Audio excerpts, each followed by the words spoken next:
Roland quickly arrived in the main hall, and the merchants immediately stood up and bowed to him. Most of them were familiar faces, and as soon as they sat down, one of them couldn't wait to share the news. The sample they had taken back to the fjord had caused a huge sensation among the merchants. Anyone who had tasted it praised its unique flavor. Someone else nodded in agreement, convinced that the chaos drink would become the most successful product in the fjord. Not only as a beverage, some people found it delicious when poured over steamed fish and grilled meat. It could even be used to ward off the cold and boost energy for ship crews. Margaret smiled and added that many explorers had also taken notice of the chaos drink. After all, a drink that could keep you warm without any side effects might save lives during a shipwreck. One merchant suggested categorizing the different chaos drinks into various price ranges. He believed that those with special effects could be marketed at a higher price with just a bit of promotion. Roland looked at the merchant approvingly, thinking to himself that this man truly deserved his reputation as one of the most successful merchants in the fjord.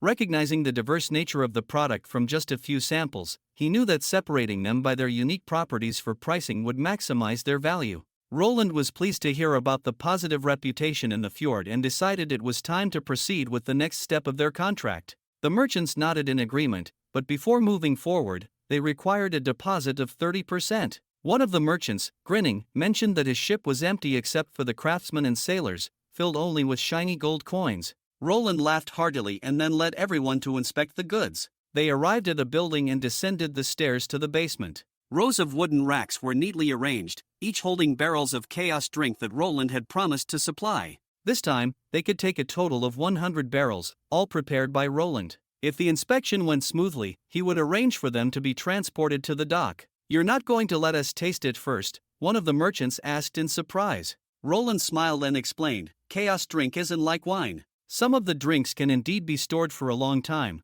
but that doesn't apply to every type. Therefore, after brewing, the first thing they do is sterilize and seal them." The merchants were a bit puzzled, so Roland elaborated, telling them these drinks, just like normal food, which can spoil, sterilization prevents that. They don't need to understand the details, just know that once a barrel is opened, the drink inside won't stay at its best for long. After explaining a few more details, Roland noticed Jammer still seemed hesitant. The merchant pointed out that since each batch was different, some flavors might be better than others. He asked if they could divide all the drinks into 4 parts before sealing, so they wouldn't have to worry about variations in taste. Roland thought about the added workload this would mean for Soraya and Lily, doubling their tasks with no clear benefit for him. He shook his head and explained, sterilizing and sealing isn't an easy process. As for the flavors, what might not be popular in one city could be a hit in another. The merchants didn't know what to say. Roland smiled and concluded that, at the end of the day, the focus shouldn't be on the taste.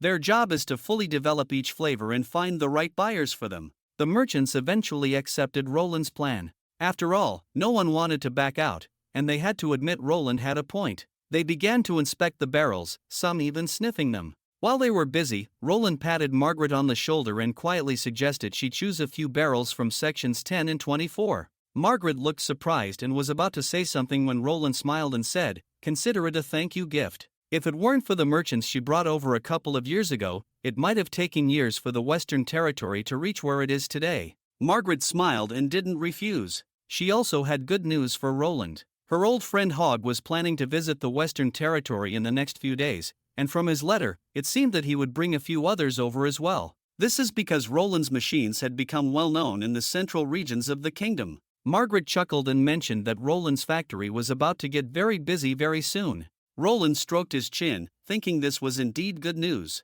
As he returned to his office, he realized that soon, if the merchants wanted to craft their own machines, then all of them would be buying raw materials, processing equipment, and key components from Neverwinter. Perhaps it wouldn't be long before Neverwinter reached new heights. Roland informed Barrett standing beside him that they might need to build a few more factories. Meanwhile, back to Tilly, she was writing a letter to Camilla. She couldn't help but ramble on as if she were writing a family letter. She talked about everything from the months of the demons to the Victory Day celebrations, to Hot Pot, and the various delicacies of Neverwinter. In her letter, she talked about how there were no distinctions between City Hall officials, the Witch Union, or the common folk. Such a scene would have been unimaginable in the past. Tilly smiled as she wrote. She was aware that war was looming that would determine everyone's fate. This only made the current joy all the more precious. The real purpose of her letter was to tell Camilla that Neverwinter was an incredible place. Tilly knew she might not be able to change Camilla's mind on the nobility, but she hoped Camilla could visit and see it for herself instead of feeling trapped by her duties on Slumbering Isle. The letter was quite long, and though Tilly wanted to talk about what happened in the Southern Territory with the Sand People, she decided to save those details with Camilla in person. Regardless, Tilly believed that once everyone arrived here, the strength of Slumbering Isle would become even more important. Just then, Ashes walked in, knowing the letter was for Camilla. She brought Tilly a drink and gently massaged her shoulders. Ashes was planning to prepare dinner for the day, and Tilly was looking forward to the meal. After Ashes left, Tilly continued writing, shifting from idle chatter to more serious matters. According to her agreement with Roland, they would start migrating in the spring. She was confident this was a good decision and hoped everyone on Slumbering Isle was ready. The fjord merchants would become busy after the months of the demons, and if they couldn't hire enough ships and sailors, Tilly suggested seeking help from Thunder. She had a hunch that this route would soon become one of the busiest trade pathways. Tilly reminded Camilla that moving to the Western Territory didn't mean abandoning Slumbering Isle. Neverwinter would likely become the most dangerous fortress once the Divine War began, and they also had a duty to contribute to the fight against the enemies. If the worst happened and the Western Territory fell, their only refuge would still be the fjords and Slumbering Isle. With this in mind, she urged Camilla to take care of herself. She signed the letter and set it aside. After finishing the letter, Tilly let out a long sigh. Camilla had originally been part of the old royal capital's nobility and was well aware of the dirty deeds among the aristocracy. From their previous talks, Tilly sensed that Camilla was leaning towards staying on Slumbering Isle indefinitely. While Slumbering Isle was crucial to them, Tilly hoped everyone could come to Grey Castle and experience a normal life. Of course, this letter might not completely put Camilla's mind at ease, but as more witches came to understand the Western Territory, Tilly believed Camilla's initial views would eventually change. Tilly stretched and rolled the letter into a tight scroll, securing it with a thin string. At that moment, her office door opened, and Honey walked in. Seeing the 5 or 6 scrolls on the desk, clearly, all were supposed to be sent to Slumbering Isle, Honey was startled. "Isn't this a bit too much?" Tilly asked softly. Honey patted her chest confidently and said, "As long as it's a letter from Princess Tilly, it will be delivered no matter what." She even said she would catch 2 large birds if needed. Not just secret letters, even a honey-roasted fish will get delivered if she ever needed it. Tilly laughed and walked to the windows, thinking about the future. Before long, the witches who had been forced to leave their homeland would set foot on this land once more. She could already imagine how bustling the Western Territory would become when everyone arrived, living together in happiness and joy. Perhaps the Western Territory would be even livelier than it was now. In the witch's building, Broken Sword rubbed her eyes, stretched, and slowly got out of bed. She put on her daily clothes and went downstairs, where breakfast was already prepared. She greeted Annie at the table and asked her if she was going to the factory today. Annie, who always got up the earliest, had almost finished her meal. She drank the last of her soup and explained that some parts couldn't be made by the workers because they were too big for the machines. They had to be assembled from small pieces of iron. This used to be Anna's job, but now it had been handed over to her. However, today was a special day. Annie reassured Broken Sword that she would finish her work early and be there on time. Broken Sword nodded happily and said she would take care of Hero in the meantime.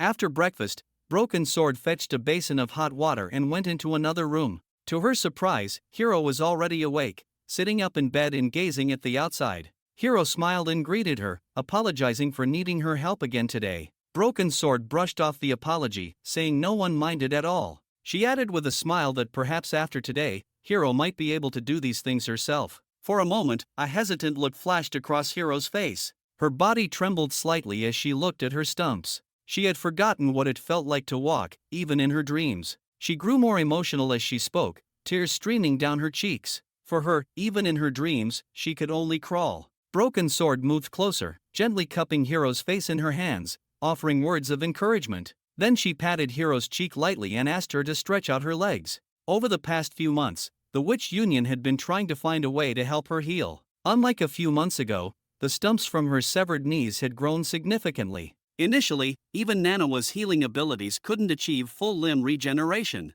In her memories, Roland had called everyone over and gently patted Nanawa's head and pointed to Broken Sword, saying there was still a chance, encouraging Nanawa not to give up. At the time, Broken Sword had been quite confused. It turned out that Roland wanted to utilize Broken Sword's ability. When she transferred into a dagger and held by Nanawa, her healing abilities were significantly enhanced. The next step was to create a wound on Hiro's leg, allowing Nanawa to use her power. However, even with Broken Sword's magic, Nanawa could only heal for about 10 seconds at a time. The process was grueling as Hiro had to endure the pain repeatedly, making the task incredibly challenging. Soon, the entire witch union sprang into action. Leaf created a pill that could be used for anesthesia, so Hiro wouldn't feel the pain. Anna took charge of making the incisions, allowing Nanawa to focus solely on healing. With Spear's support, they didn't have to worry about running out of magic. Though it required a tremendous amount of magic, with everyone's help, the recent treatments have made significant progress. If all went well, Hiro would regain her legs by the end of today. Thinking about this made her into a joyful smile. Arriving at the medical center, Hiro became more nervous as most of the Witch Union members were gathered there. Wendy smiled and told her that Roland and everyone were already waiting for her inside. Broken Sword was a bit surprised to hear that even His Majesty Roland had come over today. Rem pointed at Lily and said, "Of course, he did. The only person who could pull Lily away from her microscope and strange bugs is His Majesty." Lily quickly covered her mouth, and Wendy chuckled. Seeing the mood lightened a bit, she then urged everyone to go inside. Broken Sword pushed Hiro's wheelchair into the room and greeted Roland before carefully lifting Hiro onto the bed. Hiro was still quite nervous, perhaps waiting for someone. But just then, Annie arrived. She held Hiro's hand and reassured her, promising to stay by her side throughout the procedure. Hiro then took the pill and fell asleep. Broken Sword then transformed into a surgical knife. Spears linked the Leaf who had the most amount of magical energy to Nanawa. Because of the sudden surge of magical energy, it also impacted Broken Sword. However, she hung in there. Anna gently lifted Hiro's leg and made the incision. Nanawa immediately began using her ability. Veins, nerves, bones, muscles, and skin were slowly regenerating. After half an hour, both Nanawa and Broken Sword were leaning against the bed, completely drained and panting heavily. Several hours later, as the effects of the pill wore off, Hiro slowly opened her eyes. Wendy asked her if she could feel anything. Hiro sat up slowly, and suddenly, her toes twitched. She stared at her legs, tears welling up in her eyes. She kept saying thank you, eventually choking on her words. Annie leaned down to hug her, and Hiro burst into tears in her arms. Roland quickly received the news. He was overjoyed for Hiro, and the successful operation also confirmed something significant about Broken Sword's ability. Just as he expected, it could enhance what he called the absolute threshold of a witch's powers. He hypothesized that every witch had limits to their abilities. For example, Hummingbird could reduce the weight of objects, but only to a certain extent in duration. Nanawa could regenerate severed fingers from an explosion but not entire limbs. Broken Sword, however, could extend these limits. Reading Wendy's report, Roland realized that when Broken Sword merged with other witches, most experienced a boost in their abilities. He smiled and thought that Broken Sword would soon become one of the busiest witches in Neverwinter. Suddenly, there was a knock on the door, and a guard entered. It was a message from Kyle, asking Roland to head to the laboratory. The task Roland had assigned to him was complete. Roland quickly stood up upon hearing this and quickly headed over. Arriving at the laboratory, soldiers were stationed everywhere.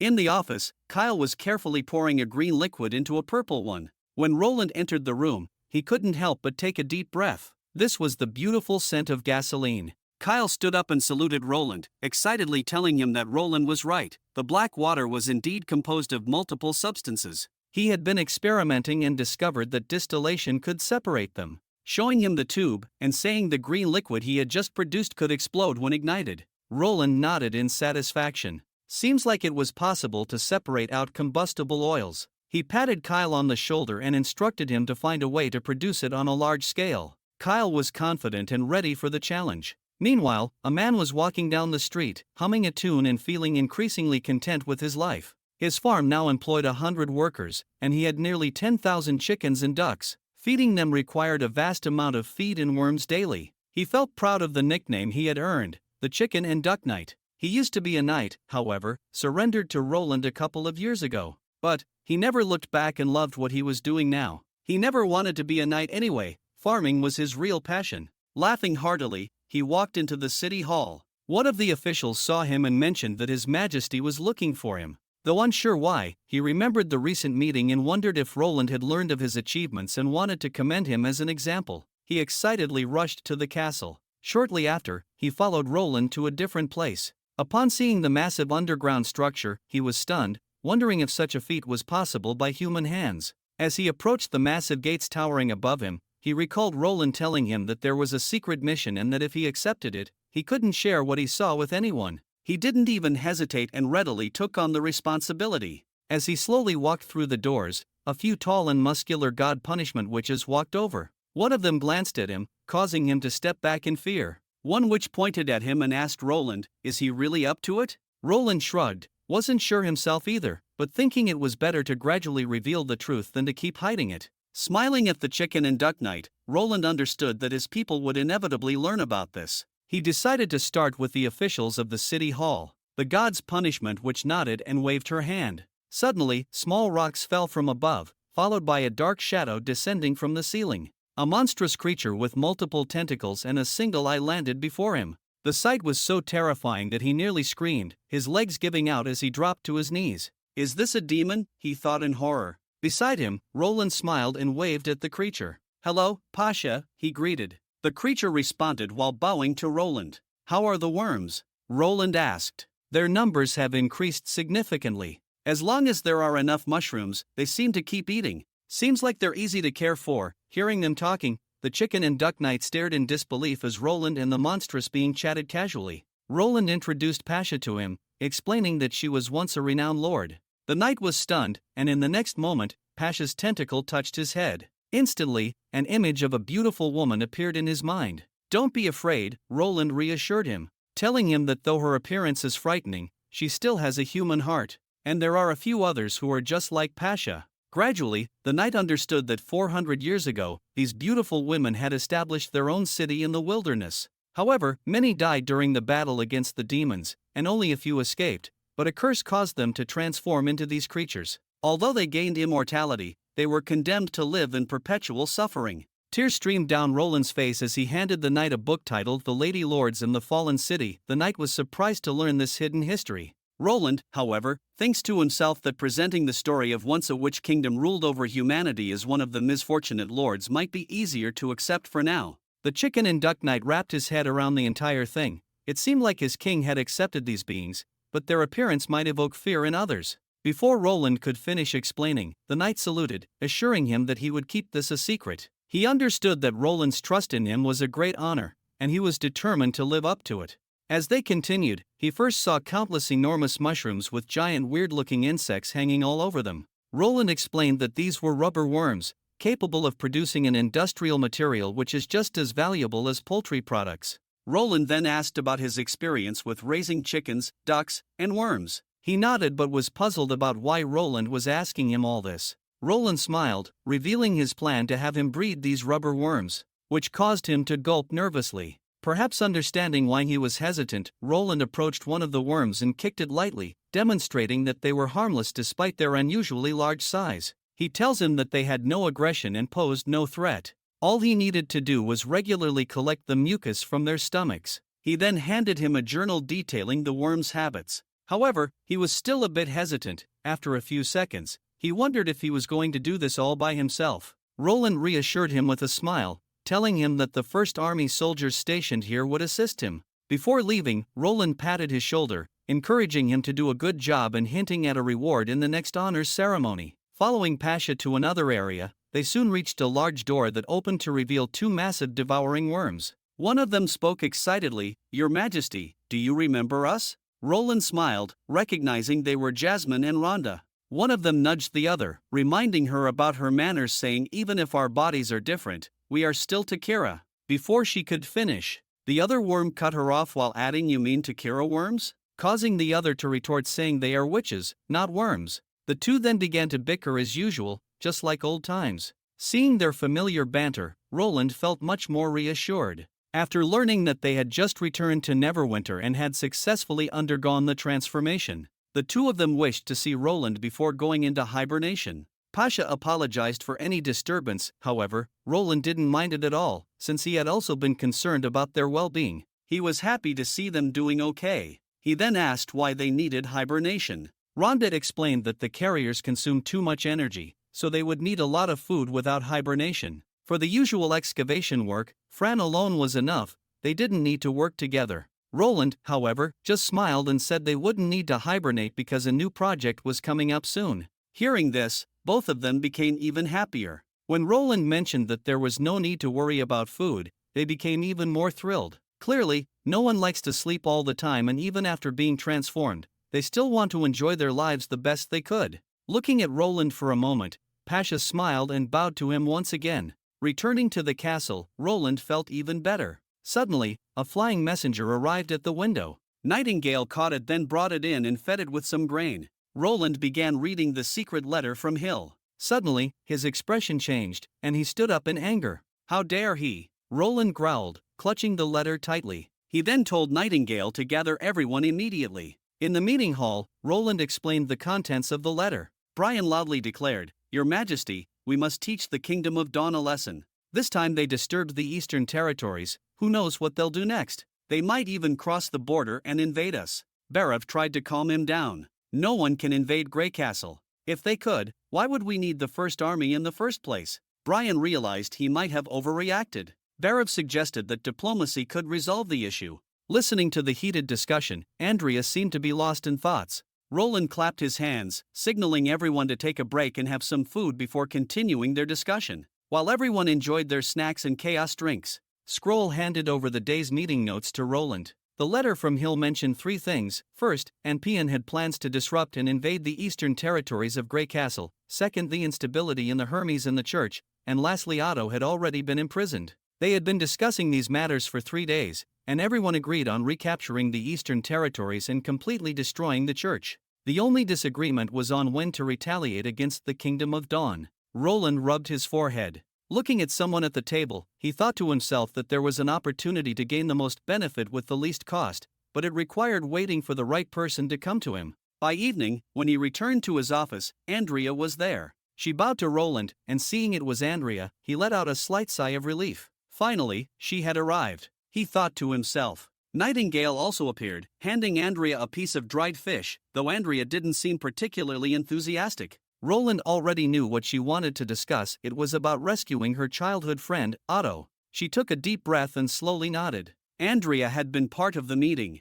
Now, to force Anpian into submission, they would need at least 3,000 soldiers. Including the forces attacking Hermes, it would total around 5,000, which was 80% of the First Army's strength. Roland then mentioned the logistics, including supply costs and the need for carts and manpower. Just as he was about to continue on how much it would cost Neverwinter, Nightingale pinched him in her mist gently and whispered in a voice only he could hear, "Stop pressuring her. Just say it directly." Andrea looked at Roland, puzzled as to why he suddenly stopped talking. He coughed a couple of times and said these were not a problem, but he needed to know just how far the three great families are willing to go. It was clear that Anpian had gone separate ways with the three families, and with the Divine War around the corner, Roland couldn't afford to waste much time on a neighboring nation that might put them at risk. He needed someone to replace the current royal family, and Andrea is a perfect candidate. Roland hoped she would become the new Queen of Dawn. Andrea quickly said she didn't want to leave Neverwinter. Roland seemed surprised only to see her bite her lip and finally admit she had no interest in the throne.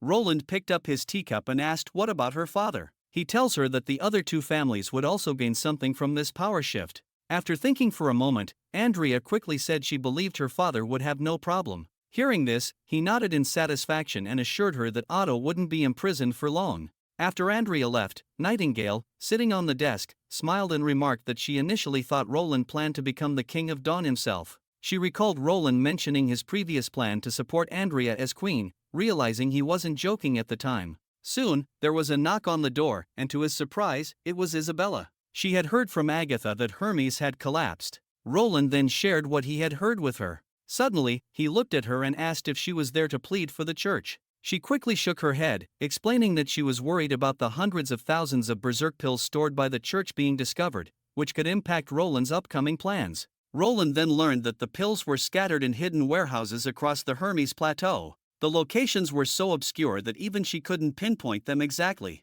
She hoped Roland would trust her to go with the First Army. After thinking for a moment, Roland decided to let her join the First Army but instructed her not to engage in combat. Her task was solely to find and destroy the pills. Isabella tried to persuade Roland to keep the pills, but he waved his hands and didn't want to elaborate, saying that was not happening, and that he had another task for her. There were several monasteries in the old holy city, and he wanted her to free the orphans and women still living there and bring them back to the western region. Isabella didn't respond immediately, but she wondered why Roland wanted to do this. A few seconds later, she accepted the task. Roland was reminded by her that with Hermes losing its ability to maintain order, the monasteries could become hell on earth. He hoped to save those people if he still could. On the other side, Edith took off her coat as her brother, Cole, curiously asked why she came back so late. She tells him there's a lot of work today. Dinner was already prepared for her on the table. Eating the delicious foods of Neverwinter lifted her weariness from the day.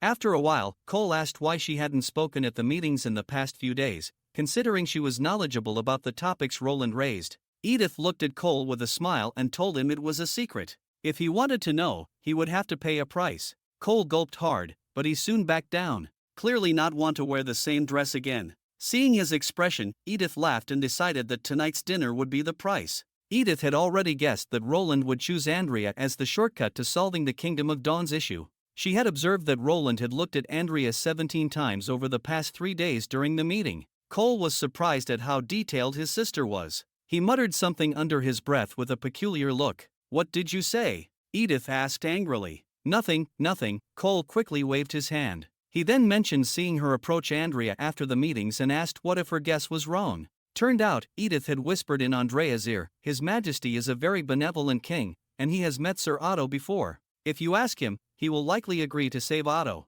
For Edith, it was a casual remark. If she guessed right, it would help His Majesty. If she guessed wrong, who would care about a mere noble from another kingdom? The next day, the meeting went on as always, with ministers fervently debating and offering different opinions. After days of silence, Roland called for quiet and announced his decision. He declared that Neverwinter's forces would split into two. One group would enter the Hermes Plateau from Coldwind Ridge, while the other would traverse the eastern territories, heading straight to the kingdom's border. They would converge on Dawnlight City by late summer or early autumn, attacking the Kingdom of Dawn from the west and south. As soon as Roland issued this decree, the room fell silent. Everyone accepted the orders in unison. Even Barav, who had previously been cautious and wanted to solve it using diplomacy, had no more objections. Edith let out a breath of relief, realizing she had made the right bet. The entire western region instantly became a flurry of activity. Meanwhile, Lorca poured her gold coins onto the table. She started counting only to find there were 21 gold coins left.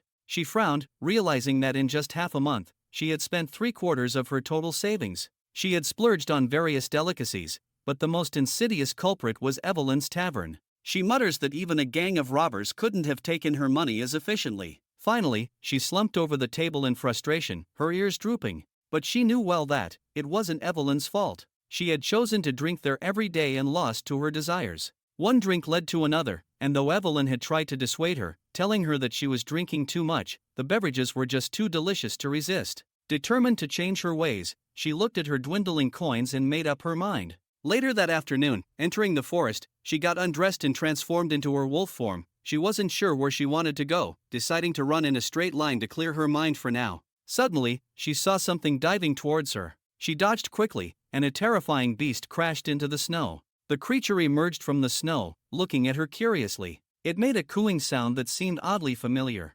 "Maisie?" Lorca instinctively called out Maisie's name. "A talking wolf!" Maisie exclaimed, eyes wide with surprise. Another voice came from above, none other than Lightning, who curiously looked at Lorca and asked how she knew Maisie. Lorca transformed back into her human form and introduced herself, explaining that she knew Maisie through Ashes and Andrea. Maisie also shifted back to her human form and remembered meeting Lorca on the ship before. Lightning, feeling a bit left out, pointed at herself and asked if Ashes hadn't mentioned her. She reintroduced herself, proudly claiming to be the greatest explorer in the western region. She then corrected herself and said actually it's an olive gray castle. Maisie and Lightning both noticed that Lorca wasn't wearing any clothes. Maisie, curious, asked why she was naked. Maisie then glanced at Lorca's boing boing and compared it to her own, asking, "Did you change this too?" Lorca's face instantly turned red, and Lightning gave Maisie a playful chop on the head, explaining that it was a difference in their witch abilities. Once Lorca had dressed, she asked why did they attack her.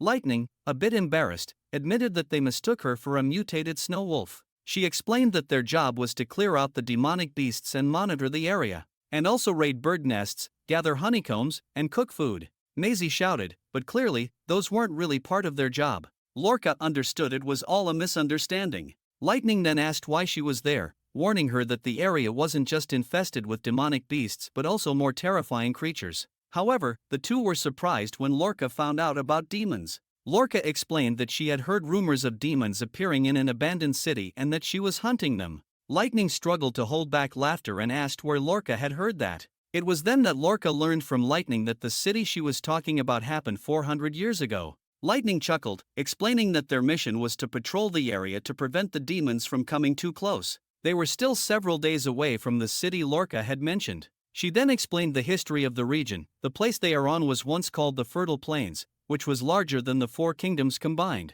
This made Lorca a bit frustrated. If there were no demons here, she would have wasted a lot of time. However, Lightning admired her courage, saying that embarking on a journey with just a few words of rumor showed the potential of an excellent explorer. She invited Lorca to join their exploration team, and Maisie invited her to roast some wild animals together. Lorca shook her head. Looking at the two girls, especially Maisie, despite her terrifying and strong transformation, it was clear that she had the mind of a child. She didn't feel like looking after children. As Lorca was about to leave, Lightning called out, offering to take her to the ruins of Takira if she joined their team. Lorca's ears perked up at this. Lightning boasted that in the past 400 years, only she and Maisie had explored the city walls of Takira and recounted how she had fought demons before, including a very powerful high-ranked demon. Because of this, Lorca was soon convinced. By nightfall, she was sitting on Maisie's back. As Maisie descended, Lorca wobbled through the snow until they reached their destination, not Takira, but the secret base of the exploration team. It was a simple hut made from tree stumps. Inside, Lightning placed a frog leg and meat on a wooden skewer, explaining that it would take 2 more days to reach Takira, and they would spend the night here. She wanted Lorca to try her cooking. Lorca curiously looked around. Turned out, the base was inside a hollowed-out tree stump, with branches and leaves filling the gaps to form a natural roof. The door and window openings had been carved out by Maisie, and they had found many similar resting spots all over the place. Lorca began to realize that these two were far more capable than she had initially thought. Soon, an enticing aroma wafted through the air, and Lightning handed her a skewer of roasted meat. Lorca took the skewer, hesitating for a moment before slowly bringing it to her mouth. Her eyes lit up with delight as she exclaimed, "This is delicious." Maisie, proud of her own work, and said how she caught this giant frog in the icy springs of the snowy mountains herself. Lorca was taken aback for a moment. Lightning quickly reassured her, "Don't worry. An explorer lives to discover the unknown, and that includes trying new and unique foods."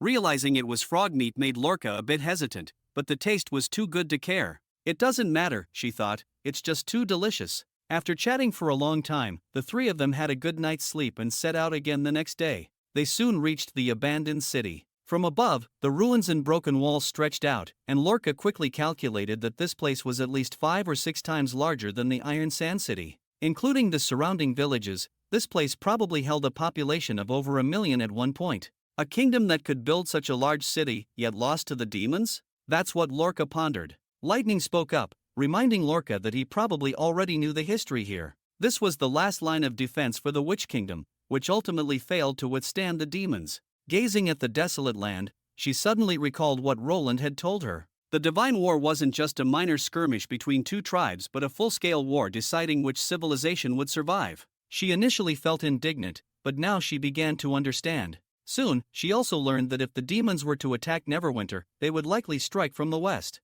However, they couldn't advance further. Lorca was puzzled, so Maisie explained that the red mist inside was very dangerous for witches but essential for the demons. Lightning followed up saying today's clear weather made the sky appear blue, but on rainy days, they could see the red mist lingering on the horizon. This gas was lethal to witches, so Roland had warned them not to cross this area for their safety. Maisie then briefly explained the demons' weaknesses, which were their tubes. Lightning became very serious and instructed Lorca to retreat immediately and inform His Majesty if they encountered enemies. Lorca patted her chest, full of fighting spirit. Lightning then handed her a scroll containing a detailed map with marked unexplored areas, telling her to note anything she found interesting. Maisie quickly added that the most important rule for the exploration team was to find tasty food and wait for them to return before eating it, which made Lorca chuckle. From Maisie's words, Lorca gathered that the two of them were leaving this place. Lightning nodded and told Lorca that Roland was deploying troops and they needed to move with the First Army. They would be gone for several months.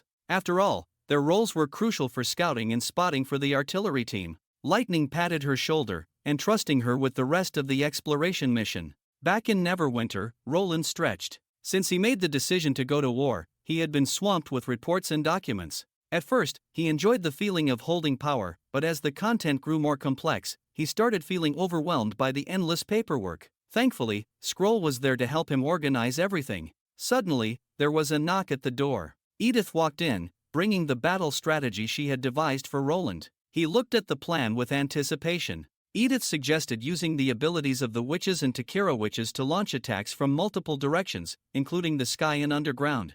Roland thought that although many ideas were still a bit rudimental, her vision was impressive for this era. However, for this plan to work, the Takira witches would need to follow orders instead of acting independently like they always do. Roland had an idea to solve this, but he would have to have all the combatants join him in the dream world once. Back in the dream world, Roland was abruptly woken up by someone calling him on the phone. Picking it up, it was Garcia. Roland rolled over and sat up. It was 6 in the morning and he asked Garcia if she knew what time it was. Garcia sounded somewhat irritated, perhaps still holding a grudge from the last time Roland ghosted her. Garcia knew that Roland had been curious about the erosion happening, then told him that the association had scheduled a tour for new members that very afternoon. She tells Roland to come find her after lunch, which throws off Roland's plans for the day. Roland felt it was unnecessary to meet up so early, but Garcia informed him that other newcomers from different places would also be joining, and coordinating would take time. Garcia's tone sharpened as she asked if Roland had new family members coming over again.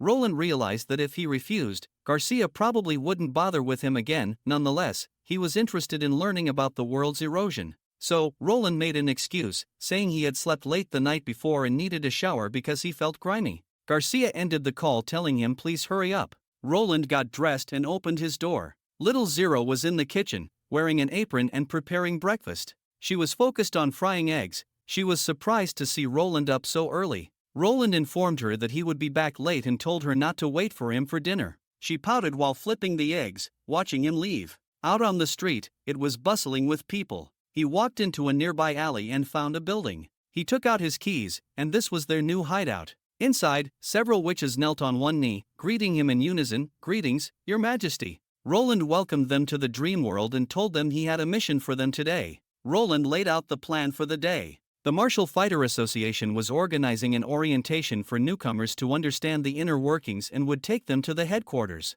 Roland saw this as a chance to locate the base where they hid the natural power. Faulty summoned a small insect and had it crawl onto Roland, saying this would allow her to track his location. The bug then crawled into his collar. Despite the discomfort of having a bug climbing all over him, Roland decided to take Phyllis and Ling along. Roland asked Phyllis if she remembered how to hail a cab, and both Phyllis and Ling recited the instructions he had given them. Satisfied, Roland nodded. He then asked Ling to see if she could sneak in. Though this world lacked Stone of God punishment, he couldn't be sure if the Martial Fighter Association had other means to counteract magic. He emphasized Ling to keep herself safe as a priority, which they all nodded in agreement. Another witch then asked what she could do to help. Roland decided she should stay behind to look after the other Takira witches. He handed her a stack of money, saying it was for ordering takeout. She pouted, expressing that her abilities were also suitable for infiltration. Roland patted her head, promising that if she took good care of everyone, he would take her to the cinema next time.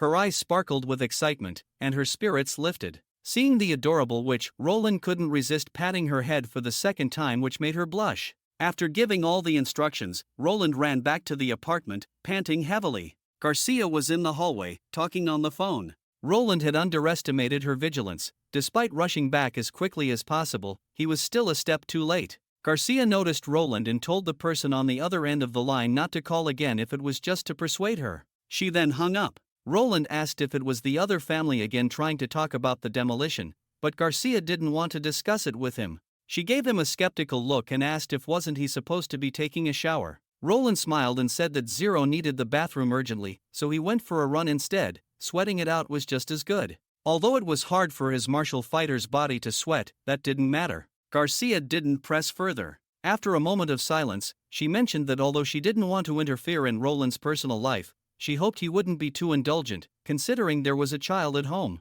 Roland had no idea what she was talking about. He then realized Garcia was referring to the girls frequently coming and going from his place. He almost choked when he thought of this. He had been deliberately timing things so that Zero wouldn't see the Takira witches. They would disconnect their consciousness and enter the dream world after Zero went to school, so it didn't matter if anyone else saw them. But coming from Garcia, it sounded completely different. Garcia hoped he wouldn't lose himself. Roland knew this misunderstanding would be hard to clear up. He quickly interrupted her, asking if he could change his clothes first. Garcia, visibly annoyed, and glared at him. After getting ready, Roland put on a newly purchased suit, surprising Garcia. He explained that it was his first visit to headquarters, so he wanted to dress formally. Garcia stammered a bit, not expecting the usually scruffy Roland to clean up so well. She even blushed slightly. "You actually look pretty good," she said, adjusting her hair before quickly running off, urging Roland to follow. Roland chuckled, thinking to himself that the custom-made suit was worth the money. They went downstairs, and soon a large bus stopped in front of them.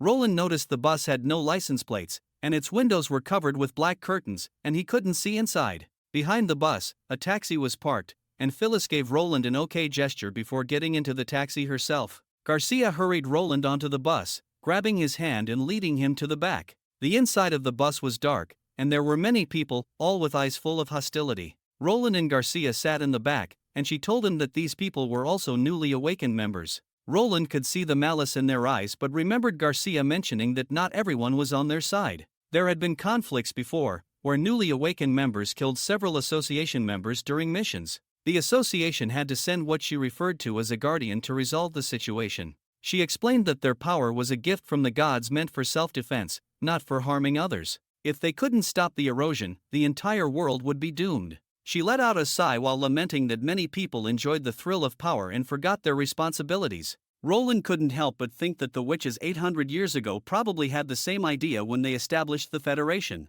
He dozed off for a bit, and soon they reached their destination. He could feel the bus descending, similar to the sensation of being in an elevator. Just as Roland was wondering, Garcia pointed to the window and outside the curtains. Roland saw they were in a tunnel, slowly descending. Each level had a number, and it was clear they had reached the 93rd floor. Seeing this futuristic tunnel, deep underground, he suddenly felt that his own third border town which he built himself really paled in comparison. The other passengers also stood up, looking out in amazement. Roland looked outside, unsure if the witches could infiltrate this place. After reaching the 235th floor, they stopped. The bus slowly enters another tunnel. They then stopped at a plaza, and Roland slowly got off, still finding it hard to believe they were underground. Looking around, he saw many people from other cities. Garcia explained that the association had many branches but only 2 headquarters. To get close to the erosion, they had to come to one of these places. Roland was slightly taken aback, realizing that the erosion she was referring to was not only visible but also tangible, although Garcia warned him that he would definitely not want to touch it.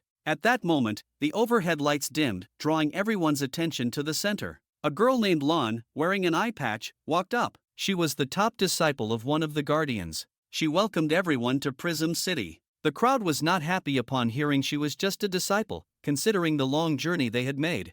Others also started booing her. Lon calmly explained that welcoming new members was usually the guardian's responsibility. However, due to some trouble in another city, her teacher and the other 3 guardians had left the day before, so she was in charge of the reception. She continued, saying that many in the crowd had awakened years ago, but their willingness to come here would mean that had acknowledged the association's capabilities. Because of that, she hoped everyone would put aside the past and unite against the fallen. Lon continued, representing the association, and told everyone that their past identities and statuses didn't matter, only their future actions did. They needed to unite, and if anyone disagreed with the association's methods, they could leave now. The plaza fell silent, not a single person moved, and even the murmurs quieted down. Roland nodded, thinking that this top disciple really knew what she was doing. Garcia glanced at Roland and mentioned that Lon was her teacher. It was Lon they were supposed to meet last time, which surprised Roland. Garcia warned him that her teacher despised irresponsible and tardy people,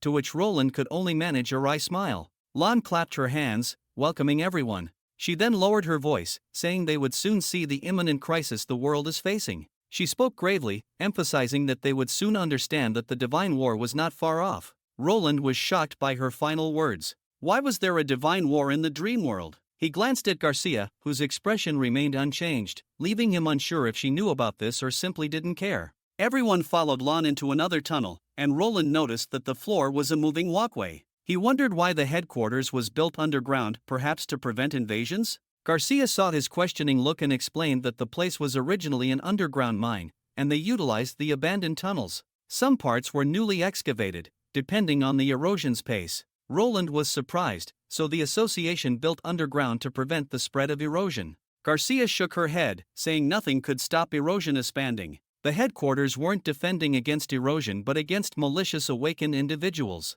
Roland wanted to ask more, but Garcia gently shook her head, telling him he would understand soon. The tunnel led the group to another hall, which looked like a conference room with many guards on standby. Lan began speaking, and on the table in front of her was a box covered with a red cloth. Lan explained that they might have felt an evil force entering their world, causing the rise of the fallen. However, this was incorrect. She removed the cloth, revealing a large glass box underneath with a red sphere inside. She told everyone there was no evil force, it was merely an overlap from another world. Seeing Roland's astonished expression, Garcia whispered in his ear, saying this was erosion or a maybe loophole. The world had become riddled with these holes, and this was the culprit. Suddenly, someone stood up and demanded Lan explain more clearly what she meant by another world. Was she suggesting the fallen were some sort of aliens? The room then grew noisy, which Lan called for silence, and the guards lifted the glass box. Lan pointed to the red sphere, urging everyone to look closely. 3 cameras from different directions then activated,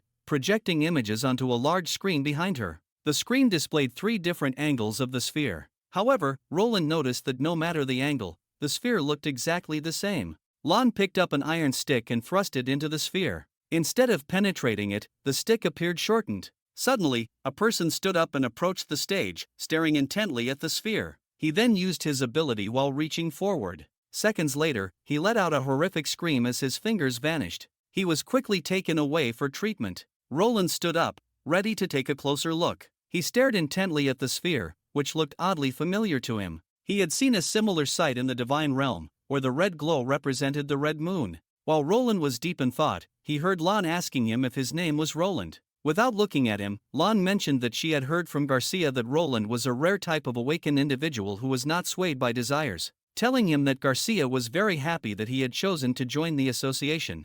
Roland was lost for words. He remembered Garcia's expressionless face when she had him fill out the application. She didn't look very happy. Lan continued, saying she disliked people who weren't on time, but said it was a common flaw since most couldn't perceive the passage of time or hear it ticking away. For some special individuals, however, this was an intolerable flaw. If Roland didn't value his unique qualities, he would soon be left behind. Roland thought perhaps Lan was warning him not to cause trouble. Before he could say anything, she then called the next person up. Roland paid little attention to what Lan was saying, as it didn't matter to him very much. His mind was only focused on the red sphere. It reminded him of the underground civilization's research. The red moon was key to converting magical power and was the foundation of the dream world's existence. Witches could see the red moon because that world was real, while this one was a construct that he and Zero had created. Put it in simpler terms, it felt like someone plugged into a simulation. Garcia looked at him and asked if he understood now. Roland nodded and remarked that her teacher wasn't as fearsome as she had made her out to be.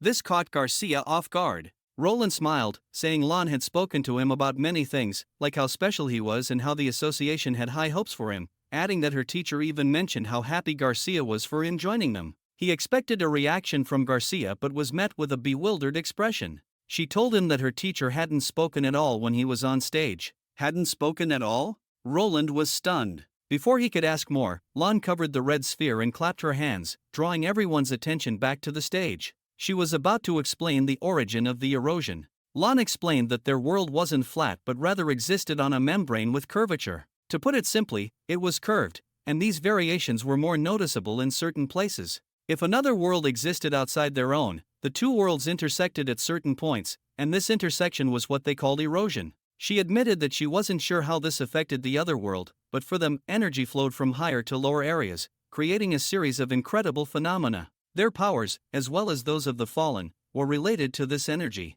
At this point, many people stood up, thinking it was nonsense. They believed their powers were their own and asked if she meant that the association thought they were no different from the fallen. Lan remained silent but didn't respond. After the room quieted down, she continued, stating that there was indeed a difference. They could control this energy, while the fallen could not. She warned that as energy continued to spread, more fallen would appear, and this was a matter of survival. If they didn't defeat the fallen, their world would be utterly destroyed. As we returned to Neverwinter, Roland was snapped out of his reverie by Nightingale's voice calling, "Your Majesty! Your Majesty?" He suddenly sat up. Barav had been waiting for Roland's response. Taking a deep breath to calm himself, Roland told Barav to proceed as he suggested. Barav nodded, then reminded Roland to take care of his health. Roland asked Nightingale if he looked bad. She observed him and said he seemed fine but noted that he had been spacing out a lot lately, asking if it might be related to the dream world. Roland shook his head, but internally, he was thinking that this was the 4th day since he had left the dream world.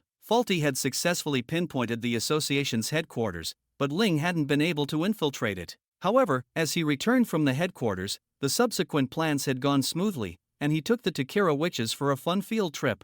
However, what he saw and learned from the headquarters weighed heavily on his mind. The connection between divine war, erosions, fallen, and the theory of world overlapping made Roland a bit hesitant about entering the dream world again. He decided that once all the Takira witches had enjoyed the dream world at least once, he would temporarily sever the connection. Nightingale's voice echoed in his ear again, snapping Roland out of his daze. She was worried, but Roland reassured her that he was fine, telling her that he was just a bit overwhelmed with things to consider lately, leaving him feeling fatigued. Nightingale sat on the table, crossing her legs with a mischievous smile. Saying his excuse didn't sound very convincing. Could it be that Roland was spending too much time with those witches in the dream world? Roland almost choked, but quickly interrupted her, denying any such possibility, explaining that he had only taken them out to eat and have fun. Nightingale nodded, her abilities confirming that Roland wasn't lying. She winked and changed to a cunning smile, playfully saying she was just worried because she couldn't enter the dream world and couldn't always protect him.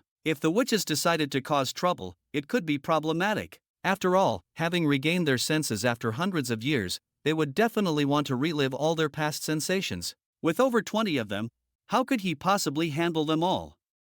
When Roland heard Nightingale say how there were more than 20 witches, and he might not be able to handle them all, after hearing this, he gave her an annoyed look and asked where she learned such things, telling her to focus on her studies rather than thinking about naughty stuff. Nightingale turned her head, covering her mouth, and said she was making a casual comment. Roland chuckled and said that if he had Nightingale's abilities, he would know she was lying, and it's obvious that she wanted to ask this question from the very start. Nightingale stuck out her tongue and slowly faded into the mist, saying it wasn't just her idea, she was also asked to bring it up. Before Roland could ask who put her up to it, there was a knock on the office door. It was Axe who walked in. He saluted Roland, and after a light nod, Roland asked if he understood the upcoming battle plan. Axe had heard some details from Brian but still had questions. If Roland had ordered Brian to take over his duties and stay in Greenwater Harbor to protect Lady Echo, then who is there to manage the eastern front lines? Pointing to the map, Roland tells him that Brian still lacked experience, although suitable to defend a city, not enough to command a large army, so Roland decided Axe would take charge of the east,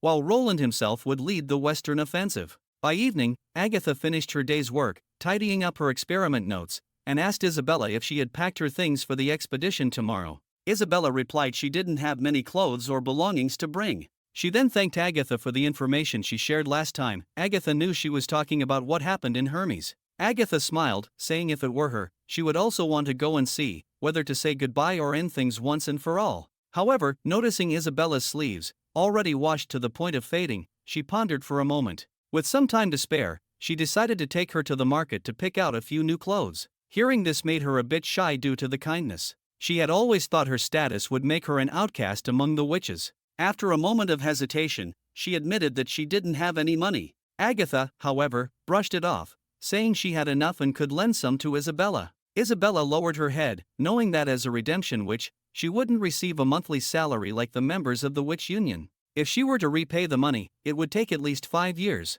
Agatha reassured her, saying that compared to the centuries-long wait for the Takira witches, 5 years was a short time, wasn't it? Besides, the divine war wouldn't end so easily, and Isabella surely didn't want to remain like this forever. Isabella didn't respond, but she looked at Agatha's outstretched hand. The setting sun shone through the window, casting a warm glow on Agatha, who smiled and asked, "What are you still hesitating about?" Isabella's eyes filled with tears. Under the beautiful sunset streaming through the window, she took Agatha's hand, feeling as if she had truly found redemption. During the night, Anna lay in Roland's arms, worry evident in her voice as she asked if it was really okay for her to go with him. Roland held her close, gently holding her hands, and smiled, saying that after so much preparation, it was fine to take a break. He explained that this expedition wasn't just about fighting, they also needed to spread their message. He stroked Anna's back and smiled, saying that attending banquets without a distinguished lady by his side would be difficult. Anna responded softly and buried her head in embarrassment. Roland had told her that one day, everyone in Grey Castle would know her name, and it didn't matter if she was a witch. Anna looked him in the eyes seriously, saying that no matter what the future held, she wanted to be with him. The next day, the army set out, with the biggest ship of them all, the Roland, leading the fleet. Looking out the window, Roland noticed that they were nearing Crimson Water City. He instructed Nightingale to notify the staff of a meeting. Soon, the officers gathered around a map to discuss their strategy. They noted that Crimson Water City was the largest in the central region after the old royal capital, with vast territories and many nobles. It wouldn't be as easy as forcing the Lord of Willow Town to surrender power as they had done a week ago. The captain suggested that Roland first meet with Count Delta, the Lord of Crimson Water City, to persuade him before issuing any decrees, as the nobles were somewhat aware of the army's intentions. If Delta refused to comply, then they could consider military action. Roland didn't mind using logic to persuade the nobles, but it would take too much time. He asked if there was a quicker way. Everyone looked at Roland, who marked several points on the map. He didn't want to spend too much time on this issue because there were several more cities to handle, and if they dealt with each city in the same way, it would take them months to reach Cold Wind Ridge. The captain had no immediate solution, but then Edith spoke up. She had an idea, though it might damage Roland's reputation. Roland looked at her with interest and urged her to continue. The scene shifted to a castle filled with people. A blonde nobleman looked at a letter in his hand and angrily crumpled it. Another person asked what the letter said. The blonde noble took a deep breath and handed it over for them to read. The letter stated that Roland had stripped the Lord of Willow Town of all his rights and claimed his lands. The other nobles were shocked and couldn't believe that the new king would actually do this. It was clear that Roland's goal was to revoke all their titles. However, these titles had been passed down through generations, and they were not willing to give them up easily. A red-haired noble lowered his head. It doesn't matter what they feel, and pointing out that resistance was futile. After all, even the old King Timothy and the church had been defeated. Who could stop Roland now? Furthermore, the nobles had personally seen how Roland's army had defeated the western region's forces. Their snow-powder weapons prevented the enemy's knights from even getting close. The blonde noble, arms crossed, disagreed. He believed that while Roland's snow-powder weapons were powerful, they had a weakness: they required open spaces to be effective. If they could force the battle into a confined space, the effectiveness of these weapons would be greatly reduced. Everyone turned to look at him. It became clear that his plan was to fight within the Lord's castle. He believed that when Roland arrived in Crimson Water City, he would undoubtedly stay in the castle, which couldn't hold too many people. If they could deploy their forces there in advance, the situation would become favorable for them. Another noble asked if Lord Delta had agreed to cooperate. He shook his head, explaining that Delta was too meek to resist, even with a knife to his throat. Then, with a cold smirk, he revealed that he had learned from the builders that many secret passages connected the castle to the outer city. They could disperse their men and place them in these passages ahead of time. The red-haired noble was frightened. How he knew this secret no longer mattered, because what they are planning to do is an act of treason. Even if they managed to kill Roland, his army would still crush them. The blonde noble tapped his fingers on the table, seemingly a bit annoyed. He didn't intend to kill Roland, only to capture him. As long as the new king was alive, his army wouldn't dare to do anything. Then they could use Roland as leverage and other nobles would rally to their side. He laughed, suggesting that Roland's control was limited to the western region. When the time came for a reversal, it was uncertain whether the Duke of the northern region would remain loyal to Roland. The room filled with murmurs. The nobles took a deep breath, seemingly making an important decision. One of them pointed out the potential benefits and asked what the next steps were. The blonde noble replied that they only needed to select a few trustworthy knights to follow his command. The rest just needed to wait. Looking at the sunset outside, he spoke with great confidence. Not long after, Roland's fleet arrived at the dock of Crimson Water City. All the nobles had come out early to welcome him. The blonde noble envied the massive and powerful fleet, admitting to himself that the new king's display was indeed impressive.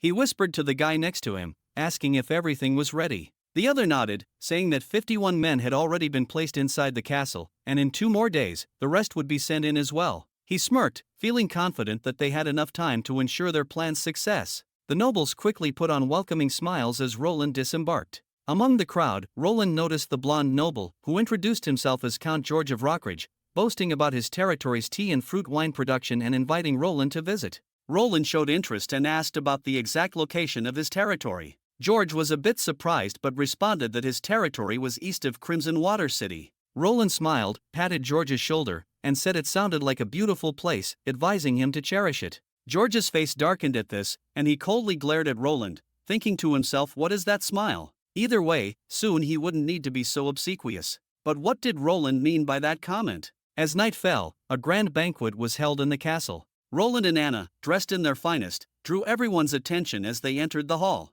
The nobles were surprised to see Roland only brought a few guards with him.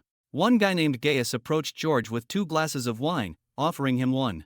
George thanked him and asked what was going on. Gaius glanced at Anna, noting how strikingly beautiful she was and how none of them had heard of her before. While Roland's recruitment of witches wasn't exactly a secret, George had the god's punishment stone hidden in his clothes, even if she was a witch. He didn't care much, thinking that once Roland was under his control, it would be an excellent piece of evidence against him. Deciding the witch's fate would then be up to him. Well, I'm sure everyone can already guess what's going to happen to this guy. Anyway, Gaius, clearly understanding George's thoughts, tells him to share once everything is over. They exchanged a dirty look, clinked glasses, and laughed heartily. The banquet proceeded smoothly until the fat noble Count Delta suddenly called for silence, announcing that the king had something to say. Everyone's attention was focused on Roland as he stood up. He first thanked the count for arranging the banquet and expressed his pleasure at seeing so many attendees. If he's not mistaken, nearly all the nobles from around Crimson Water City are here. Count Delta nodded, confirming that aside from 2 nobles who were absent due to health reasons, everyone was present.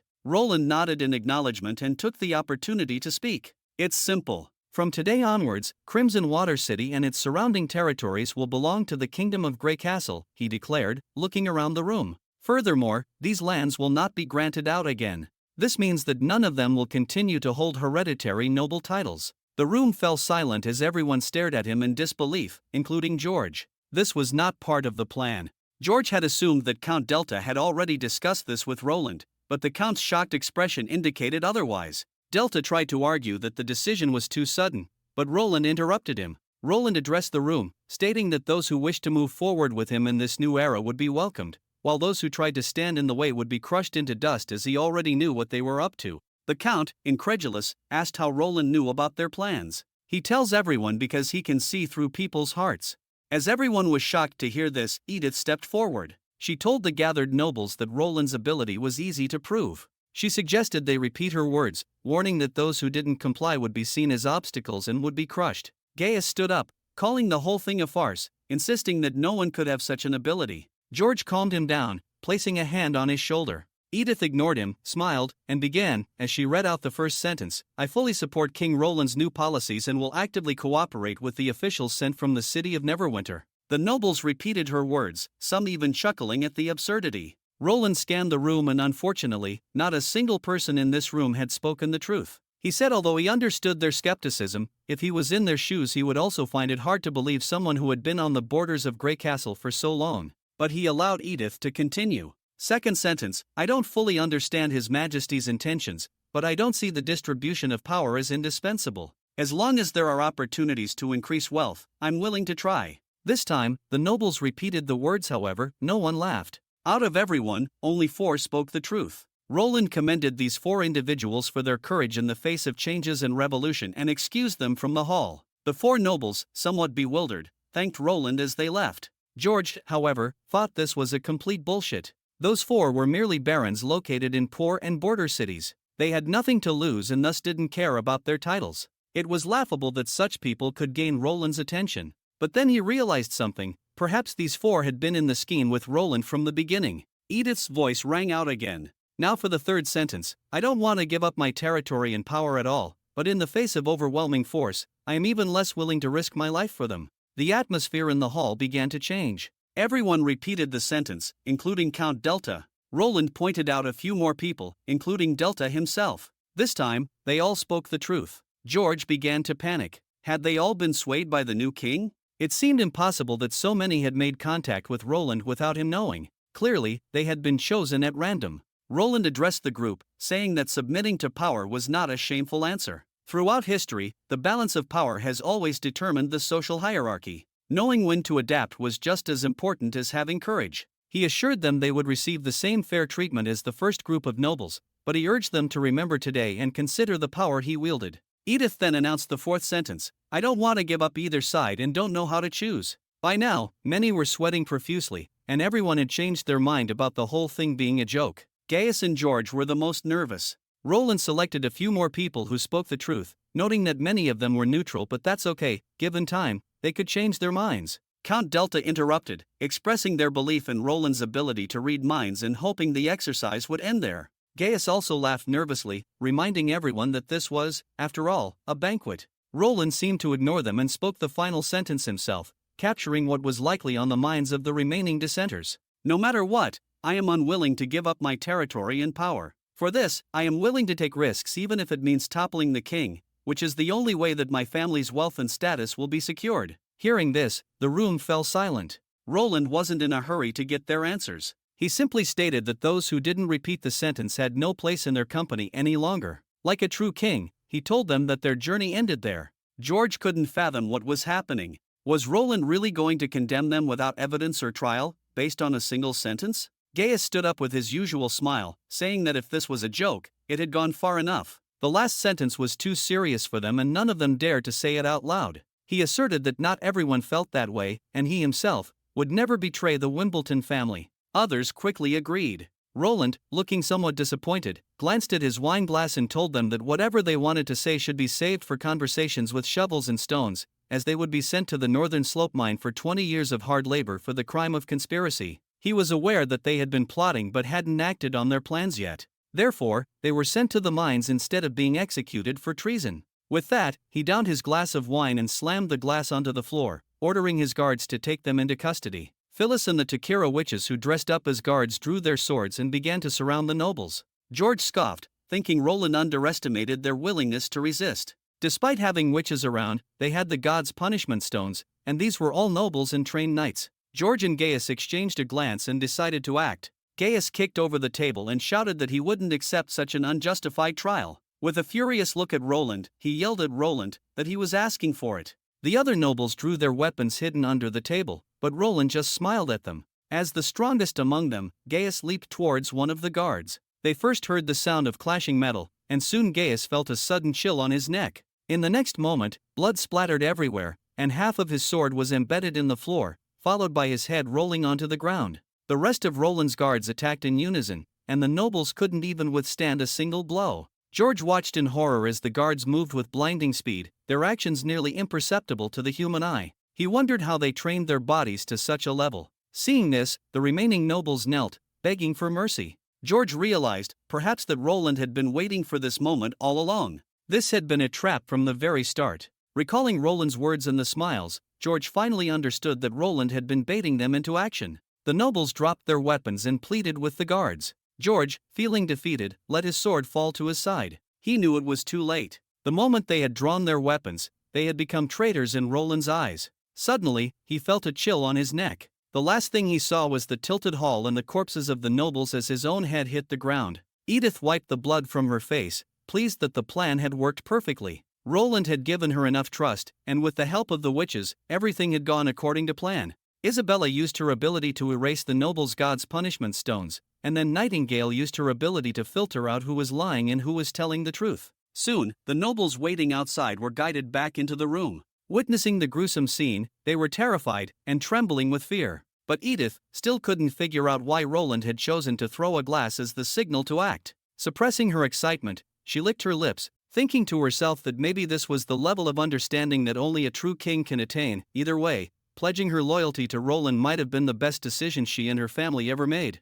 Yet, what was odd to her was that Roland did not seem pleased. Roland then asked Count Delta if there were any other banquet halls. The Count pointed to the adjacent room. Roland instructed everyone to move there and asked the Count to find someone to list the names of the traitors tonight. Edith realized that perhaps Roland disliked slaughter and killing, making her wonder if her arrangements had been too extreme. Perhaps it would have been better to kill half of them and deal with the rest later. Well, it's too late now. As they moved to the next banquet hall, Roland reassured everyone, telling them that only the traitors would be severely punished. He emphasized the need to restore order and asked for their cooperation, which the nobles all knelt in submission. Roland's first task for them was to consolidate all lands under the kingdom's control and move everyone, including citizens, serfs, and livestock, to Crimson Water City. Count Delta expressed concern, stating that Crimson Water City didn't have enough food or land to support such an influx of people and feared the possibility of famine or revolt. However, Roland told them not to worry. Roland spoke about the second generation of golden wheat from Neverwinter,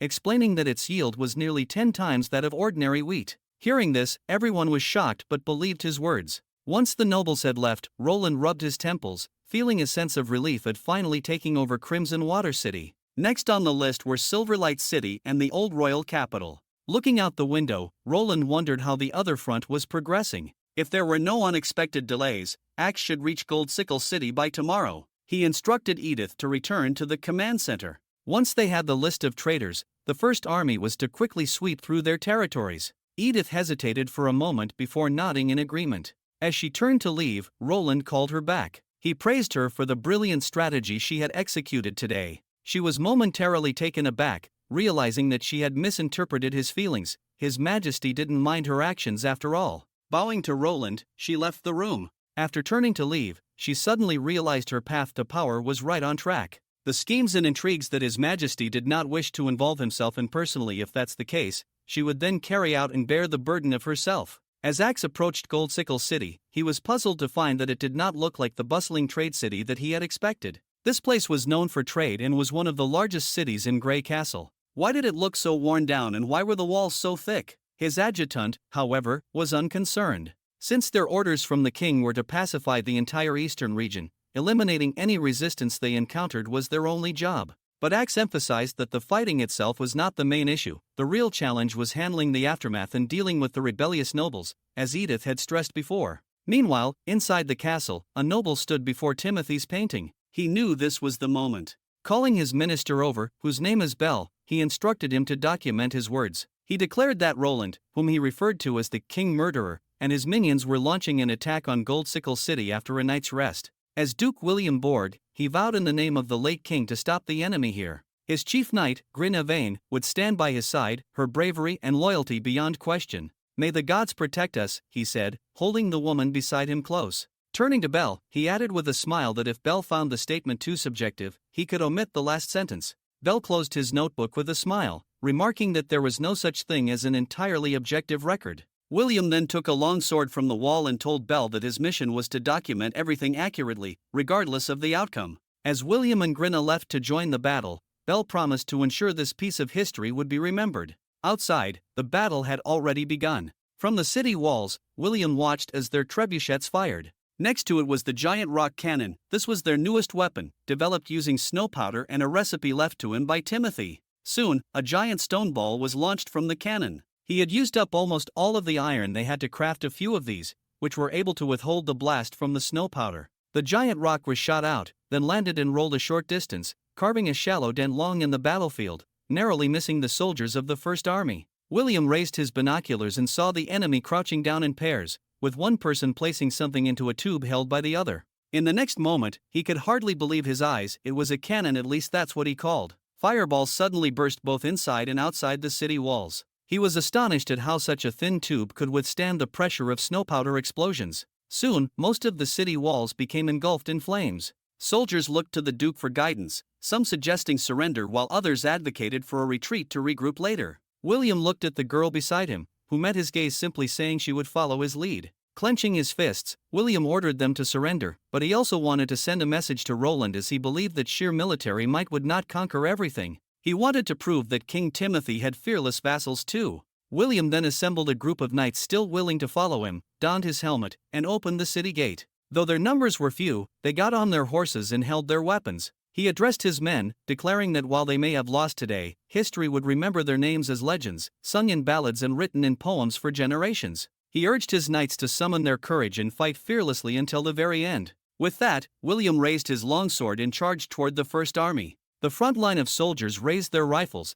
However, by the time they were within range, the knights who had followed him were nowhere to be seen. It was just him and Grinna, charging towards the First Army, and soon a barrage of bullets rained down upon them. The siege ended much quicker than expected. The reinforced outer walls of Goldsickle City had been blown apart, and under Axe's command, the First Army slowly entered the city. Soon, all the surviving nobles were brought before Axe. Before he could speak, one of them stepped forward and asked if they could see His Majesty Roland. Axe informed them that the king was too busy to handle matters in the eastern region and that he had full authority here. The nobles were visibly surprised. After all, Axe didn't look like a Grey Castle native. Murmurs of doubt spread through the crowd. They couldn't believe Roland would entrust a man of the Sand People to lead an entire army. Shouldn't he be worried the soldiers would disperse? Axe didn't care what they thought. He wanted to know where the Duke was. It didn't take long for him to realize that the two people who had charged at them earlier were the Duke and his companion. Axe ordered the first army soldiers to lock them up and throw them in the dungeon.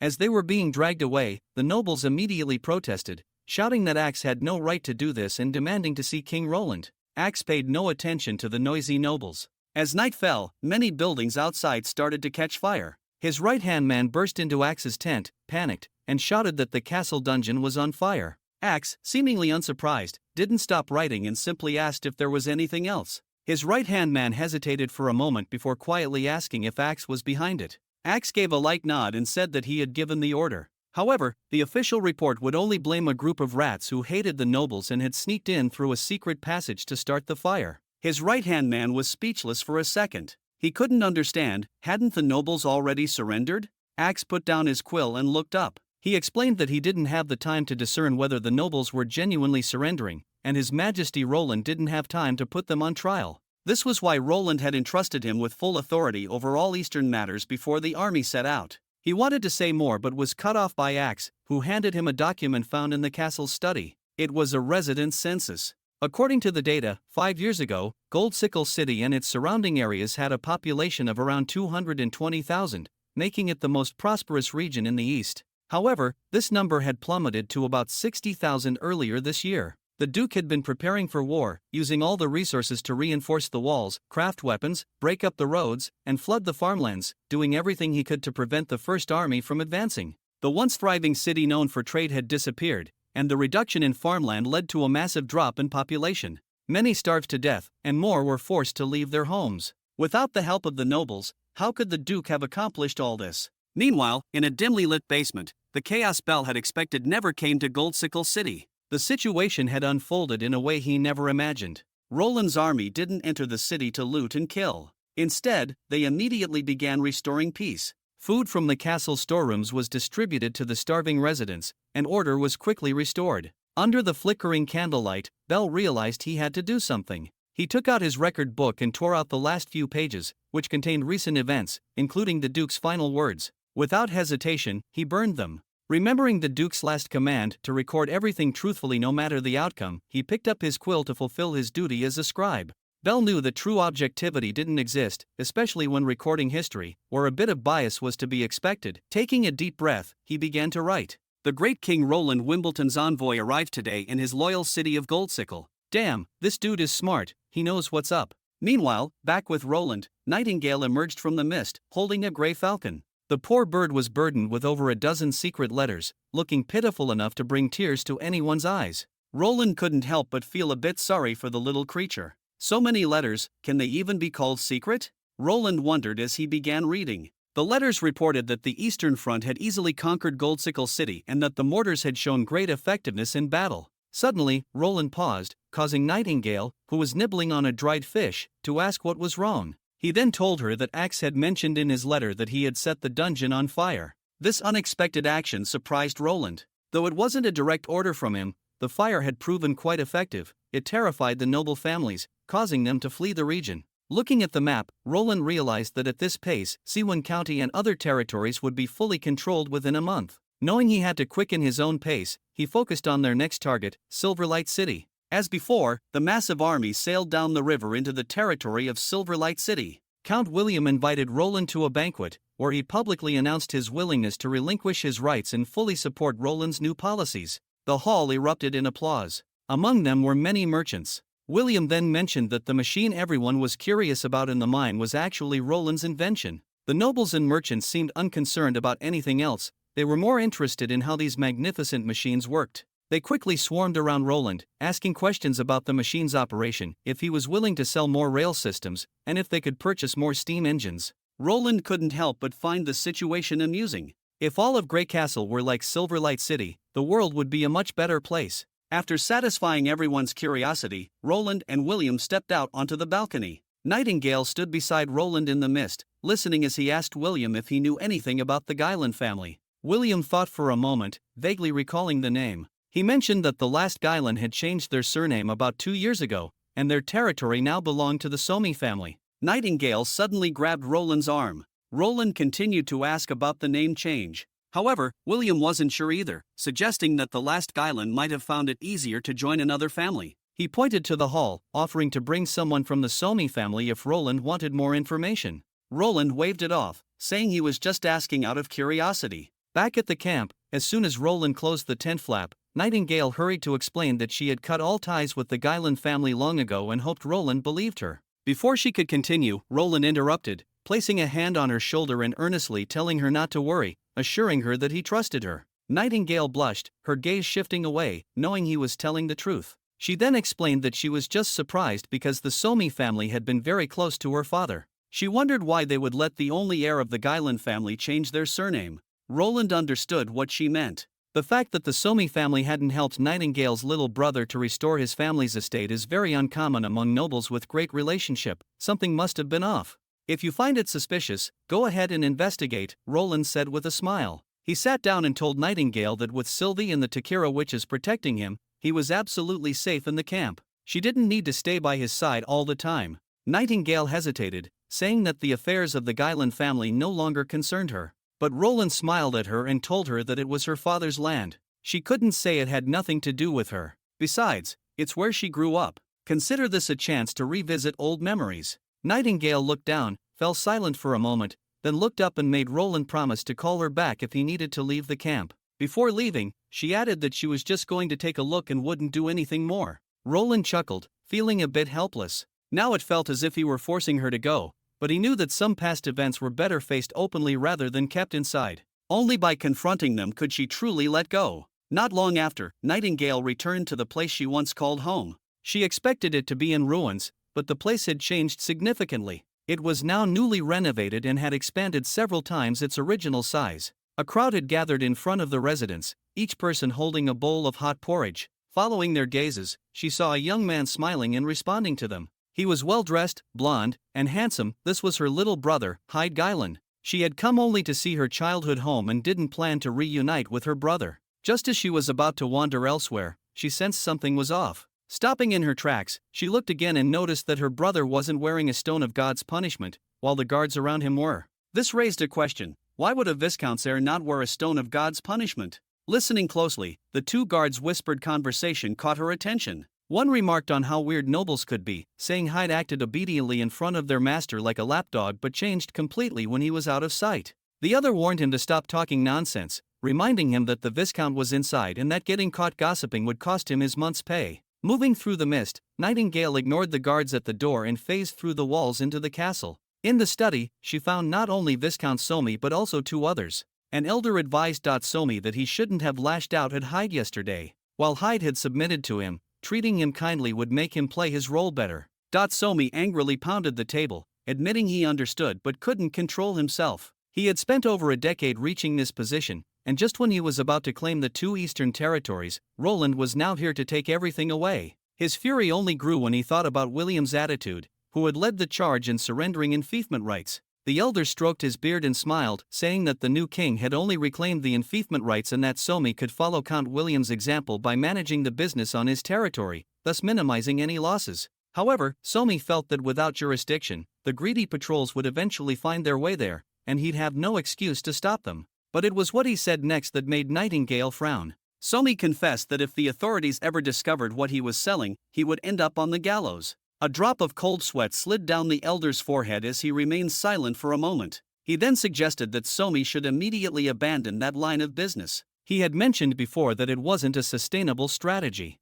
Now that Somi had enough capital and the church's restraint was gone, he should focus on legitimate businesses. Hearing this, Somi hesitated for a long time, but he knew this was the only option. After all, he had already seized the Guylan lands. With a cruel smirk, he remarked that the Guylan family never knew what they missed. With them all gone, he could now keep everything for himself. He laughed, adding that Hyde probably still believed his parents had died in a refugee riot. This revelation made Nightingale's expression change. Could there be more to her parents' deaths? Her mind flashed back to her memories. Many years ago, during a riot, her parents had patted her head before they left, telling her they'd be back soon. She waited at home until nightfall, but they never returned. When the door finally opened, she thought it was them, but it was old Guylan who hugged her and told her that her parents were gone forever. Using a communication seal, Nightingale relayed what she heard to Roland, explaining her plan to stay at Somi's residence until nightfall to question Hyde directly. Maybe he knew something. She then started to apologize, but Roland interrupted her, telling her there was no need to apologize.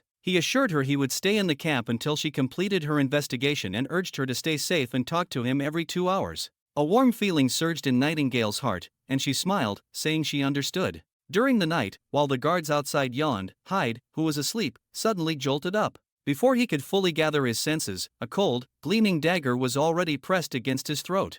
Nightingale appeared behind him, warning him that any scream, call for help, or cry would mean death. She asked if he understood. Hyde nodded. Nightingale then instructed him to turn around and see who she was. As he slowly turned, he first whispered Veronica, then corrected himself and called her sister. Before he could ask any questions, Nightingale demanded to know how he had ended up with Viscount Somi. Hyde quickly explained that after old Guyland's death, the family frequently quarreled. He wasn't sure what had happened, but by the time he inherited the title, there were no savings left. At that point, Somi approached him, and he had no other choice. Nightingale felt a pang of disappointment, sensing that Hyde was lying. She didn't call him out on it, instead asking if he had been forced to merge with the Somi family. Hyde nodded, claiming that if he hadn't agreed, Somi would have killed him, but this was another lie. Nightingale continued, asking what he was doing for Somi now, providing relief for the poor. Hyde shook his head and said Somi was using him as a front to sell dream water. The rats mixed in with the crowd were actually the ones transporting the goods, and he had only recently discovered Somi's deceit.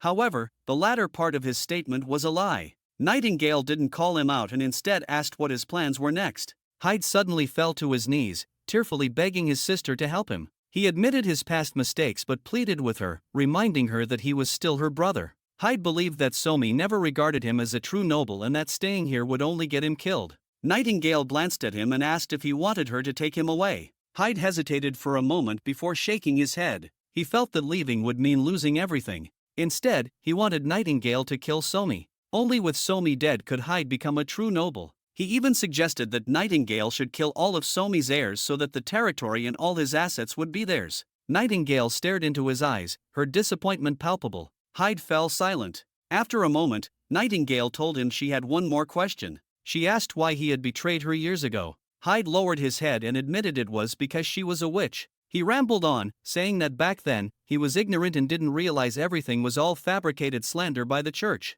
Now, he deeply regretted his actions and hoped for her forgiveness. This time, Hyde wasn't lying. For him and many others, betraying a witch seemed natural at the time, and it was an obvious choice. But one person was different. As Hyde continued to talk, her mind drifted to another person. She remembered the first time she met Roland, who chose to trust her even knowing she was a witch. He harbored no fear or hatred towards witches. This thought brought a smile to her face. She realized she was no longer alone, she had someone she could trust deeply, and who trusted her in return. She slipped into the mist again. Hyde asked where she was going. Nightingale looked back at him and said she was going to do what needed to be done. Moving through the mist, she passed through several walls until she reached Somi's study. She quickly found a hidden mechanism leading to a secret compartment. Inside, she discovered ledgers detailing the transactions of dream water, including quantities and recipients. With these records and the dream water still stored in the mansion, the evidence was indisputable. Next scene, we see Nightingale standing before a gravestone, the final resting place of her parents.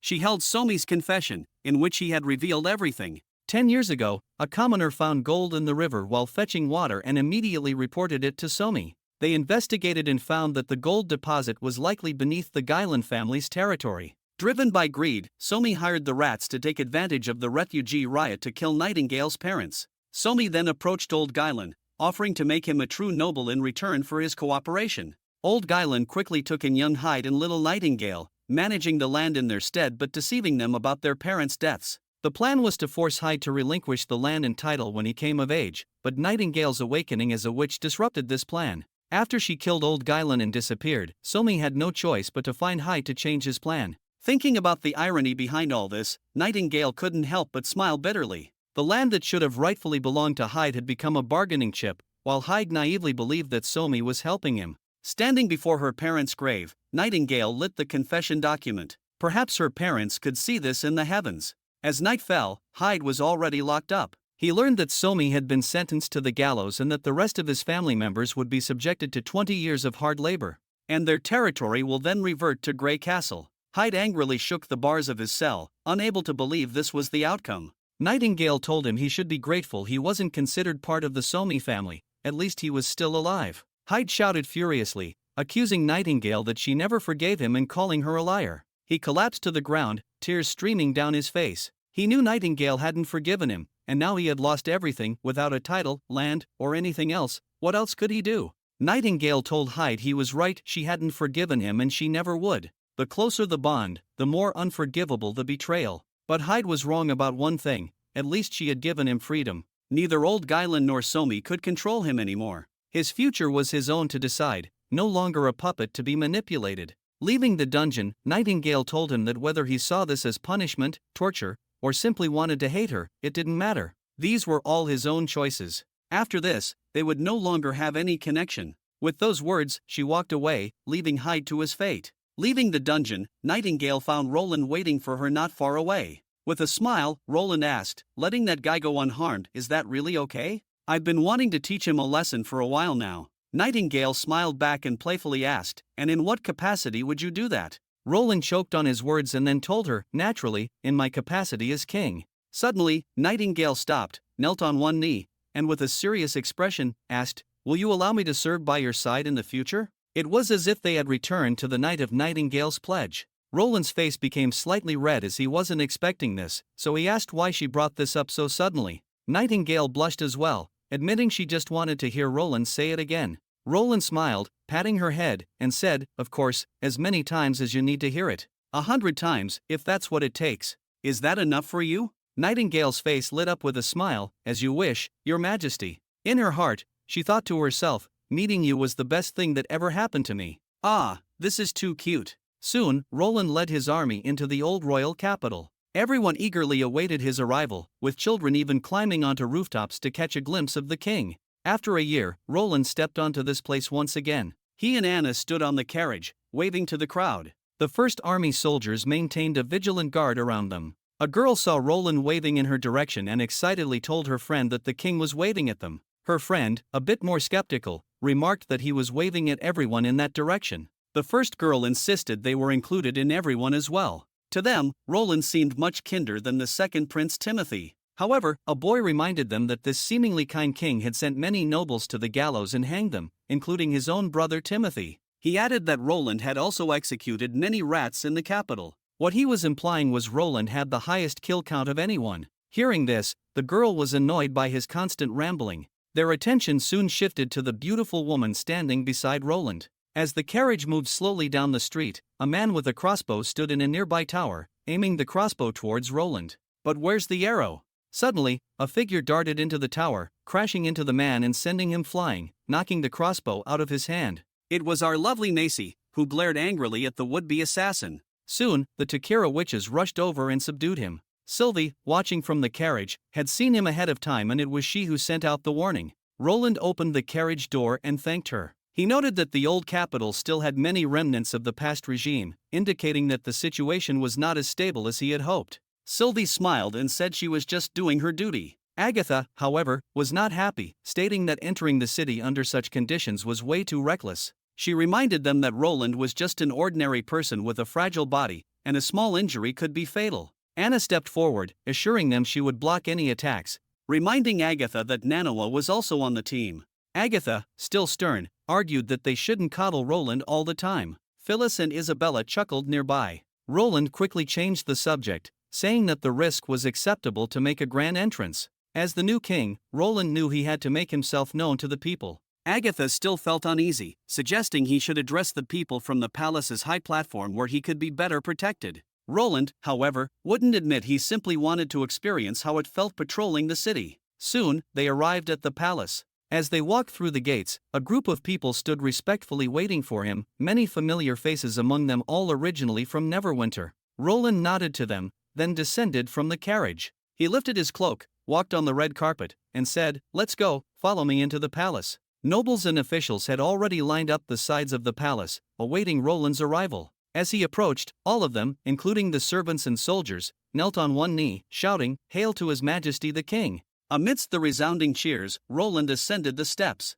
A woman handed him a golden scepter, saying it was the king's staff. Roland accepted it with one hand, surveyed the hall, and slowly spoke, saying that everyone here should already know who he is. And his purpose here is simple: to eliminate threats and restore order. He will establish an administrative system similar to the one in Neverwinter. As many of them have heard, becoming an official in the city hall comes with excellent pay and benefits. Moreover, promotions will be based on ability, not bloodline or family background. In other words, anyone with sufficient capability, even a commoner, could attain high positions such as department minister or chief minister. Upon hearing this, many people's eyes lit up, especially those from less privileged backgrounds. The prospect of advancement based on merit rather than lineage filled them with hope. A few days later, Roland looked out the window, observing the nearly complete restored order and peace after several rounds of screening. He was about to summon Tassa and the others for a discussion when a guard entered with the latest news. "Your Majesty, a messenger from the northern garrison reports that they have spotted the Dawn army to the west of Hermes," the guard said hurriedly. Roland's brow furrowed as he read the secret letter. He then quickly issued orders for the first army to depart from the capital by ship and head to the Northlands at full speed. The guard swiftly left to carry out the command. Roland then picked up his quill, thinking that waiting for the first army to reach Coldwind Ridge would be too late. There was something he needed to do beforehand. Meanwhile, near the old holy city, many troops were stationed outside. They had burned down the surrounding forests and were mercilessly slaughtering the nearby villagers. A man put down his sword, wiped his hands, and listened to the screams around him, saying indifferently, "So noisy." Not far from him, villagers were being impaled on sharp spikes, and few survivors managed to flee, shouting that the Dawn army was about to attack the holy city. An old man, panting heavily, knew that the church was on the brink of collapse and that the towns below Hermes had become hell on earth. Fortunately, they had escaped through a small secret passage, but now he was in the hands of another group of people. The old man was asked if he knew anything about the secret passage that bypassed the holy city and led directly to the base of Hermes. He nodded, saying that there were several exits, but he only knew the one leading toward the Kingdom of Dawn direction. The man questioning him nodded in response and promised him a reward if he guided them. The old man, however, did not want any rewards and only wished to return home. The man smiled, regretting that to ensure no accidents occurred, the old man would need to stay with them for the next few days. The old man wanted to argue, but then he saw the 5 gold coins in the man's hand. The man assured him there would be 5 more after the task. Gulping hard, the old man knew what 10 gold coins could buy in Greencastle and realized he couldn't refuse. Soon, they reached a cliff and entered a cave. It led to a narrow path, barely wide enough for 2 people. The old man remarked that even if they could reach the Kingdom of Dawn, they couldn't defeat the Dawn army in one strike. The man simply told him they were not here to fight alone. His Majesty's reinforcements were on their way. Hearing this, the old man was skeptical but stayed silent. Upon returning to the camp, the old man finally saw the so-called reinforcements. It was a group of young and beautiful girls, many of whom looked quite young, and of course, there was a pigeon too. He was perplexed, wondering what use these girls could be, but soon he noticed the soldiers cheering for them, calling out Lady Lightning and Lady Macy. Then he saw another familiar face, the Duke's daughter, nicknamed the Pearl of the North. What was she doing here? Edith handed a sealed letter to the man, stating that the king had granted her full authority as acting commander. She was to oversee the bomber mission. After reading the letter, the man saluted her and assured her that the northern garrison would fulfill their duties. Edith returned the salute. The entire camp sprang into action. Although the man had no idea what a bomber was, he trusted that anything devised by the king had to be immensely powerful. After getting their orders, everyone jumped into action. Before long, Lightning got the signal through the communication seal that Maggie had transported everyone to their positions. Since everything was set, grinning, Lightning gave a thumbs up and turned to her friends, Maisie and Hummingbird, waving to signal it was go time. Shortly after, the 3 girls sprinted over to a contraption that Lightning had named the East Wind, which had 4 missiles on each side. Hummingbird climbed into the harness and grabbed the control rods, channeling her magic and using her ability to make the whole setup lighter. Maisie then transformed and laid on top of the harness. Lightning secured them with straps and ropes, merging Maisie and the East Wind into one unit. Maisie gave it a few test runs, confirming it was just within her weight limit. Once everything was ready, Lightning clapped her hands, put on her goggles, and jumped into the air, laughing as she announced that all routes were clear for takeoff. Hummingbird, covering her forehead, muttered, "Here we go again." Maisie spread her massive wings, and they began to ascend. Soon enough, they reached the skies above the old holy city. Looking down at the hated city, Lightning thought, karma really did a number on this place, the church had it coming. But the 3 girls knew there were still many innocent civilians here, especially the orphans kidnapped by the church and locked in various monasteries. So, bombing the entire old holy city wasn't an option. With a sigh, Lightning ruffled her hair, clearing her mind before diving quickly. Maisie followed closely. They descended toward a plaza, and everything on the ground rapidly grew larger. Some knights noticed the descending shadows, but before they could react, Lightning sharply pulled up and shouted, "Now, drop the bombs."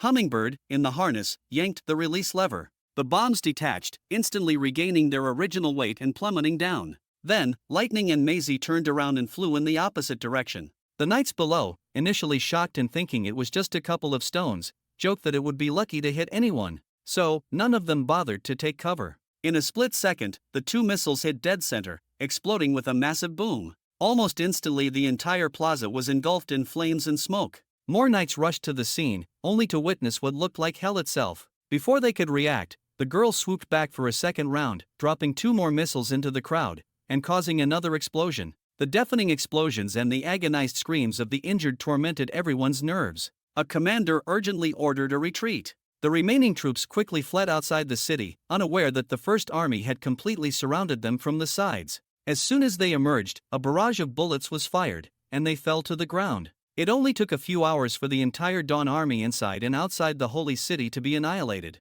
After the battlefield was cleared, the news quickly reached Edith. An officer handed her a report, which she read carefully. However, there was no mention of the King of Dawn and Pian. The officer explained that no bodies matching his description were found among the dead. During the interrogation of prisoners, some claimed to have seen someone resembling Pian, but in the chaos, they couldn't be certain. However, the prisoner mentioned that the person was dressed in civilian clothes and accompanied by a group of knights. When asked about the location, the officer replied it was within the Holy City during the bombing. Edith nodded, figuring it had to be Pian. In such a significant war, it made sense for the king to lead personally. Edith considered that the King of Dawn dropping his ego to disguise himself as a civilian and escape was a smart move. Hearing this, the officer clenched his fists in frustration, upset that the biggest target had escaped. He lamented not having a pursuit unit ready. Edith, however, told him not to beat himself up. She gave a cold smirk, suggesting this might not be a bad thing. Once they realized how terrible it was to be enemies with Grey Castle, and Pian's throne might not be so comfortable anymore.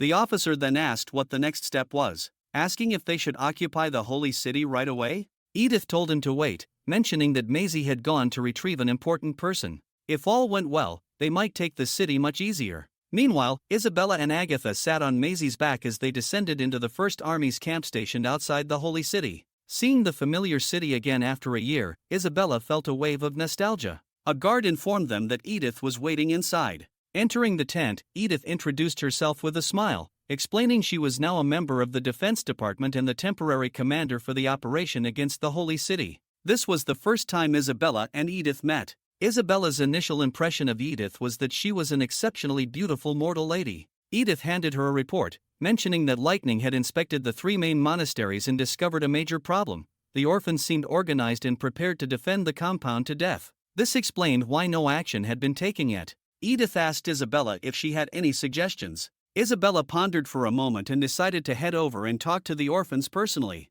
Outside, upon seeing Isabella, Maggie immediately stood at attention and saluted, pressing her right hand to her chest and bowing. Isabella shook her head, reminding her for the 12th time to drop the formalities and just use her name. They were no longer the pure ones. Despite this, Maggie still bowed and saluted, leaving Isabella with no choice but to sigh again. Maggie used her ability to summon her magic cube, and they all stepped inside. Maggie glanced back at the First Army soldiers, asking if they weren't coming. Isabella replied that they wouldn't enter the Holy City until it was safe. The magic cube quickly transported the group to one of the monasteries. The large courtyard was nearly empty, save for a few girls who looked like they hadn't eaten for days, holding oversized pitchforks as weapons. One girl sensed something and turned abruptly, shouting, "Who's there?" This startled the others nearby, causing a wave of panic. As everyone turned in that direction, they saw 2 women and seemed to believe the 2 had suddenly appeared out of nowhere. Sharp whistles echoed through the compound as all the girls rushed out, each holding different weapons. Agatha began to channel her magic when the eldest girl suddenly shouted for everyone to stop. Trembling, she asked if the woman before them was Lady Isabella, the former pure one of the Pope. Isabella nodded calmly. It seemed like they hadn't forgotten her. Seeing the girls drop their weapons, Isabella felt reassured that the task given by the king might be accomplished smoothly. But in the next moment, she was taken aback by their reaction. The girls simultaneously fell to their knees, heads bowed, crying out that they were saved, that Lady Isabella, or rather, Pope Isabella, had come to rescue them, and pleaded, "Your Grace, don't abandon us." Isabella felt a surge of anxiety after being called the Pope and was about to deny the girls' pleas, but Agatha placed a firm hand on her shoulder, stopping her. Agatha reminded her that the mission was paramount and that His Majesty wouldn't mind this ruse. Taking a deep breath, Isabella sternly asked the girls what they meant by saving them and inquired about the whereabouts of the judgment soldiers and priests. The girls explained that they had fled while some were summoned away by the church. Quickly, one girl began to confess, claiming she had committed a sin by killing a priest. The others hurried to defend her, insisting it wasn't her fault. Some mentioned that they had been without supplies for 2 months. They didn't have any clothes or food. Some even began questioning if they had been abandoned. A cacophony of voices erupted as everyone tried to explain their situation. Isabella shouted for silence, declaring that one person should speak at a time. She chose the eldest girl to explain. The girl revealed that since the battle at Coldwind Ridge, the monastery's supplies had dwindled. Initially, food portions were reduced, and eventually, even the number of meals was halved. With the storeroom nearly empty, they had no idea what was happening outside due to the information blackout. The church's people had deceived them, only telling them to constantly pray while the church withdrew all judgment soldiers and priests. Once the news reached them, only a few unselected or rather abandoned believers remained at the monastery. From these people, they learned that the Grand Cathedral in Hermes had collapsed, and the church was on the brink of survival. In a desperate bid, the higher-ups decided to abandon the old holy city and recall all essential personnel to the highlands. The final order left for the monastery was to defend against the invading enemy and sacrifice their lives to the god until the end. Faced with this dire news, the situation only worsened. The abandoned believers became more tyrannical, even abusing the girls. They declared themselves the new priests and started committing atrocious acts. It didn't take very long until the situation had completely gotten out of hand. Hearing their companions' cries for help, the girls decided to fight back, arming themselves and launching an attack during the night. After killing the priests, they learned that the Dawn army had advanced to the city's borders. In desperation, they took up arms, leading to what's happening now. After hearing the girl's statement, Isabella felt something was off. There was a secret passage leading to the holy sanctuary, even the main exit. How could such an important location be abandoned so easily? This caused her to have many suspicions. She then asked the girl for her name, and she replied, Autumn. Isabella pointed out that without food, they would die even if the Dawn army hadn't come. She asked if they had ever considered escaping. The girls hesitated and then looked down. They had never left this place before, and even if they did, where could they go? Though hungry and underfed, they still received some food daily. They believed that leaving might not guarantee anything better. Seeing their confusion, Isabella understood what was going on. It wasn't just the church's orders that kept them here, their way of life left them with no other choice. Isabella then asked why they called her Your Grace and the Pope. Autumn hesitated and then explained that the current Pope Main had passed away, the 3 main bishops had all died, and Hermes hadn't issued any new decrees. According to the principle of automatic succession, Isabella was the closest to the throne. The girls then pleaded with her to save them.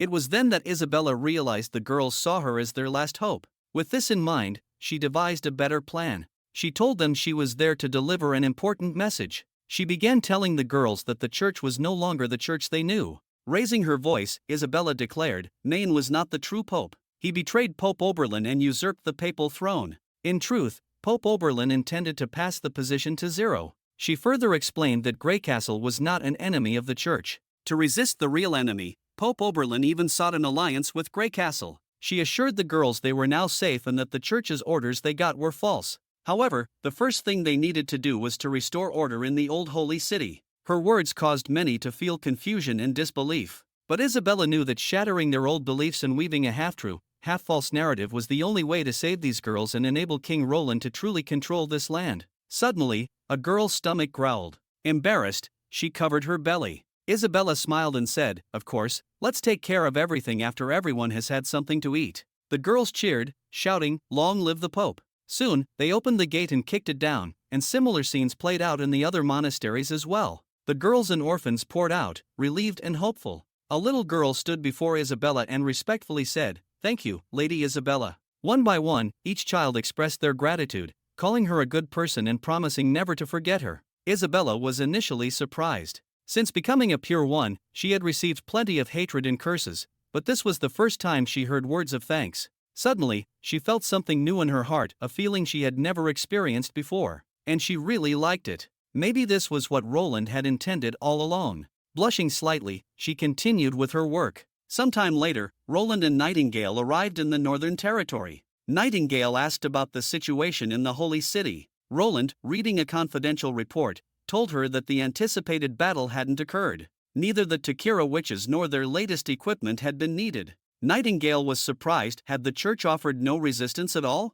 The report indicated that the church's upper echelons had collectively vanished. The once bustling city was empty, with only a few residents left in the outer districts to maintain the illusion of the church's presence. But the intel didn't go into much detail. After a short break, Roland told the army to move on to Hermes. When they finally got there, Isabella, Edith, and a few others were waiting at the castle gates to greet them. Seeing the empty city, Roland was still having a hard time believing they had actually abandoned it. Was this some kind of trick? Were they planning to regroup and hit back later? He knew he had to stay sharp against these fanatics. Isabella, though, smiled and told Roland not to worry. The church wasn't coming back. They had even left behind a messenger. In the northern district, Roland met this so-called messenger. It was a frail old man in priest robes, clutching a book. The old man glanced at Isabella before turning to Roland and asking, "Are you His Majesty Roland Wimbledon, King of Greycastle?" After Roland nodded, the old man spoke slowly, "You've won, Your Majesty." His tone was dripping with sarcasm. He told Roland that if this was the outcome he wanted, the church would back off and leave him everything he needed. The city was his, but in return, he'd inherit their nightmares. Roland, unfazed, asked what these nightmares were. The old man got louder, practically spitting as he talked, saying Roland had no idea what kind of enemy they'd been preparing to face for centuries. By destroying the church, Roland would bear the consequences. He even claimed humanity would face extinction because of him. Finally understanding the old man's implication, Roland calmly said the old man was exaggerating. Seeing Roland's indifferent attitude, the old man slapped his book, saying that if Roland read the church's sacred texts, he would understand the foolishness of his actions. He was about to reveal the true enemy of humanity when Roland interrupted him, knocking the book from his hand and coldly stating, "The demons, right?" Roland's mocking tone silenced the old man. He continued, saying the old man would probably mention the divine war or the smile of the gods or maybe the chosen one. Roland, squinting, told him he had already dealt with the demons.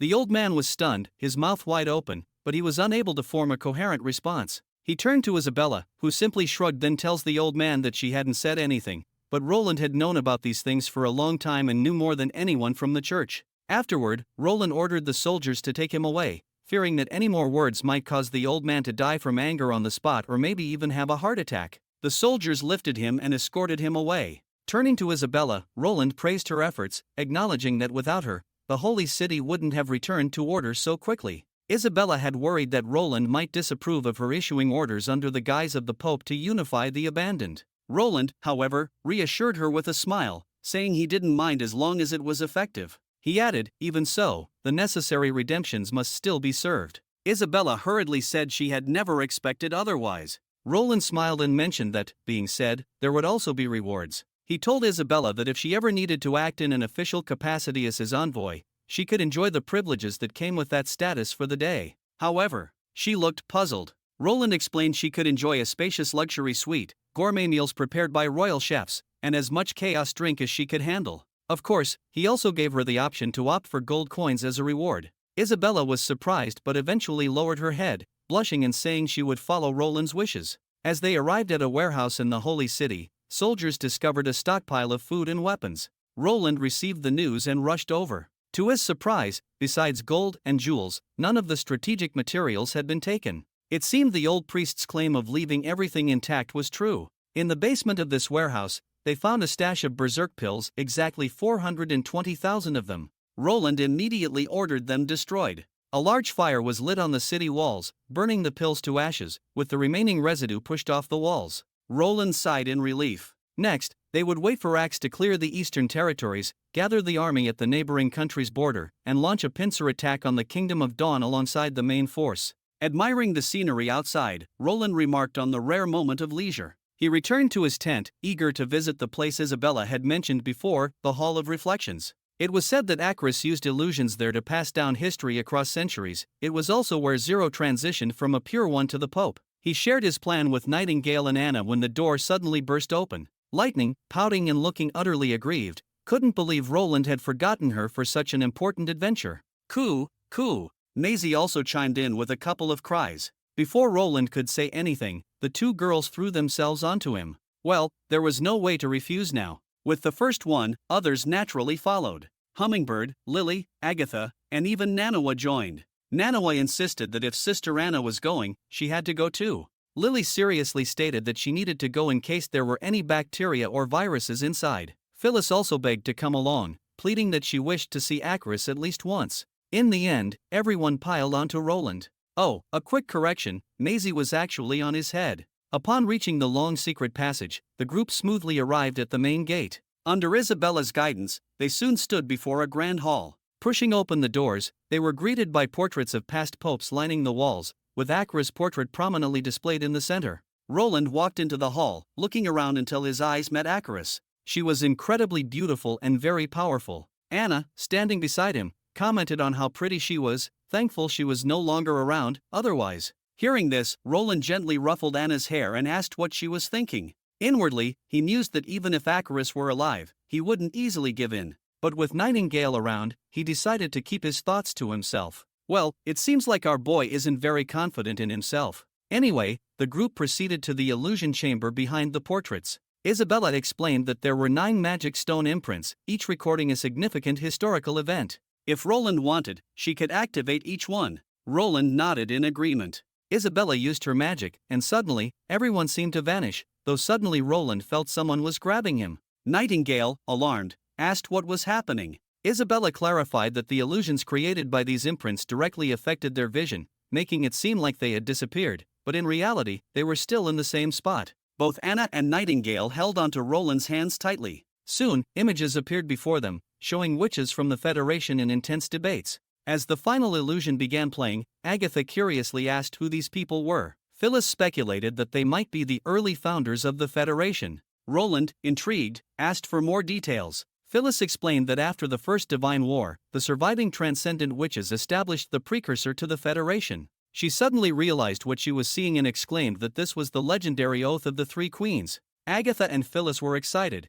but Roland was unfamiliar with it. Agatha explained that it was a pivotal moment when the Federation transitioned from a loose organization to a unified one. After the First Divine War, the Federation, controlled only by witches, was formed, but internal debates on governance and strategies against the demons persisted for years. Eventually, 3 powerful factions emerged, dominating other lords and city-states, and established a tricouncil decision-making structure, leading to the formation of 3 major cities. The 3 leaders were titled queens and formed what was known as the Federation's top 3 seats. Roland quickly grasped this history, but his expression soon changed, which Anna immediately noticed. The group looked up and saw a portrait of a person none of them recognized, except Roland. He explained that the person in the portrait, with an eye patch and seated cross-legged on a high-backed chair, looked exactly like Lon, Garcia's mentor from the dream world. Meanwhile, in the forest with Lorca. In the forest, Lorca sniffed the air and soon found a mixed-breed demonic beast, a bear-like hybrid in the midst of its meal. Just as Lorca was about to transform, she heard footsteps.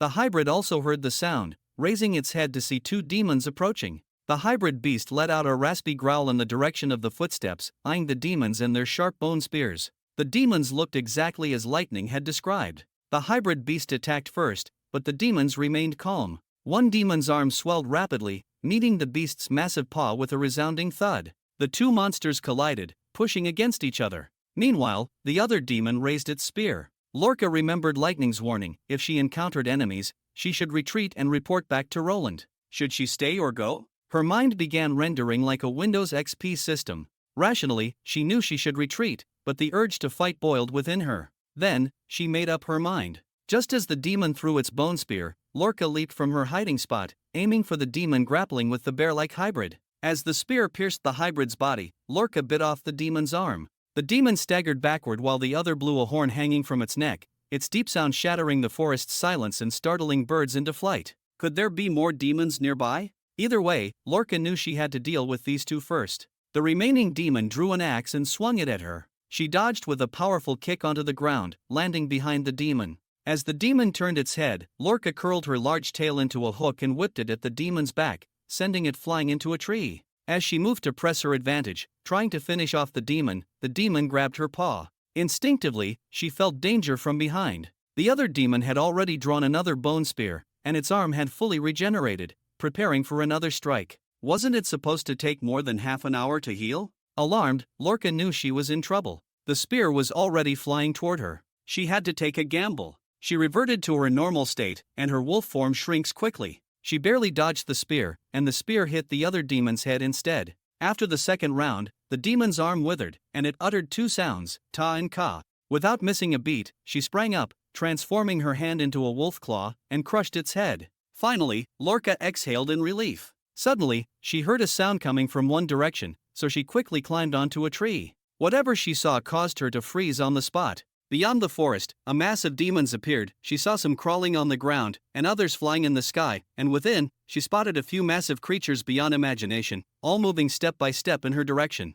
As the ship cut through the waves, one of the witches on board grabbed everyone's attention. She yelled out that she had spotted the port. In no time, the deck was buzzing with excitement. It had been a month and a half, and finally, they were almost there. Captain Jack couldn't help but smile at the sight of the joyous witches, but he noticed Camilla wasn't sharing in the celebration. She stood apart, looking more like she'd just swallowed something sour. Curious, Jack asked, what's got her looking so glum? He thought today's supposed to be a good day. Camilla's thoughts were elsewhere, fixated on no one but the king of Grey Castle. Even though several witches had already made the trip to Neverwinter, and Tilly had sung the city's praises, the notion of nobles still left a bad taste in her mouth. She was about to mutter something about the nobles being all bad people, but Jack's words cut her off, saying if he wasn't mistaken, with a smile pointed out that she was also a noble, and from Grey Castle as well. Camilla opened her mouth to argue, but all that came out was a sigh. Jack took a long drag from his pipe and gazed out at the endless ocean. He mused that judging someone solely by their title isn't much different from hating someone just because they're a witch.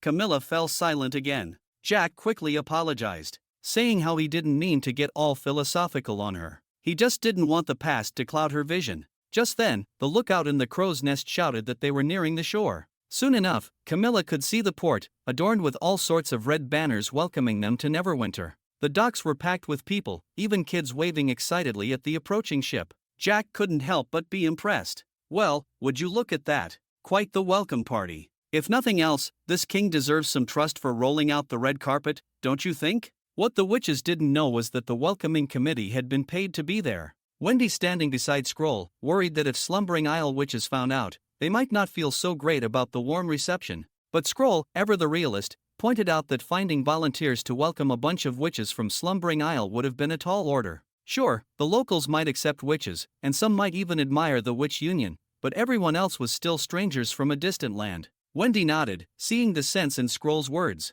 Scroll then shrugged, saying sometimes, money really does make the world go round. As the witches from the Slumbering Isle began to disembark, it was time for Wendy to make her entrance. With her signature big sister smile, Wendy warmly welcomed them to Neverwinter. Leading the way, she guided them to a specially constructed apartment building. As they arrived, a chorus of awe echoed through the group at the sight of the tall, beautiful structure. Wendy explained that this place had been built just for them, and the success of the construction was largely thanks to Lien. The witches turned to Lien in surprise. They had always thought her power was just about moving land up and down, but this was next level. Lien blushed, scratching her head, saying she only helped the workers build up some slopes, and when they needed to add a new floor, she just raised the nearby ground to form a platform attached to the building, so they could work more easily. One of the girls then voiced a concern that was on everyone's mind. She then asked Lien if she had faced any hatred or disgust just for being a witch. Lien quickly shook her head, saying not at all. She reassured them, telling them the workers even shared their flatbreads with her for breakfast.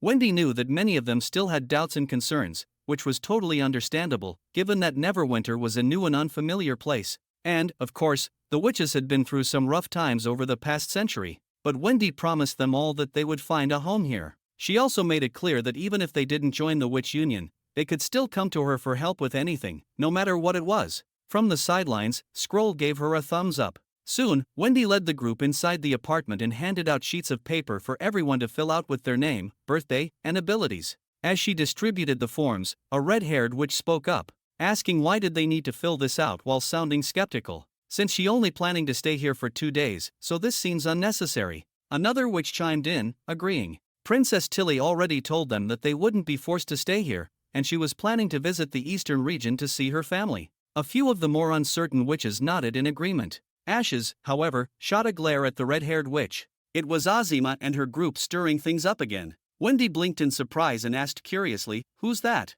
Ashes, with a slight frown, explained they're a witch group from the eastern region. Just then, Tilly walked over, offering a quiet apology. She explained that this group had never fully agreed with her leadership, but compared to the Bloodfang Association, they weren't bad at heart. Tilly then turned to the red-haired witch, although she understands how they feel, wanting to go back and see for themselves. But now isn't the right time. Even though the church is gone, there's still a lot of hostility toward witches among the common folk. Before she could finish, the red-haired witch interrupted, sounding a bit defiant, thinking that's exactly why they should see it for themselves. They don't trust Tilly and even believe that she is on her brother's side. Ash's voice grew cold as she stepped forward, looming behind the red-haired witch, telling Azima to watch her tone. Azima jumped, startled, but quickly shot back, asking if she was going to fight, or maybe kill her here, like what she did with Heidi and the Bloodfang witches. Tilly hadn't expected things to escalate so quickly, but before she could intervene, a sudden cough broke the tension. Scroll walked over, letting out a weary sigh. She wanted everyone to take a step back. Looking at them calmly, she also had a few questions. Azima shot Scroll a glance, then asked, what did she want to know? Scroll didn't respond directly to her. Instead, she turned to the witch who wanted to return to the eastern region. Since she's still thinking about her hometown, it must mean she wasn't abandoned by her family. If that's the case, she was likely forced to leave because of the church's pressure and eventually went to the Slumbering Isle. The girl nodded in agreement. Scroll was spot on. Scroll continued, telling her that a few years ago, things were really bad in the eastern region. After Garcia and Timothy raided the region, the place was war-torn, the fields were abandoned, and people were barely surviving. Many became refugees. But 2 years ago, His Majesty Roland started a program to shelter these refugees, and now Neverwinter's population has surpassed 100,000. Most of these people are refugees from all over Greycastle. Maybe her family is among them. Scroll then asked where the girl used to live. The girl shook her head. Her village didn't really have a name. Some folks who had traveled called it 16 for some reason. Scroll, with her photographic memory, thought for a moment and then nodded. Before long, someone from the city hall had brought over a worker named What. After hearing the news, the man practically sprinted into the room, his eyes wide with disbelief as he looked at the girl. Is it really you, Manhwa? He asked. His voice began to shake. He even started thanking the gods that she was still alive. The girl recognized him too. What, a familiar face from her past. Manhwa was the nickname her father and close relatives used to call her, but now she goes by Doris. What explained that everyone in the village had thought she was taken away by witches. Doris recounted her story, then anxiously asked about her family. What's expression darkened as he shook his head. In a low voice, he tells her that they didn't make it to Neverwinter. Doris covered her mouth, overcome with grief, and began to cry. What remembered how Doris's mother, on her deathbed, had kept repeating Doris's name. What began comforting her, saying she'd be relieved if she knew her daughter was still alive. Azima, unable to bear the scene, turned away, her own emotions welling up, while another witch started to cry, saying she missed her own family too. The room fell silent, the air heavy with sorrow. It wasn't until Doris finally calmed down that Scroll spoke again, telling them this is why it's important to document everyone. If any of their family members made it to Neverwinter, they would have been informed immediately. Maybe some of them are already here, waiting. Azima lowered her head, not saying a word. Scroll picked up the form again, asking them to fill it out, and this time, no one objected. As they left the apartment, Wendy couldn't help but marvel at Scroll's ability to remember the identities of all 100,000 people in Neverwinter. Doesn't that get confusing? She asked, genuinely curious. Scroll shrugged with a slight smile, saying she was honestly not sure how to explain it. At first, it was a bit overwhelming, but over time, everything just started to organize itself in her mind, like it was all automatically sorted. As long as she has a keyword, she can instantly recall the information she needs. Like earlier, when Doris mentioned 16. That's because the 16th village they passed on their way back from Golden Sickle City was where her home was. She then said that when Roland eventually unites Greycastle, she's not sure how much more she can keep track of. Wendy glanced at Scroll, a thought crossing her mind. Does this mean Scroll will end up remembering the lives of everyone on this land? Perhaps she is, their living history? They soon arrived back at the city hall when a man suddenly came running up to them, telling them there was someone in the main hall who refused to leave, and the person was demanding to see the head of the witch union. Before he could finish, the person in question appeared. He looked like an old farmer, and he was clearly anxious. Turned out, he found a girl outside the city, covered in blood. She looks like a witch, but she's barely conscious. Scroll frowned, thinking out loud. No witches were scheduled to leave the city today. Wendy quickly asked, "How does the man know she's a witch?" The farmer hesitated for a moment, then replied, "Well, ordinary people don't usually have, animal parts." The girl had a tail. Wendy's heart skipped a beat. The first person who came to mind was Lorca. Without wasting another second, she urged the man to take them over. As the scene shifts, Lorca lay motionless on the bench, her entire body battered and bruised. Her once cute, perky ears were now tattered and incomplete. Wendy and Scroll stared at her, trying to comprehend what could have happened to leave her in such a state. The old man who had found her looked worried, wondering, can this child still be saved? His voice filled with concern. But with Nanawa and Lily both out of the city, there was only one person who might be able to save her.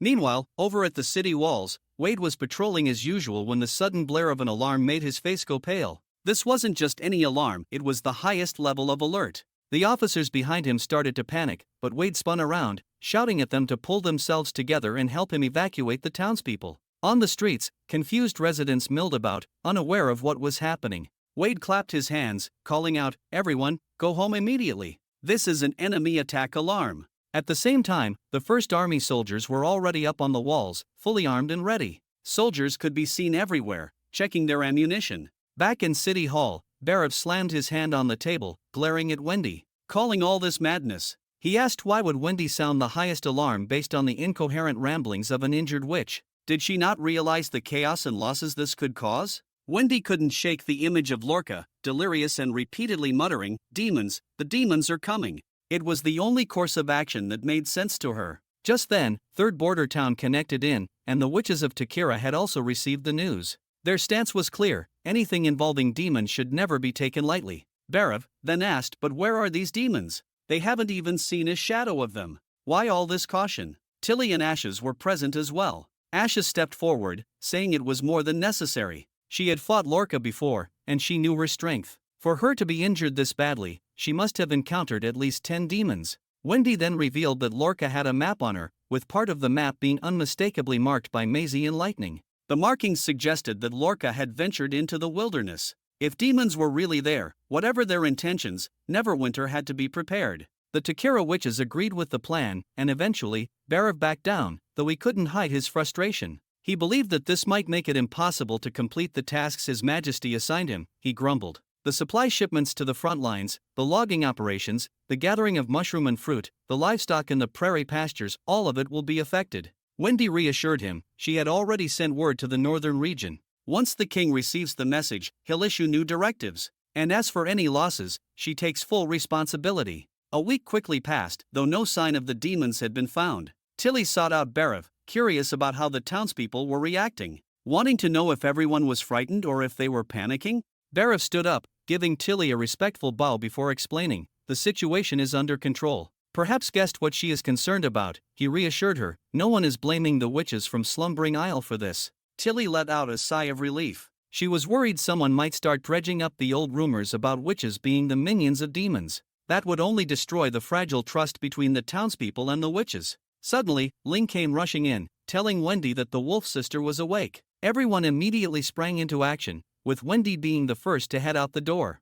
Barav started to follow, but Ashes blocked his path, telling him that it was the girls' dormitory, so it was better for him to stay here and wait. When Wendy arrived, she found Lorca struggling to sit up in bed. Despite still being severely injured, her body emitted a faint green glow. Her limbs, bones, and even internal organs had suffered significant damage. The only reason she was still alive was thanks to Nightfall's symbiosis seed, just enough for them to keep Lorca alive and wait for Nanawa to return for proper healing. Lorca weakly turned to Nightfall, who lay beside her, and whispered a thank you. Sipping on a chaos drink, she tried to make light of the situation, joking, saying it's not so bad since she gets to drink chaos drink every day now. Ashes stepped forward, looking quite serious, asking what exactly did she encounter? Lorca's face darkened as she began to recount the events. She described how she was in the forest after defeating the 2 demons when she first noticed something was wrong. Then, she witnessed an overwhelming number of demons swarming toward the ruins of Takira, so many that it was impossible to count them all.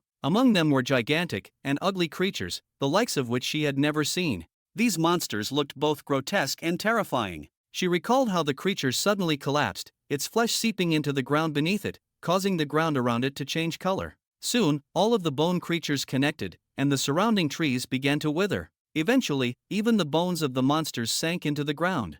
Wendy recorded every word Lorca said, then asked, "What about her injuries?" Lorca admitted that she knew she couldn't handle an enemy like that on her own. So she decided to return to Neverwinter, hiding for days and hoping the demons wouldn't notice her during their horn from earlier. But she underestimated them. It wasn't until she began her retreat that she realized several demon squads had been lying in wait for her. Nightfall, listening nearby, was stunned, since she didn't expect demons to be so smart. Tilly, deep in thought, offered a possibility. That might mean there's a high-ranking demon commanding them. Ashes gently patted Lorca on the shoulder, offering some comfort, telling her that when facing an unknown enemy, there's no perfect plan. The fact that she managed to escape and bring this warning to them is already an incredible feat. Wendy watched by the door, surprised. It was the first time she had heard Ashes give such high praise. The group left the room and returned to the hall, where they recounted everything once more. The Takira witches were certain that they couldn't allow the demons to take control of the Takira ruins.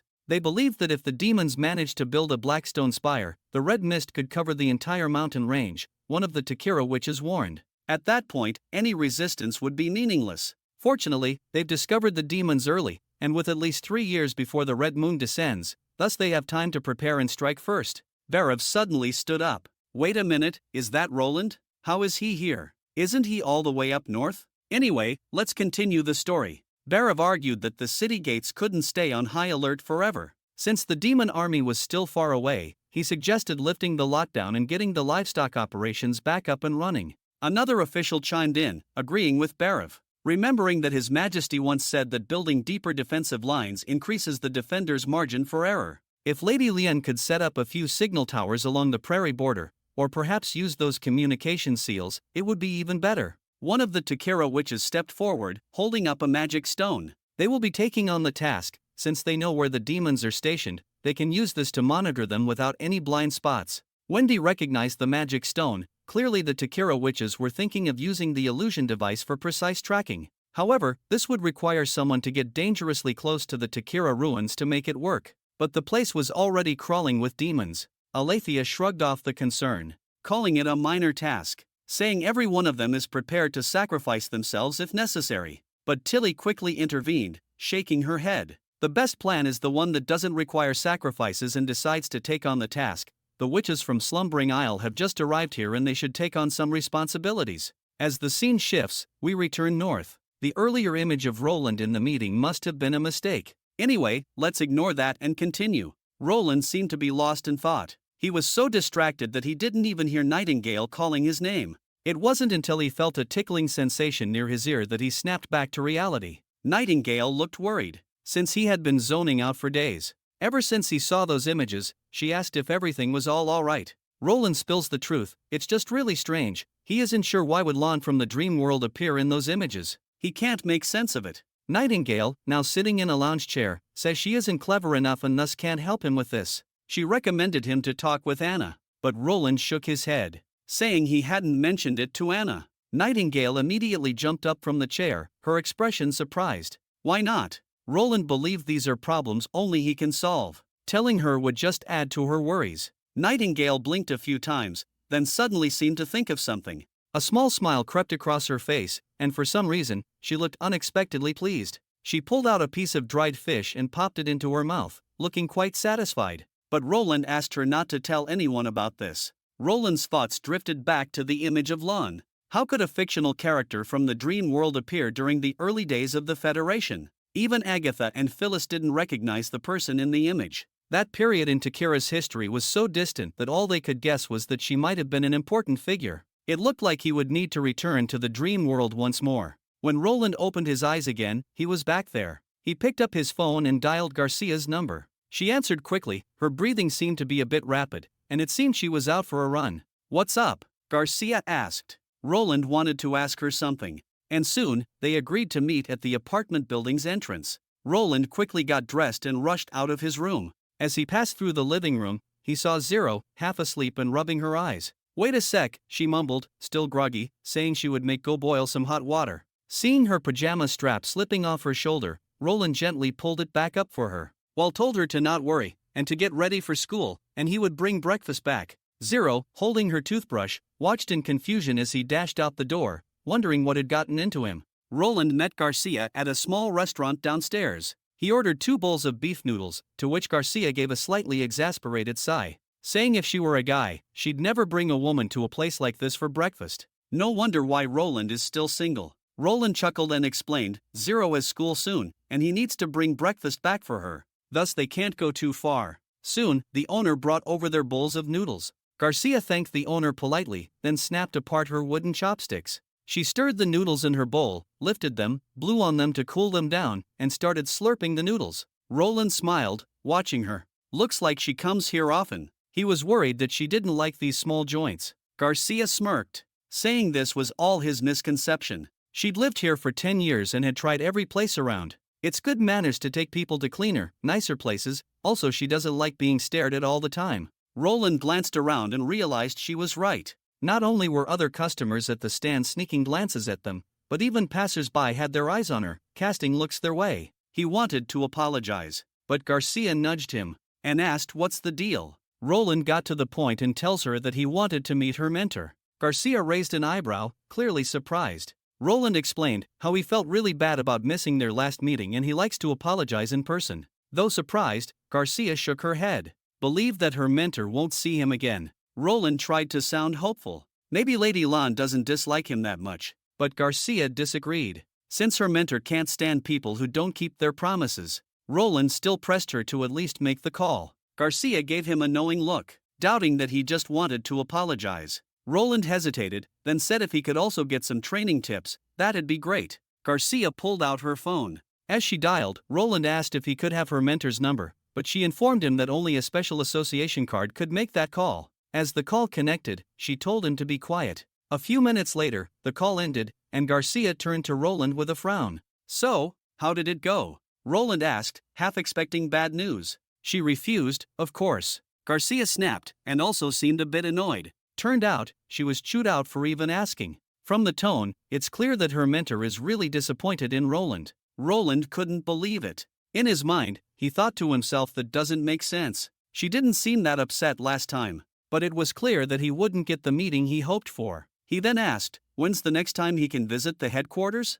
Garcia tells him when he can handle an erosion event on his own and become an official martial fighter. That condition is surprisingly simple, Roland thought to himself as he lifted his bowl and drank the soup down to the last drop. He then brought up Lan's cryptic statement from the other day, saying he was curious and wanted to know what she meant when she said the divine war is not far off. Garcia leaned back in her chair, explaining that her mentor believes in a book written over half a century ago, titled The Reason for Existence. It's a philosophical work that speculates on the emergence and evolution of civilizations, framing them as part of something called the God's choice. He also tells him to not get the wrong idea, the gods here aren't some personified beings. It's more like a set of rules, or perhaps the purpose behind the continuation of all things. Roland's mind raced. In his mind, this was another book he never heard of. This likely meant it was something unique to the dream world, a creation of that strange reality. He then asked if he could borrow the book. Garcia gave him a curious look but didn't refuse, saying she will check it out from the headquarters library.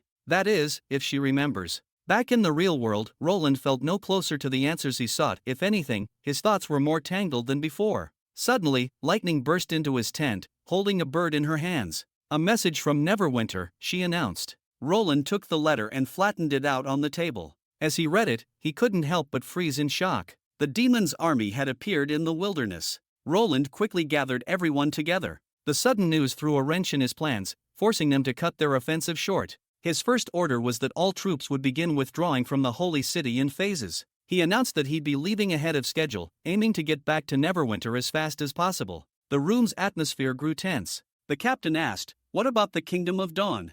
Andrea didn't say anything, but the anxiousness on her face was hard to miss. Roland looked at them both and assured Andrea that Neverwinter wouldn't abandon any ally. He promised to continue the plan to save Otto. And as for the King of Dawn, he and his men will pay the price. As Roland put it, Wimbledon's wrath may be slow, but it never misses its mark. He added that this wasn't something the First Army needed to worry about, he'd handle it after the meeting. When the meeting wrapped up, Roland asked Andrea to stay behind. He explained, the main force of the First Army has to head back and defend Neverwinter, so they'll need to tweak the plan a bit. But he tells her not to worry since he had convinced the Takira witches to take care of Ampion for them. Then he paused, knowing the next part was tricky. The problem now is how to maintain order in the Kingdom of Dawn. This leaves him no choice but to let the three noble families take charge. Andrea hesitated for a moment, then quickly pointed out that if that's the case it would mean Roland wouldn't gain much from this. Roland nodded, knowing she was right. He gets it, but right now, he'd rather not let Ampion turn against them. Besides, keeping Otto alive is his top priority.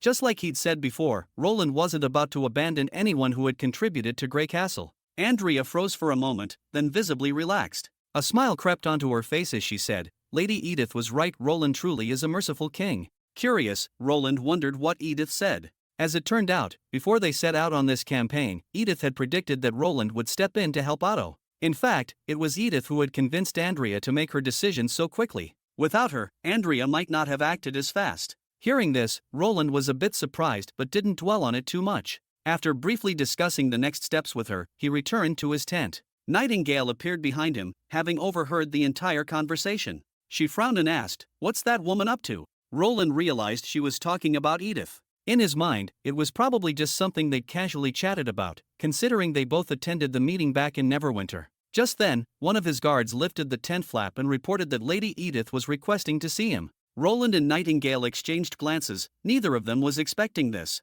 Roland nodded and raised his teacup, while Nightingale eyed him with curiosity. When Edith entered the tent, she saluted before getting straight to the point. She wanted Roland to reconsider and abandon his interference in the Kingdom of Dawn.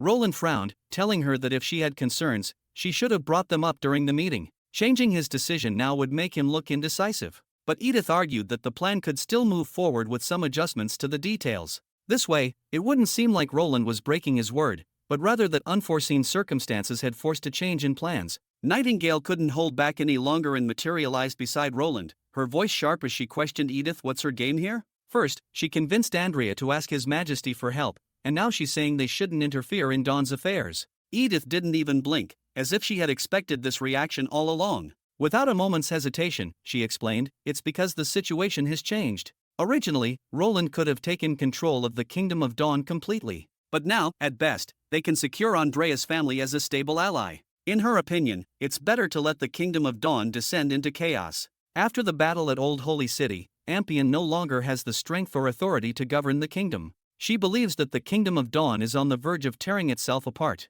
Roland didn't jump to any conclusions. Instead, he asked, "Why would a chaotic dawn be better?" Edith's answer was straightforward, saying because of the witches. Roland looked puzzled, so Edith elaborated. "The Kingdom of Dawn is in a better position than Grey Castle in many ways. Whether it's the demons invading Wolfheart and Eternal Winter or the Church's remnants trying to regroup, these threats will push witches southward. If the Kingdom of Dawn remains stable, they might not continue migrating to Grey Castle. It's very possible that in the future, Dawn could end up with more witches than Grey Castle. And that's not something she or anyone in Grey Castle wants to see." Nightingale was silent for a moment before she spoke up, saying, "Isn't it a good thing if everyone can live peacefully?" But Edith countered with a question of her own, asking her if she had ever considered what could happen if many witches awakened extraordinary abilities in Dawn. They could instantly change the balance between kingdoms. She took Anna, Agatha, and Soraya as examples. She claimed that so many witches in Neverwinter possess incredible powers. It's because of them that Neverwinter has pulled ahead of the other territories. Of course, Roland's leadership and his knowledge and vision are unmatched, but what about the future? No one lives forever, so 100 years from now, that knowledge would eventually spread beyond Neverwinter, and the witches from the Witches' Union would age and pass on. But what if the Kingdom of Dawn produced a witch who was irreplaceable? The table will turn, and then Grey Castle might find itself the one falling behind. Roland began clapping, clearly impressed. "That's a brilliant deduction," he said, genuinely surprised by Edith's foresight. But despite her insight, he wasn't about to rescind the orders he'd already given. Edith, shocked, was about to argue further when Roland cut her off. He knows what she's going to say, perhaps along the lines of that a true king should prioritize the kingdom's interests above all else. But there's something she's missing. He paused briefly with a knowing smile on his face. He tells her this world has other kinds of rulers, maybe even a different type of governing system. Edith looked at him, clearly puzzled, unsure of what he meant. Roland chuckled. For instance, someone who's idealistic at heart. Time passed quickly, and soon it was evening. We find ourselves in a small, cozy room where Anna is sitting at a table, jotting down notes. Hearing a noise, she turns her head. Seeing it's Roland, she asks, "Finished with the meeting?" Roland, looking a bit worn out, nods as he takes off his coat. Anna gets up, brings over a basin of water, and smiles, telling him to have a foot bath to relax, and then they can talk. She then kneels down to help him take off his shoes and socks. At first, Roland insists on doing it himself, but in the end, he doesn't even have the option to say no. Anna uses her ability to heat the water, and as the warmth surrounds his feet, Roland can't help but let out a long sigh of relief. Anna sits down beside him and asks if there's any good news from the meeting today. After all, ever since they received the letter from Neverwinter, Roland hadn't had a moment of real peace. Leaning back against Anna, he recounted everything that happened at the meeting today, and before they knew it, it was nighttime. After hearing the whole story, Anna smiled, but she didn't believe that the future would turn out the way Edith predicted. Roland looked at her curiously. Anna took a moment to gather her thoughts.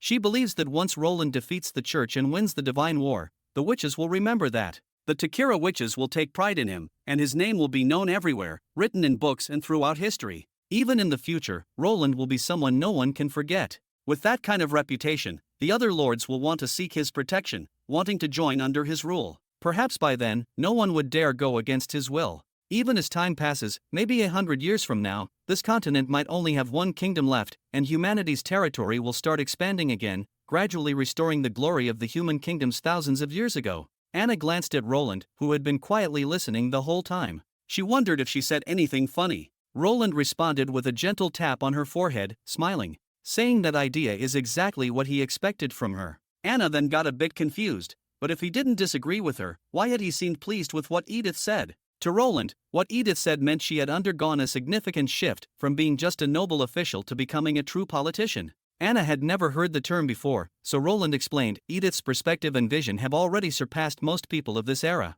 And there's something else, which is her understanding of witches. She recognizes that witches can bring about technological leaps and sees their abilities as a crucial part of a broader strategy. That alone puts her ahead of most. Anna suddenly asked, have Roland ever thought about the future? If they survived the Divine War, what did he want to do?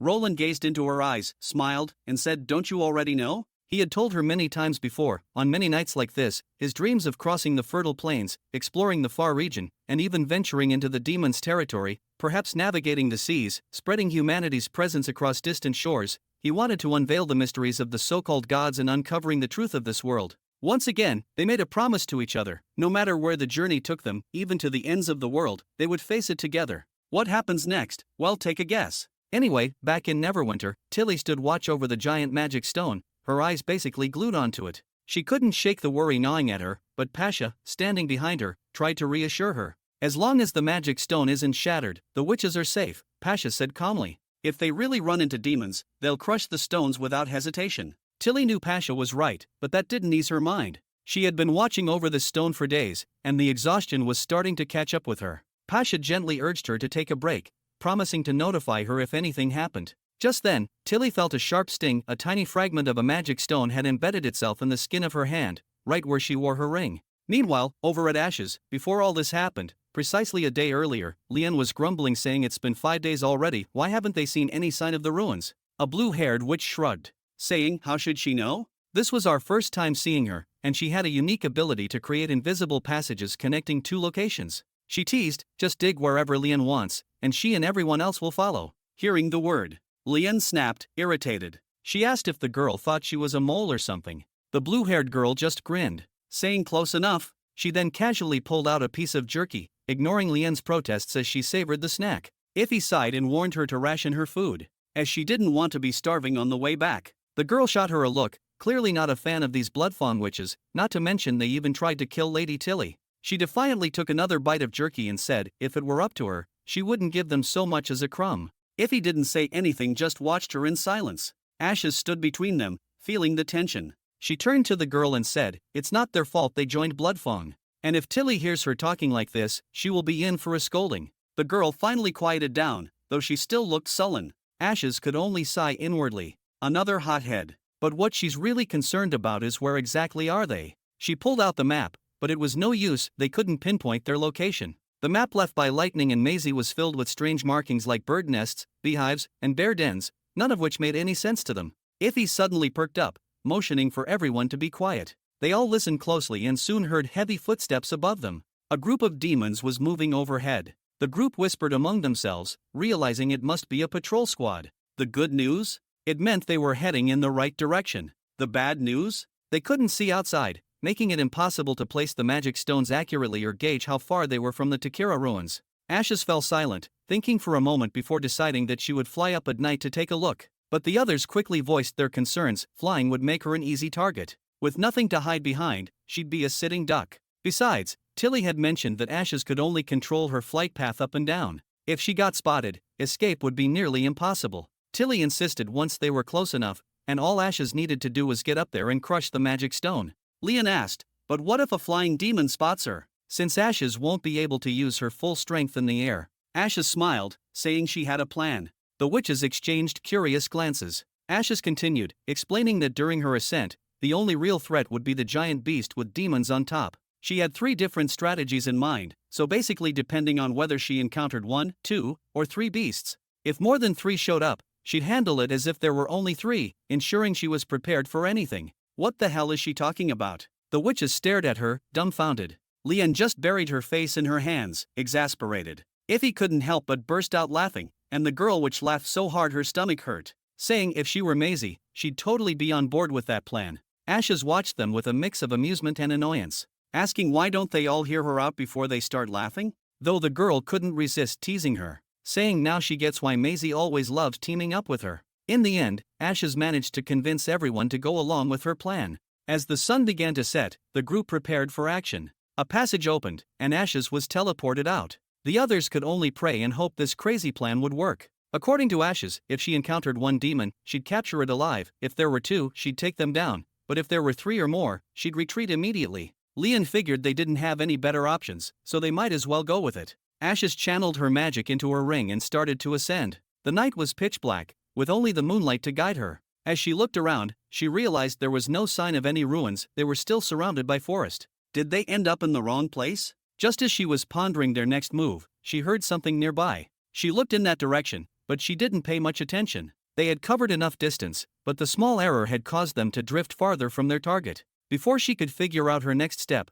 the demons spotted her. A skeletal beast carrying several demons charged straight at her. Without hesitation, Ashes pulled out a magic stone and crushed it, then dove straight down. This was the worst-case scenario. There were way more than 3 demons. As she plummeted toward the ground, a tunnel appeared in front of her. She crossed her arms over her head, bracing for impact, but there was no way to slow down. Thankfully, Ify used her powers to bring Ashes to a safe stop, though she couldn't help but comment, "Wow, Ashes, you're heavier than you look." Ashes quickly told everyone to retreat toward the forest. She warned that the demons were coming. 3 days later, the group returned, however not looking in their greatest shape. Tilly was happy to see everyone safe but couldn't help but walk right up to Ashes, saying she couldn't believe someone who claims to be a wilderness expert couldn't even tell which way was north. She started teasing her as she wiped the dirt from Ash's face while asking how she even managed to find her way to Greycastle's royal capital back in the day. Ashes shrugged, recalling those days. Back then, there were always pursuers from the church. She just had to catch one and ask 4 directions. She tried to brush off their latest mishap, saying they weren't that far off. At least they spotted the Takira ruins. If the demons hadn't launched such a big attack, they would have noticed. Tilly paused for a moment before snapping, without enough red mist, they can't launch a large-scale attack. What they need to worry about is a sudden attack from the demons, and with Ash's strategy, they'd only catch a glimpse of their tails. Pasha spoke up, the fact that everyone made it back safely is what matters most. And honestly, this position isn't too bad. She went on to explain that Roland had already sent the first group of witches back yesterday, and Sylvie was among them. With her there, they could now handle early warnings and get a clear picture of the enemy's numbers. But for now, everyone should go get some rest. Tilly still looked upset and ordered Ashes to follow her. Suddenly, Pasha smiled at Ashes and said, "You know, Tilly was really worried about you." Tilly's face immediately flushed, and she quickened her pace, clearly embarrassed. Back in their quarters, Ashes hugged Tilly from behind. Tilly had a feeling she knew what was coming next, likely something Pasha had coached Ashes on, maybe along the lines of, "Tilly hasn't been resting well these past few days," or "Don't mind her attitude, she's just been worried sick." To Ash's surprise, Tilly had guessed it all correctly. Turning around, Tilly asked Ashes if she was going to apologize. But Ashes wasn't planning on it, saying she'd rather have Tilly not worry about her. More than anything, she doesn't want Tilly rushing into danger. Tilly was so frustrated that she nearly burst into tears. Saying Ashes just don't get it, risks can be calculated, measured, and avoided. If it were her out there, it wouldn't have been nearly as dangerous. Ashes didn't argue, but she couldn't help thinking that Tilly was starting to sound a lot like Roland. Tilly snapped and told her to not change the subject. Ashes interrupted her, placing her hands on Tilly's shoulders. No matter what, unexpected things can happen. Even if the chances are slim, she'd rather take the risk herself. It's pretty simple. As the days went on, the more demons they fought out here, the more likely it was that she faced dangerous situations in the future. If something happens to her, she won't be around to apologize to Tilly. Tilly tried to cut her off, not wanting to hear anymore, but Ashes held her hand firmly, saying she's not like Roland. She can't plan out the future for humanity or chart the path for witches. But this is the one thing she knows she is doing right. If Tilly plans to go back to the slumbering isle, she can promise she won't have to worry about her. But here? She just can't make that promise. Ash's expression was so serious that Tilly didn't know how to respond. She awkwardly shifted the conversation, wanting to know what exactly happened, step by step. They need to figure out where things went wrong. But first, she added that Ashes better go take a bath first, she smells awful. Ashes poked her head out from behind the door and teasingly asked if Tilly wanted to join her. Tilly, thoroughly embarrassed, loudly refused. Tilly then looked at her hand. The wound from before had already healed. Thankfully, the worst-case scenario hadn't come to pass. Was she overthinking? Let's go and check on our wolf girl Lorca, who was still lying in bed. The pain seemed to have disappeared, though Lorca vaguely remembered what happened before she fell asleep. Manhwa had rushed in, and the first thing she did after arriving at Neverwinter was to treat her injuries. Lorca thought she should thank her properly when she got the chance. It was then that she noticed Roland standing by the bedside as well. "How are you feeling?" Lorca flexed her fingers a little, testing her body. She tells him the pain is gone. She thinks she is fine now. Roland took a few steps forward and, to her surprise, gently touched her ear. He rubbed it a bit and examined it closely. Lorca stared at him, utterly confused, as Roland withdrew his hand and said with a grin, saying he was just curious. He always wondered what they felt like, or if Lorca feels anything when being touched. Lorca couldn't quite figure out what was going on in Roland's mind. She wiggled her ear and replied, "They're just ears. If Roland is fine with it, she doesn't mind him touching it." Roland cleared his throat, suppressing a chuckle, saying he thinks that's enough for now. "Sure, buddy. Whatever you say." Lorca asked how long she had been asleep and where Nanawa was. Roland explained that she had been asleep for 3 days. If Nightfall hadn't deactivated the symbiosis seed, she probably would have slept even longer. Lorca got up, wanting to thank the 2 witches who had helped her. But before she can, Roland tells her that before that, he wants to thank Lorca on behalf of Neverwinter, and he wants to reward her. Hearing this, Lorca's ears twitched with excitement. Does this mean Roland acknowledges that she's capable of fighting demons? Roland sat on the edge of the bed and calmly said he never doubted her abilities. In fact, even an ordinary woman with no combat skills would contribute to this great war by helping in the rear. What he disagrees with is Lorca fighting them alone. One wrong move, and she might have ended up in a grave right now. Lorca, however, argued that if she hadn't acted the way she did, they wouldn't have discovered the demon army approaching Neverwinter. Roland shook his head. Lorca did the right thing by getting the message back, but she shouldn't have stayed to engage the enemy. He can reward a good outcome, but he can't condone reckless decisions just because they led to a relatively good outcome. The sudden shift in Roland's tone startled Lorca. Just a moment ago, he was teasing her about her ears, and now he was all serious. As for the reward, Roland offered her 3 choices: gold coins, chaos drinks, or a custom-made weapon. The first 2 were easy to understand, but it was the custom weapon that piqued her curiosity. Is it something for her wolf form? Maybe iron claws or steel fangs, she asked. Roland chuckled. Turned out, he hadn't figured out the specifics yet, but he was thinking of a firearm that would drastically boost her combat ability. Lorca thought for a moment. Deep down, she trusted her own body and fangs more than any external weapons. After a brief silence, she asked if she could join the Witch Union instead. Roland was taken aback for a second, and just as he was about to make a light-hearted comment about how she refused him before, Lorca blushed and said it's different now. She reasoned that gold coins would eventually run out, and chaos drinks would be gone in no time, but joining the Witch Union might be a better long-term choice. After all, as a member, she'd get a monthly allowance of gold coins and chaos drinks. The thought made her tail wagging excitedly. Seeing her tail wag, Roland almost lost control of his hand but managed to hold back the urge to reach out. He listened as Lorca continued, explaining that she'd already promised to explore the wilderness with Maisie and Lightning. Joining the Witch Union would make their adventures easier, and that's the reward she truly wanted. Roland smiled and asked her if she made up her mind. Lorca nodded, eager to sign the contract.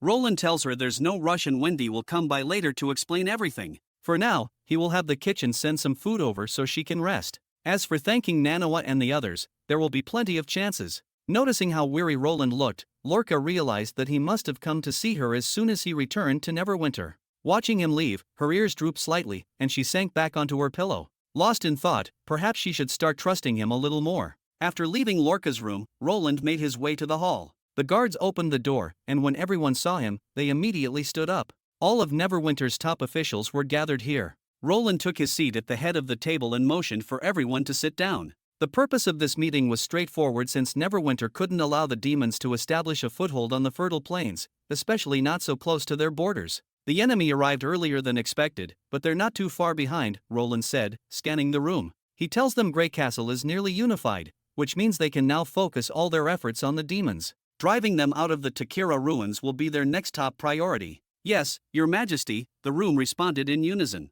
Wendy was the first to speak up. She believed that the origins of the demons should be made public to the citizens sooner rather than later. If they don't get ahead of this, someone could use it against them later. Aletheia nodded in agreement. Though she had little faith in the abilities of ordinary people, she acknowledged they were still important in the upcoming war. She believes that fear is like a whip. If wielded properly, it can drive people forward. Roland agreed and assigned Barif to handle the public announcement. He then turned his attention to Wade and the police department. As for anyone who tries to spread rumors or incite chaos, he probably doesn't need to tell them how to deal with these people. Hearing this, both men nodded. Pasha, curious about Roland's strategy for dealing with the demons near the Takira ruins, offered to send the Takira witches to the very front. Roland spread out a map and laid out his plan. The safest approach, he believed, was to set up artillery positions and destroy the demons' red mist supply from a distance. While they had enough long-range cannons, they weren't fully prepared. Without solid ground to stand on, it would be hard to hold their position under a demon assault. The first hurdle was solving the transportation problem. The scene shifted to the North Slope mine. A group followed closely behind Roland as he pulled the white sheet off something massive. Petrov's eyes widened in shock. Is that a steam-powered carriage? No, it's a train, Roland corrected, and explained it's a revolutionary form of transportation and the key to solving their logistics issue. Barif quickly caught on to Roland's idea. Believes that Roland is planning to build tracks across the plains, like here in Neverwinter. But he raised a concern. What if the demons attack the workers and disrupt the construction? Roland explained that there would be at least 2 tracks to ensure smooth back-and-forth transport. However, they are not going to cross the plains. They will start from the forest and build toward the area closest to the Takira ruins, then push east. That way, they will avoid the threat of demonic beasts since Leaf has full control over the forest. As for the demons, this is a battle between offense and defense. The tracks won't be built in just one place. Wherever the rails go, they will set up cannons. If they tear up the tracks under fire, they will just build faster than they can destroy. Just as Roland was delegating tasks, a high-pitched alarm rang out in the distance. Everyone froze, turning their eyes toward Roland. Urgently, they urged him to return to the castle for safety. Ashes drew her weapon and stood in front of Roland, ready to defend him. Where are the guards? Get the guards here and protect His Majesty. Barif shouted in a panic, as the officials surrounded Roland, shielding him. Tilly grabbed Roland's hand, squeezing it tightly, which surprised him. He knew Tilly didn't really see him as her real brother, but the moment danger struck, her first thought was still to protect him. This was a bit unexpected. But what was happening at the wall? The scene shifts to the city walls. Sylvie's eyes are fixed on the approaching threat, counting 6 demons riding giant beasts heading straight for them. They shouldn't be attacking, she thought.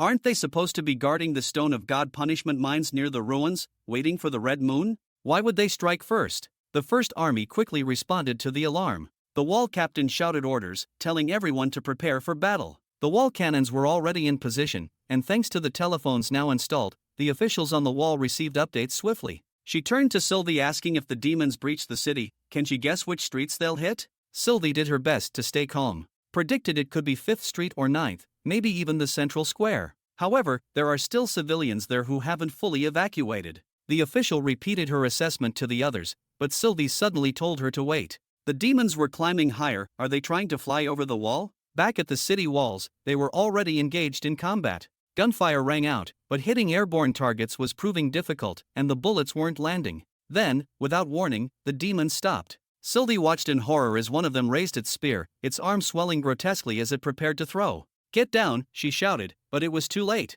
The demon hurled the bone spear with terrifying force. It pierced the wall, injuring and killing several soldiers. Surprisingly, the demons didn't follow up with more attacks. Instead, they dropped something from the sky and turned to leave. What the demons had dropped turned out to be a series of disturbing images: a kneeling man, a tied-up woman, and a wolf. After receiving the news, Roland felt a mix of confusion and anger. Not only had the demons attacked and then casually flown off, but they'd left behind a taunting message as well. This was a blatant act of provocation. But Roland knew that the last thing they could afford right now was to act impulsively. He spread the images out, connecting them to form a message: a kneeling human, a tied-up witch, burning city walls, and scattered bones amid ruins. The message was clear: surrender the wolf girl, lay down their weapons, and live. If they resist, they will die. Pasha spoke up, saying this isn't just a threat but actually a trap. She'd heard of these tactics before. She urged Roland to not trust a word the demons say. Roland wondered if she had experienced this before. She went on to explain the history.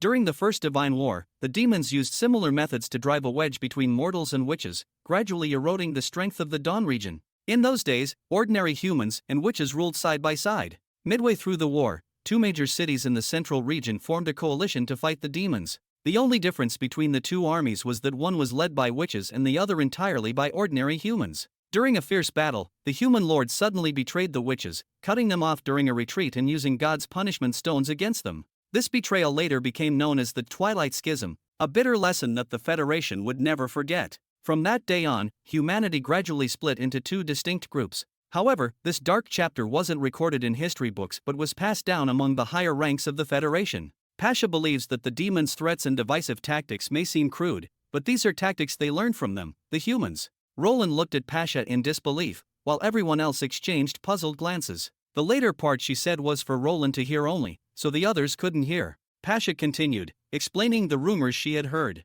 Before the First Divine War, or perhaps even earlier, there were stories of humans making contact with the demons. Back then, the demons were no different from wild beasts. It was a human who taught them knowledge. Some believe this is why the higher-ranked demons gradually took on humanoid forms. But the top 3 seats dismissed this as nonsense and forbade any discussion of it among the populace. Only the upper-level witches ever heard these rumors. Roland remained silent for a moment before asking if she believed this rumor. Pasha said she wasn't sure. If it were true, it would only prove that trying to communicate with demons is a path to self-destruction. But Roland was curious. Do the rumors say whether this human was a witch or just a mortal? There are different versions, Pasha explained. Both have been passed down. If a kingdom ignored the demons' threats, they would continue their attacks until the ruler submitted. This method worked well against weaker towns. Roland smirked, so that means they'll be back. He called for Berev and instructed him to prepare compensation for the fallen soldiers. There's no better way to honor their fallen than with the blood of their enemies, he said.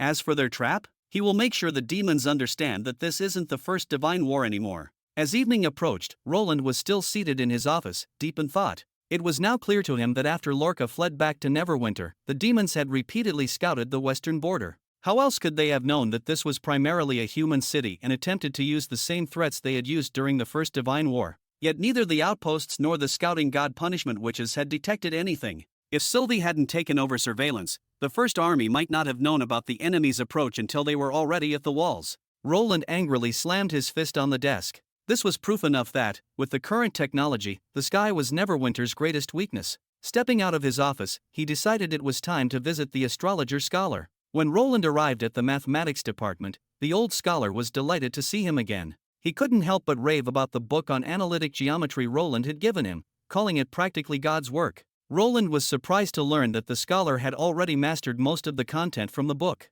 In the past 6 months, aside from the calculation tasks Roland had assigned, the scholars had been busy re-recording all the stars they had observed in the past, translating them into equations. In doing so, they established a celestial coordinate system and confirmed that the red moon had shown no signs of movement. With the war around the corner, when the red moon descends no longer mattered, thus Roland handed the scholar another task, emphasizing that it needed to be completed as soon as possible. However, this time it wasn't just about calculations. They would need to work with the First Army to solve a real-world problem. The scholar initially thought it might be something like the last time they worked on artillery firing tables, but Roland shook his head. It's more complicated than that, Roland explained. He needs a device that can predict the movement of a target. It has to be controlled by 2 interdependent equations, one describing horizontal displacement and the other describing vertical displacement. He then showed the scholar a rough sketch of the device, saying this is just a basic design idea. The exact parameters will need to be determined through testing. The scholar bowed, accepting the task with a promise that he'd get it done as soon as possible.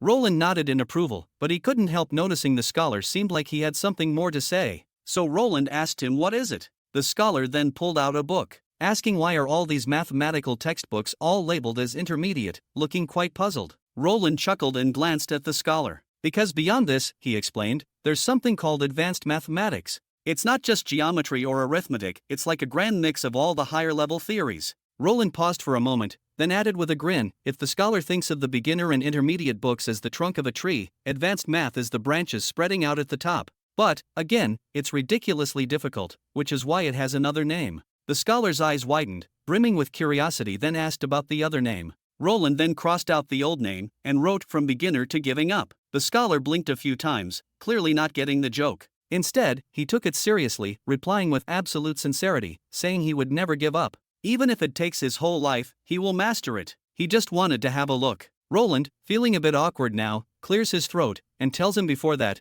he would have to finish this task first and then come to the castle for the book. After leaving the mathematics department, Roland headed to the backyard of North Slope Mountain. There, he and Anna got to work on some blueprints. By the time night fell, Roland stumbled out of the workshop, yawning. However, the good news is the weapon was finally ready. Now, all that was left was to wait for those pesky demons to come knocking again. 5 days flew by quickly, and once again, there were sightings of the demons riding on the beasts in the distance. Roland wasted no time and called everyone into the hall for a meeting. Pasha frowned, clearly concerned. Believed this was a bit too soon, based on past experience. The second wave usually comes 2 weeks to a month later, especially for cities like Neverwinter, which can't be reached in just a day. Roland then asked, "Why is that?" Pasha explained, "It's to let the rumors spread. By the time word gets out and the panic sets in, no matter what promises the lords make, the second attack will completely shatter the mortals' confidence." Roland thought for a moment. Before he could respond, Alethea, looking anxious, asked, "So, what's the plan?" Without hesitation, Roland replied, "They take them down." Sure, time was a bit tight, and the new weapon had only gone through one test run, but the witches were back, and this time they were prepared. And this time, no more playing defense. He looked over at Nightingale, Maisie, and Lightning, giving them a firm nod, telling them to just stick to the plan. However, he also instructed them that their own safety is the most important thing. The two girls raised their hands together, smiling, and said, "Got it." Nightingale chuckled while telling Roland to not worry, she will keep an eye on these two little ones. Lightning puffed out her chest, clearly not fond of being called the little one. Maisie chimed in playfully, saying when she transforms, she's bigger than both of them. Lightning, clearly not talking about that, grabbed her chest in frustration. But before either of them could finish their bickering, Nightingale scooped them up by the scruff of their necks and hauled them out of the meeting room, one in each hand. The room fell silent after that. For a moment, everyone was holding their laughter. Then Roland turned to Tilly, handing over the defense of the city walls to the slumbering owl witches. "I'll be here waiting for good news from all of you," he said with a calm smile. With his command, the entire city of Neverwinter shifted into wartime mode. Once everyone had left, Pasha, still on the screen, glanced at Roland. She looked a bit concerned. She asked him if he was really sure about this. She believed that the large presence of witches would make the demons rethink their approach. They'll realize this isn't a city ruled by mortals anymore, but a city of witches, which would cause their strategy to change completely. Roland gave her a reassuring smile, since she had already warned him about that. But they should be real here, this war is coming, whether they like it or not. It's better to fight with a plan than to get caught off guard. He stood up and walked over to the window, looking out at the bustling city below. "The First Army wasn't always this strong," he continued. "At the start, they were just ordinary hunters, miners, and farmers. Now, they're facing an entirely different kind of enemy. But the more they fight, the more confidence they'll gain. By the time the real divine war hits, they won't be scrambling in a panic." Roland's words hit home for Pasha. She found herself moved by his resolve. It was moments like this that set him apart from the usual mortals, she thought. Roland smiled and added, "Mortals aren't called mortals because they're weak, but actually it's because there are so many of them. That's why their strength gets overlooked so easily. In the dream world, there were stories about immortal beings like ancient gods, fire dragons, you name it. However, they were all being brought down by 40 ordinary humans." Pasha's eyes widened in disbelief, wondering if there are really stories like that. Roland nodded with a mischievous glint in his eye. "And that's the point. If the demons believe Neverwinter is purely a witch city, they'll chalk up all the attacks to the witches' powers. But they'll be missing the bigger picture. Neverwinter isn't just an old human city, nor does it belong to the Federation. It's a fusion of both, a magic plus industrial city." As the scene shifts to the city wall of Neverwinter, a young soldier stands guard, his eyes locked on the horizon, terrified of missing any sign of the enemy. His mind kept flashing back to the image of the bone spear piercing through his comrade a few days ago, and a wave of fear gripped him. Just then, someone gave his shoulder a reassuring pat. It was Vaynor, who threw an arm around him and said, "Don't worry, kid. His Majesty Roland's got a new weapon lined up. Those demons don't stand a chance against us now." Nearby, the machine gun crews were checking their ammo, double and triple checking everything. Suddenly, a soldier shouted from the watchtower, "Target spotted 10 o'clock." Everyone turned to look, and sure enough, a few figures were speeding toward them through the sky. Then another shout came, 12 o'clock, more enemies incoming. The young soldier, still shaking a bit, took a deep breath, loading his weapon and aiming it at the fast-approaching demons. the demons soon becoming clearer, and he could feel his heart racing. He remembered the drill sergeant's words: if the enemy gets close enough to throw spears, don't hesitate, just shoot. But before that, don't aim at them directly. Lay down enough bullets in their path, and they'll crash right into them. The demons were in range now. Dozens of Vickers machine guns opened fire all at once, and soon one demon's canister exploded in a burst of fire. The heavy barrage of bullets brought down several more demons and their beast mounts. Everyone squeezed their triggers without mercy, emptying their ammo boxes in the good old American, or rather, Neverwinter way. Sensing the danger, the demons scattered, but kept charging forward. Now the rifleman joined in, picking off targets at will. The young soldier spotted one demon heading straight for him, already raising its bone spear. He realized he had a clear shot, but so did the demon. If he didn't shoot, he'd be skewered. If he did, well, same result. Faced with the choice of running or fighting, he roared in defiance, squeezing the trigger with everything he had. His bullets ripped through the beast's brain and caught the demon in the arm. The demon howled in pain, but it still managed to hurl its spear straight at him. He didn't back down. Instead, he kept pulling the trigger, his fear rising, but his legs stayed planted. He shouted, "I'm not a coward." Suddenly, a barrier appeared right in front of him, blocking the bone spear that was aimed straight at him. Stunned, he turned around to see a cheerful witch standing beside him. She was the one who protected him. With a grin, she said, "What are you talking about? Of course, you're not a coward." Up on the wall, the new weapon, or perhaps what Roland called anti-aircraft machine guns, adjusted their angles, firing relentlessly at the demons. The bone spears were either deflected or hit the stone walls, leaving no casualties so far.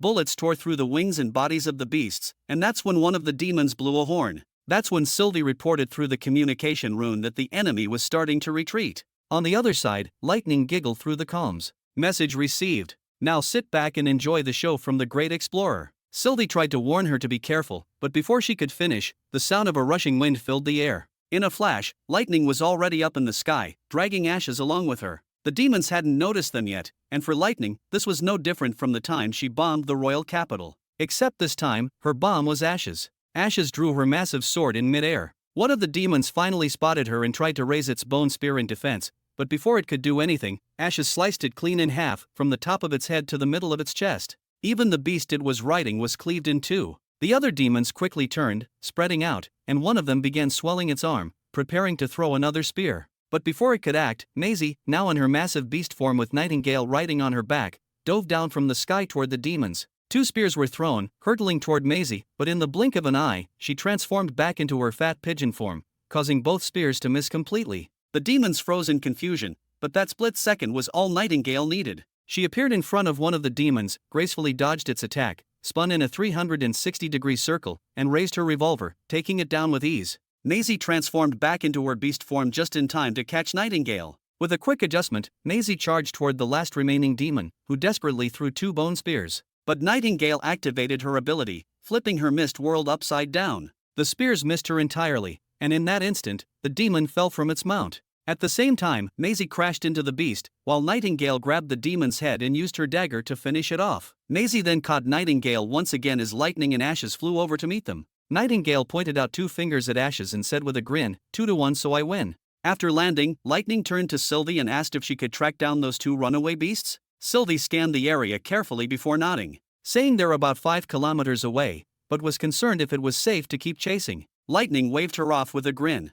telling her not to worry since Maisie is also coming with her. End of the day, they're just a couple of wild beasts without a master. Maisie, now in her pigeon form, perched on Lightning's head and chirped confidently, "None of them are getting away." Nightingale gave them a quick word of advice, reminding them to watch out for any gas canisters, while Ashes warned, if they run into more enemies, don't be heroes, just pull back. The two nodded, then took off into the sky, chasing after the retreating beasts. Meanwhile, back with Roland, a report came in: the demons had all been wiped out, and they had even recovered some gas canisters. On top of that, Leaf had managed to capture one of the demons, who was knocked out cold. And this defense had been an unexpected success. Roland smiled in satisfaction. For him, the most important part was the boost in morale for the First Army. His soldiers now knew that the demons weren't invincible. With a captive demon in hand, the city's efforts to teach the public would get a huge boost as well. Roland was confident that once the newcomers saw what the demons really looked like, any lingering prejudice against witches would start to crumble.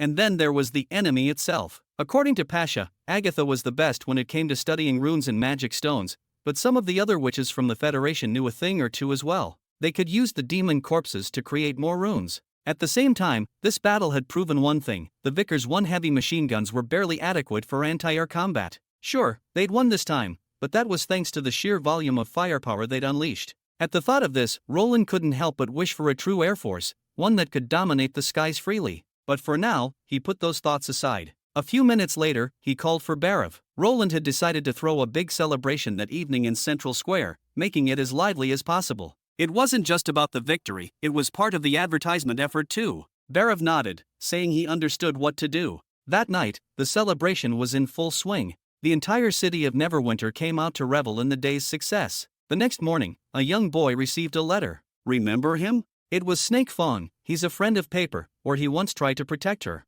Back at Changgu Stronghold, he and his friends had been under the control of the local rats gang until Roland's forces cleared them out. After being rescued, Snake Fong decided to head to Border Town to work. Anyway, let's get back to the story. Tiger Claw heard someone knocking on the door and wandered over, curious. He thought today was their off day. Snake Fong waved him off, telling him it's not the boss so he can go back to sleep. He opened the envelope and found 2 letters, along with an official document. It was his Neverwinter residency card, which is the proof that he was now a recognized citizen of the city. Staring at his own photo on the card, Snake Fong felt a rush of pride. He'd finally become a part of this city, one of King Roland's residents. The second letter was a notice about his next assignment. He'd been selected to work on building the new railway through the forest. Tiger Claw, curious as ever, peeked over his shoulder and asked what it said. Snake Fong quickly pushed his face away, and didn't want to get his drool all over his letter while telling him it's just his ID and a job offer. Tiger Claw was happy for him and believed that this called for a celebration, and he planned to go get some fish and mushrooms for dinner. But when he found out that Snake Fong would be working out in the wilderness, he was a bit surprised, since he never mentioned anything about going out there. The reason he hadn't told Tiger Claw was because he was worried he'd want to tag along, which would leave their place empty. But Tiger Claw had no such plans. He'd heard about the recent events in the city and wasn't exactly eager to head off into the wild himself. He thought the wilderness was crawling with demons. Scratching the back of his head, he had also heard they're tough to deal with. If they were so easy to beat, how could they have driven humans this far out? According to King Roland, humans once had hundreds of cities and millions of people, but they still lost. Snake Fong nodded. He knew all of this too.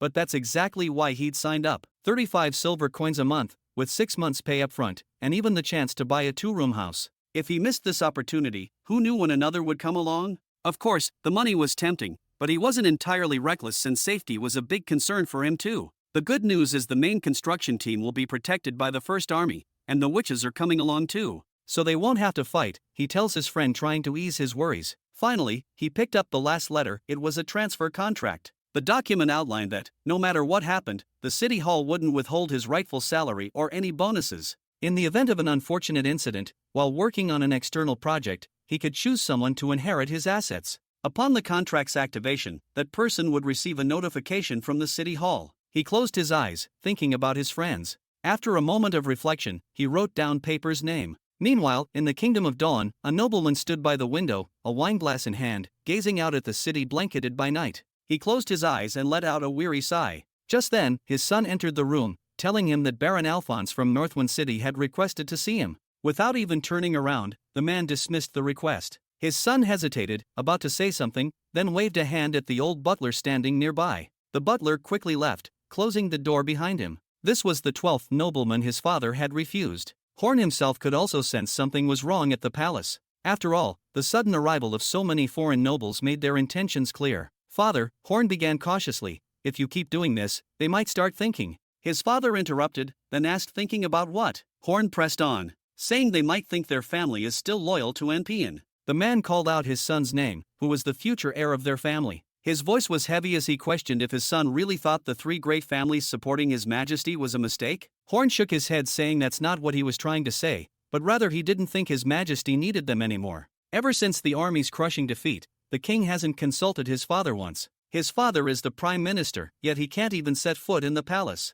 Not to mention even the patrols have been replaced with mercenaries, and the only people his majesty calls into the castle are jesters, actors, and courtesans. The nobleman finally turned around and didn't say anything. He glanced down at the wineglass in his hand. He knew all too well the disaster at Hermes had left NPN stripped of its military strength. Everyone had seen how pitifully the king had returned from the battlefield. The power NPN once held could no longer quash the ambitions of the other nobles. Now, they were all waiting to see how the 3 great families would react, deciding whether to join forces against or pledge their allegiance. Horn was getting anxious. He tells his father that this isn't like 10 years ago, and Pian isn't the same as when he was a child. Even Otto is still locked up in the palace. His father is the prime minister, and the people respect him. If he just stepped forward and brought the other two great families with him, the nobles would surely rally behind. The man suddenly turned, his eyes narrowing dangerously, and asked Horn what he meant by stepping forward. Horn lowered his head. Stuttering, he replied that his father hadn't exactly sided with Pian either.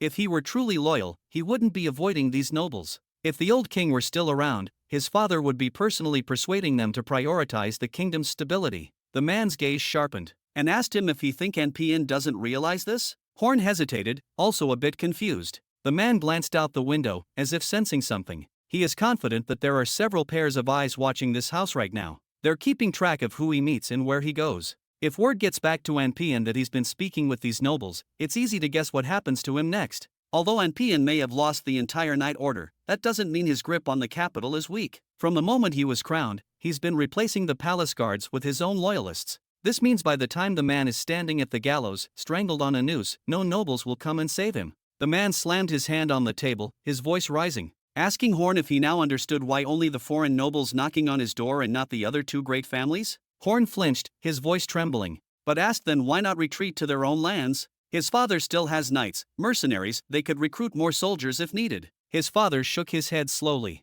The Quin's family have been rooted here too long. They have branches, distant relatives, businesses, influence. Even if he could sneak out of the city, he couldn't take everyone with him. He couldn't afford to make such a rash move. The entire family would be dragged down with him. Staying here, pretending to be sick, that was his only way to ensure some kind of safety. He had no other options. Just then, a voice suddenly rang out from outside the door saying she didn't agree with that statement. Both of their faces froze, their heads snapping toward the door. Horn shouted, "Where are the guards?" Before he could even finish, the door swung open, and Andrea walked in with a calm smile. "Count Quinn," she said softly, "do you remember me?" For a moment, the Count was too stunned to speak. The wineglass slipped from his hand and shattered on the floor. The sight of Andrea triggered a flood of memories. His wife, his daughter. He remembered the day he personally handed his wife the death notice of their daughter. His wife had been so devastated that she passed away not long after. With a trembling hand, he pointed at the woman. "You've grown taller," he stammered. "And you look so much like her." Horn had never seen his father so shaken.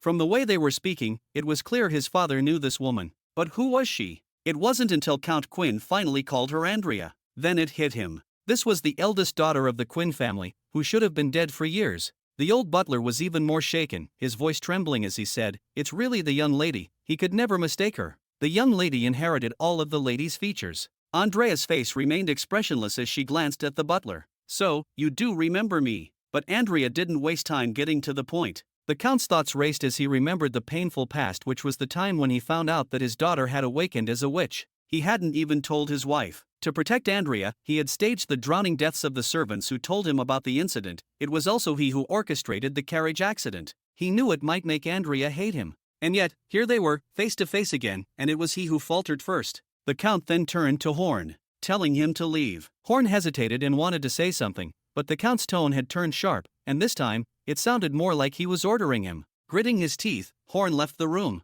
The Count instructed the butler to shut the door, turn off all the lights, and make sure no one disturbed them. The butler nodded but glanced uncertainly at Andrea, asking what about the young lady's companions? The Count looked at Andrea for a second, then told him to take them to the banquet hall for now, emphasized that he should make them comfortable. Once the door was closed, the room fell into silence again. The Count finally spoke, saying Andrea looks very much like his daughter, but he can't just accept her identity based on appearance alone. When he sent Andrea away, she was only 16. It's been 10 years and he needs proof. In truth, he already believed this was the real Andrea. He just needed a confirmation, something solid to convince him. Andrea didn't reply with words. Instead, she used her ability, shaping her power into a bowl. The Count's widened his eyes. He recognized it immediately, the very same bowl he had gifted Andrea's birthday all those years ago. This caused his voice to tremble slightly, asking but why come back? He thought he sent her away so she could live safely, far from here. Andrea didn't see it that way. In fact, she thought the Count was just afraid of what people might say, something like, "The Prime Minister has a daughter who's fallen to the minion of the demons," so she didn't think that's protection. To her, it felt more like abandonment. There's no such thing as safety for witches. If she hadn't been lucky enough to find others like her, she'd probably be dead by now. The Count wanted to respond, but no words came out of his mouth. He knew she wasn't wrong. Still, Andrea wasn't here to dredge up the past. Maybe he was curious about how she'd gotten inside. She explained that she had overheard everything he said from outside the door. At the same time, she asked about Horn, wondering when did she get a little brother. The Count hesitated, then explained. He's an adopted son from one of the family's branches. After a moment of silence, the Count tells her that her mother passed away a year after she left. However, the Quinn family needed an heir. Andrea got a bit upset hearing the news. For a moment, tears began forming in her eyes. But she quickly composed herself, her voice steady as she replied, "No matter what, the Quinn family can't change its head right now. His Majesty expects him to move forward, not step back. Given the current situation, the only person he thinks fits the spot is Count Quinn." The Count blinked in confusion. But what did Andrea mean by that? Before he finished asking, Andrea replied that of course, she's talking about King Roland of Grey Castle. Andrea then tells him that she's here on his behalf. Shortly after she asked the Count if he was willing to become the new ruler of the Kingdom of Dawn, the Count staggered back, his legs became weak, and he wasn't sure if Andrea was serious. But Andrea's expression was unwavering. Telling him Roland doesn't want to see Anpian remain on the throne, nor does he want a neighboring kingdom torn apart by civil war. To stabilize the situation quickly, a new, uncontested ruler is necessary. But the Count wants to know why Roland chose him. Andrea shrugged, saying because Roland doesn't know anyone else in the Kingdom of Dawn. He picked her first, but she turned him down. The Count couldn't believe it, just because she refused, so Roland handed the throne to her father. It sounded like a joke, like something out of a play. But strangely, he could tell she wasn't joking. The Count took a deep breath, trying to steady himself, asking why didn't Roland come in person? Andrea, as if anticipating the question, smiled and replied if the nobles of Dawn were willing to gather all their forces for a direct confrontation, she's sure Roland would seriously consider that option. But right now, His Majesty has bigger enemies to deal with. Bigger enemies? The Count frowned, unable to imagine what could be more pressing than uniting the kingdoms. What could possibly be more important? Andrea locked eyes with him, her tone turning serious as she spoke slowly and deliberately. Demons. Count Quinn could barely believe what he was hearing. Andrea continued to explain that Otto might have already told them about the Church's efforts to prepare what they called the apocalyptic war. But that was just the tip of the iceberg. Andrea shared with the Count that this very battle had actually been raging for 1,000 years. Afterwards, she filled him in on the history. By the time she finished, he almost lost his mind. Whether it was his own kingdom or the other three major kingdoms, they turned out to be nothing more than a small, insignificant corner of the world. He couldn't believe that humans had already lost twice, and if they failed again, it would mean complete annihilation. And yet, Roland Wimbledon had the audacity to take on the responsibility of leading humanity to challenge this enemy so powerful it seemed impossible to defeat. He couldn't imagine just how much courage would that take. Just thinking about it made him tremble. He couldn't understand why Roland was doing all of this. What exactly could he have gained from this? Was he not afraid of failing? Andrea didn't have an answer either, but she recalled something Tilly had once mentioned. Although Andrea didn't really understand the meaning behind it, but the Count was curious about what the princess had to say. It turned out that Tilly had assumed that Roland wasn't doing it for humanity. It was more like he was doing it for himself. It was as if he was searching for a new and exciting challenge, like the rest of them were just benefiting by chance. The Count sat in silence for a while, at a loss for words. Once he made up his mind, he wanted to know what was expected of him. Did Roland want him to fight? Andrea shook her head. She tells him that Roland only needed the Count to keep the Kingdom of Dawn stable and provide some support to Grey Castle. However, someone else will come to discuss the specifics later. Hearing that Roland still needed something from him gave the Count a sense of relief. If Roland had been all about helping the Quinn family without asking for anything in return, he would have started to suspect some hidden agenda. But even if there was one, he knew he didn't have the option to say no either. Faking illness had only bought him some time, but if the nobles managed to overthrow the ruling family, he likely would also be pushed out of power anyway. Since he never chose a side, the worst-case scenario was that his entire family could be wiped out because of it. Now with Andrea between the two parties, it seems like this was the only chance for survival.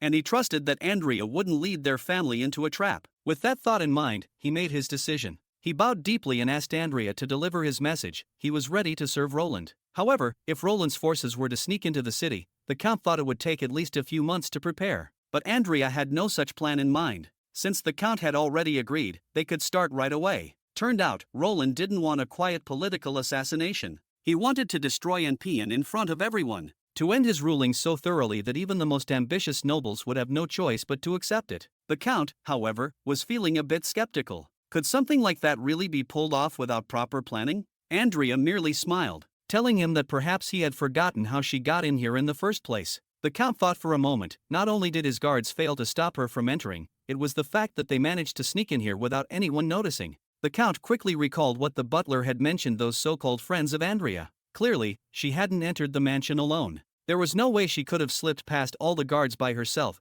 especially with them armed with God's punishment stones. But how did she manage to do it? Sensing his doubts, Andrea reassured him, saying it was better for him to meet them in person. But as for now, the Quinn family's task was to cause a scene, to make sure the entire royal capital's attention was drawn to them. That way, Anpian would have no choice but to step out and face the situation head-on. The scene then shifts to Otto. He didn't seem to be in the best shape, but even in his weakened state, he could still hear the conversation of the guards in the hallway. Apparently, a troupe of performers had been mocking Otto at the castle gates. The guards couldn't help but reminisce about how, in the old days, those same people would have quickly found themselves eaten by the fishes in the river for such disrespect to the Count's son. But now, this very person was locked up in a dungeon, and it was the king himself who sent him here in the first place. When the performers spat on Otto's food, the guards didn't even bother to keep it a secret, and they even thought it was quite funny. As Otto painfully dragged himself up, they placed the meal on the table in front of him, casually mentioning they'd come back tomorrow to replace the candles, since the steward had apparently forgotten to bring new ones today.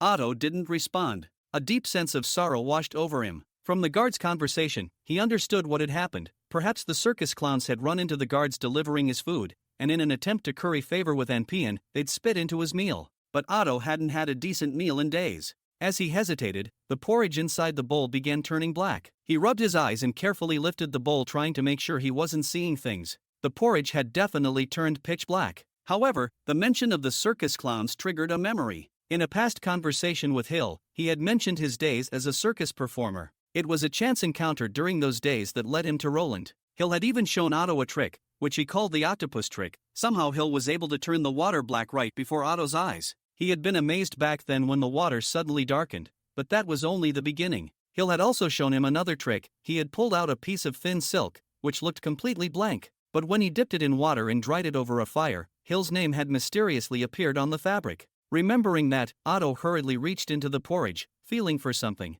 When his fingers finally grasped a thin piece of silk, he quickly held it over the nearly burned-out candle, and after a few moments, faint words began to appear on the silk. "Don't worry, I'm here." Meanwhile, in the palace, Anpian angrily shoved the woman in his arms aside and shot to his feet, his face twisted with fury. He couldn't believe what he'd just heard. His trusted prime minister had started a rebellion. Again, he demanded confirmation. Was this truly a rebellion? Not just some ploy to curry favor with those idiots outside the royal capital? He was well aware of the ambitions of the nobles from the outer territories. Their first targets would obviously be the three major families. But what surprised him was that the first to act against him was the Quinn family. Although he'd always been on guard, he had assumed that, given the nature of those three families, they would remain quietly within their estates, not daring to challenge him. After all, the capital was still firmly in his grip, and anyone who dared defy him would be courting certain death. Quinn wasn't stupid, so why would he rebel, and what could he possibly be counting on? Since his guards only numbered in the dozens, so what was he really planning?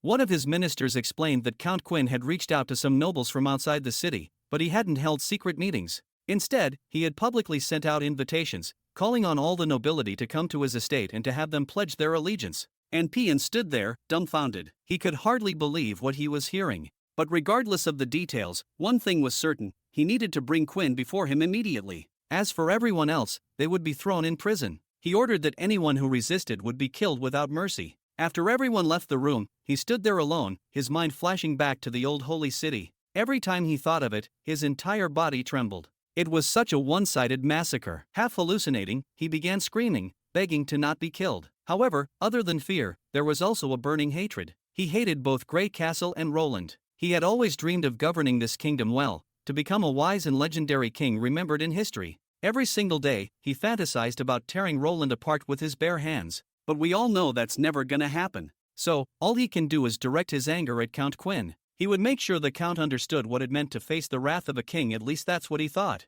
Either way, Anpian sat back on his throne, waiting for the news. But before long, one of his ministers burst into the palace. He cried out, "Serbakov is dead. The entire patrol has been wiped out." Anpian grabbed the minister by the collar. He questioned if it was a trap or if there were hidden guards in the mansion. The minister nodded, then explained that those people were lunatics. They were armed with anything they could find: boning knives, wooden clubs, even bricks. Yet, in less than a minute, their entire patrol squad was shattered. When Anpian heard that there were only 7 or 8 of them, his rage intensified. He violently threw the minister to the ground, saying the patrol had 200 men. How could they be scattered by a handful of lunatics? Even if they were 200 freaking pigs, they wouldn't have been defeated that quickly. The minister, trembling uncontrollably, stammered while calling them monsters, saying they were definitely not human. The patrol couldn't even withstand a single blow from them. Their strength, their speed, it's not something a human could possess. Anpian's mind immediately jumped to the 2 pure ones from the church he had encountered before.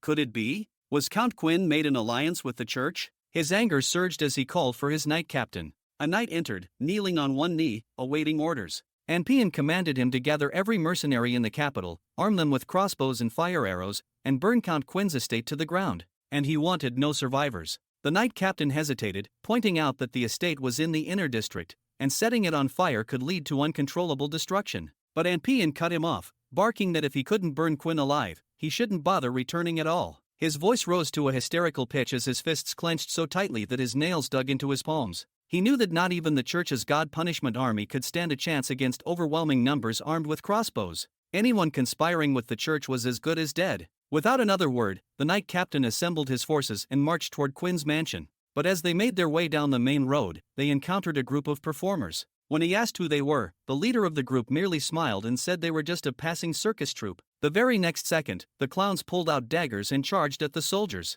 The following day, the capital square was abuzz with rumors spreading like wildfire through the streets and alleys. People learned that hundreds had starved to death in the slums last winter because the farmlands outside the city had been exploited, and that farmers from outer towns had been ordered by the king and conscripted to fight in the holy city, where most of the army was wiped out. Everyone was talking, asking themselves the same question: who should they support now? Count Quinn had promised that if he took power, no one would go hungry again. But one thing was clear to everyone: the revolution was coming. Either way, the events of last night's battle spread quickly throughout the city, along with the prime minister's speech. Multiple clashes had broken out, but each one ended in the king's defeat. Inside the castle, Anpian, seething with rage, swept everything off his desk, sending papers and objects crashing to the floor. He was furious since he never reduced the outer city's farmlands. Why was everyone blaming him for everything? One of his ministers tried to calm him, reminding Anpian that the immediate priority was stopping Quinn. After all, the nobles who had yet to choose a side were still watching closely.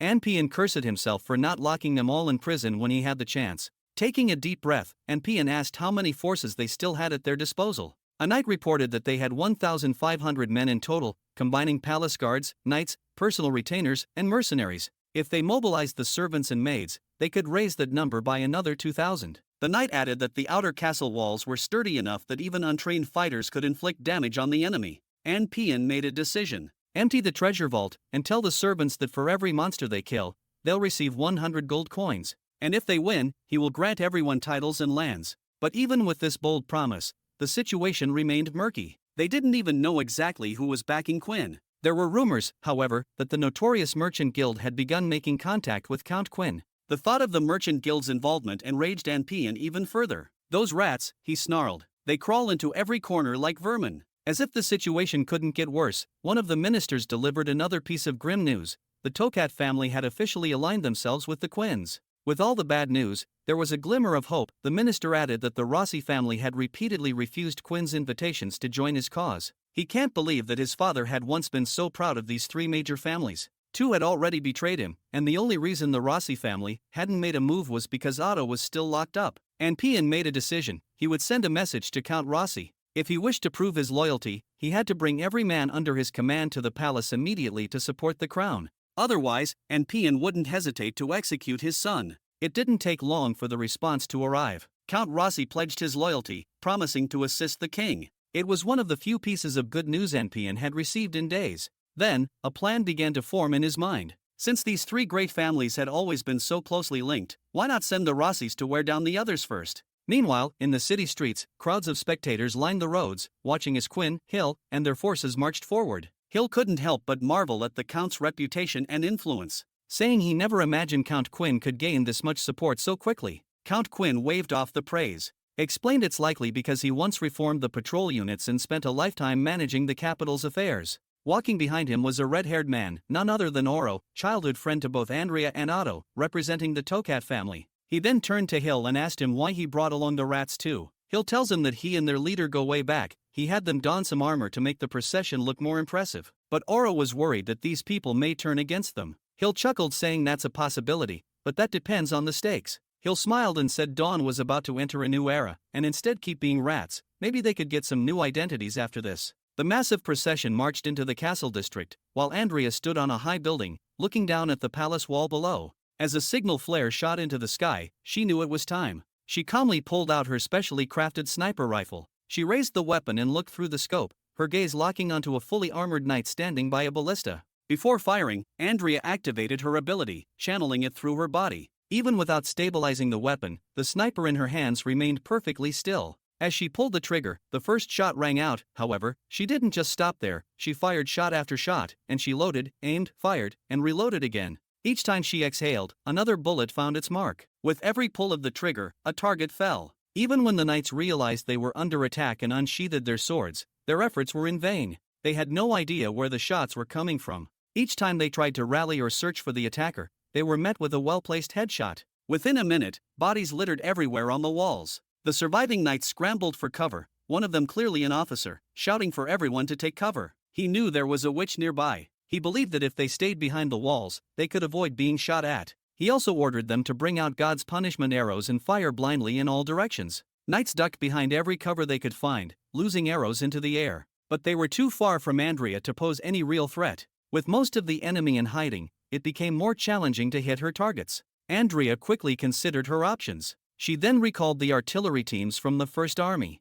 So she adjusted the angle of her rifle and utilized her ability once again. However, this time the bullet was shot upwards. Seconds later, it descended toward the commanding knight. The first bullet ricocheted off the wall, grazing his helmet. Just as he stood to bark another order, the second shot pierced his neck. Seeing the remaining knights flee in terror, Andrea was also exhausted. Her magical energy had been completely drained by the intense shooting. The walls, now nearly deserted, became easy prey for the Takira witches. They threw grappling hooks over the walls, and within moments, all of them climbed onto the walls, drawing their weapons, and began their brutal slaughter of the fleeing soldiers. The defense crumbled entirely as the witches descended from the walls and charged toward the palace. At that very moment, to everyone's surprise, the Rossi family officially joined Quinn's forces. Anpian, who had been watching everything unfold from his room, was now completely furious. He cursed Count Rossi as a traitor and swore to wipe out their entire family. He called for his ministers, but his head guard delivered troubling news instead. The ministers had already fled and the guard didn't believe they would be returning.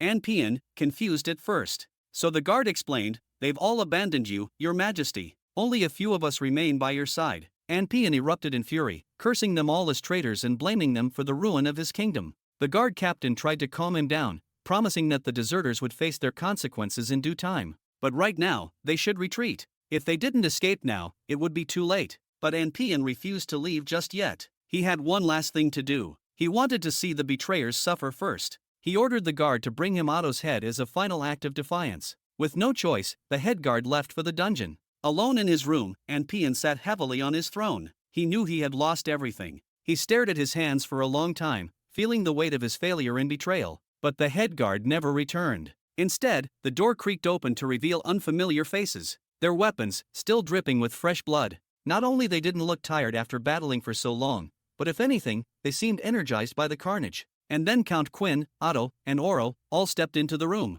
Anpian stood there, drenched in cold sweat, struggling to comprehend how things had spiraled so far out of control. Oro, standing across from him, calmly explained that they had men hiding in the palace's secret tunnels for some time, and they also got people inside the circus troupe. This meant they could have killed Anpian in his room at any time. If Roland hadn't needed a dramatic public dispute, Anpian would have been long dead. Oro looked disappointed. He pointed out that what had completely shattered his faith in Anpian wasn't the imprisonment of Otto, though that had been a terrible blow. It was actually that Anpian had gone so far as to use Otto as leverage to threaten Count Rossi, and worse, he had even planned to kill him. Oro sighed deeply. He had once believed that even if they could no longer be friends, they would never forget the bond they had shared in their youth. But Anpian clearly didn't care about any of that. But from what Oro said, he figured that all of this was Roland's doing. It was Roland who was behind all this. Anger surged through Anpian as he glared at the group before him. He shouted that all of them were aiding the demons, claiming they not only betrayed the legacy of their ancestors, but they handed over this kingdom and its people to him on a silver platter. He turns his gaze toward Count Quinn. He tells him that he will never be properly sit on the throne, and he forever be a puppet. He believed that Roland wanted to swallow the entire kingdom of Dawn, and everyone here walked right into his trap. In the end, he tells Count Quinn that his fate will be no different from his. And eventually, he will be dragged into the abyss, just like him. Suddenly, a voice came from outside the room, telling Anpian he was wrong. The voice belonged to Andrea, stepping into the room saying Roland didn't do this for power. He only had two goals, saving Otto and protecting the witches. Anpian instinctively began to argue, but when his eyes met Andrea's, he froze. There was something about her that struck him deeply. As she introduced herself, confirming his suspicions, everything clicked in his mind. At that very moment, everything made sense. After a pause, Anpian wanted to know why. Perhaps what he truly wanted to ask was why she had chosen to align with the three major families instead of him. Like Otto and Oro, Anpian had always held a deep affection for Andrea. Even if his defeat at Roland's hands was inevitable, he couldn't understand why Andrea had also turned her back on him. He had believed he could offer her more power, more influence, more of everything. In his heart, he was convinced that if it weren't for the unfortunate incident so many years ago, he would made her the queen, and this kingdom would have been shared between him and Andrea. Oro glanced at Anpian, not too pleased with what he was saying, but he kept it to himself. Andrea, however, shook her head. That would never happen because she's a witch. She is also one of those so-called fallen Anpian vowed to exterminate. Her words completely shut down anything Anpian planned to say, also shattered any lingering hopes he had. He had spent his life railing against witches, condemning them as enemies to be purged. And now, the woman he had once loved, the one he thought might share his future, was one of them. Count Quinn took a step forward, looking Anpian directly in the eyes. Tells him that his rule will now end, and the Kingdom of Dawn will no longer be shaped by his ideas. Witches will be free, and given the same rights and status as anyone else. Andrea, now drained of her magical energy, leaned heavily on someone for support. Anpian, clutching his forehead in disbelief, struggled to accept the reality in front of him. He couldn't believe Quinn would betray the ancient vows sworn by their ancestors by killing a royal family member. He doesn't believe Count Quinn will ever kill him, since such an act would brand Quinn a king murderer, a label that would make the nobles distrust him forever. But Quinn shook his head. He has no intention of doing that. If not for his family being pushed to the brink, he wouldn't have come this far. All he needs from Anpian is a vow. Swear to leave the kingdom and never set foot on its soil again. In return, he can take his people and leave the capital peacefully. Otherwise, he will spend the rest of his life in a dungeon, just like what he did to Otto. Without hesitation, Anpian chose the first option. He swore the oath and, true to his word, departed the castle with those still loyal to him. But as he left, Andrea noticed a brief smirk on Elena's face. Just then, a familiar voice called out from behind. It was Otto. He had been filled in on everything that had transpired and thanked Andrea for saving him. Andrea smiled and asked him why so formal with someone who saved his life and was his childhood friend. Otto looked flustered for a moment, at a loss for words. Oro stepped forward, laughing heartily, slinging his arm around Otto's shoulders. Come on, don't forget who was the leader of our little group back in the day. She's our boss, you remember, right? Otto quickly wriggled free, embarrassed, while Oro kept on laughing and suggested that they should all get together properly, in their old hangout place. Andrea was surprised that the Silver Antler Tavern was still standing. Oro shrugged, saying it's owned by the Rossi family, after all. Sure, the management is awful, but it's not bad enough to go out of business. He then left, deciding to go ahead and get ready for the party while giving Andrea and Otto some privacy. The female knight who had been helping Andrea bowed and winked playfully before departing. However, Otto felt a slight awkwardness, unsure how to begin. He suggested they go for a walk. Watching Andrea stumble slightly, Otto hesitated, wanting to help but feeling too embarrassed to offer his arm. Andrea noticed and reassured him, explaining that it was just the aftereffect of using too much magic. She tells him that all witches have to go through this in their daily training and they will be fine after a night's rest. But Otto had something on his mind. He walked beside her in silence for a moment, gathering his thoughts, then finally asked if she remembered what he said to her back in Neverwinter. About Oro always go and visit her grave every year. Andrea said she does. Otto then continued, saying Oro goes to her grave every year, but he never told her this before. He also did the same. He nervously took a deep breath, explained that he couldn't forget Andrea, and when he saw her writing in the dungeon, especially that message, saying don't worry, I'm here, he couldn't explain the joy he felt inside. That's why, no matter what, he has to say this now. He flushed slightly, then asked if Andrea was willing to stay here. Andrea didn't seem surprised by the question. She smiles gently, however, she tells Otto she appreciates everything, but he's one step behind. She already has someone she wants to be with. Her response hit Otto hard. He stood quietly for a moment, processing the words. Asking if it's His Majesty Roland, trying to hide the disappointment in his voice. He believed Roland was better than he could ever be. Hearing this, Andrea was shocked. She and Roland? She questioned Otto if he thinks she will compete with Nightingale for him. She asked the question with a hint of exasperation. Then, realizing what she'd said, her face turned slightly red. She coughed and added quickly, "Just forget what she said. But it's nothing like what Otto is imagining." Otto was slightly caught off guard, then she explained the real truth as being a witch means she can't continue a noble family line. And honestly, she doesn't want to be bound by the rules of nobility anymore. 10 years is a long time, and she's no longer the flower of dawn she used to be. She just wants things to stay as they are now. With that, Andrea turned and began walking away. Otto opened his mouth and wanted to say something, but in the end, all he could do was watch her retreating figure disappear into the distance. A few days later, she went to see Count Quinn. When he learned that she planned to leave today, he tried to persuade her to stay a little longer. Otto, Oro, and the others wouldn't want her to go so soon, he said. But Andrea shook her head, a gentle smile on her face. She tells him that there are people waiting for her back in Neverwinter. Besides, with the shift in power, he and everyone shouldn't be spending time at banquets or on leisure. They are all good friends, and one meeting is enough. The Count thought to himself that Andrea had changed a lot. After a moment, he asked her if she had any advice for the upcoming negotiations. Andrea, not well versed in politics, admitted that he might be more suited to offer insights. However, she did offer one piece of advice: don't make the same mistake Anpian did. Quinn explained that after witnessing Roland's power, only a fool would think of opposing him.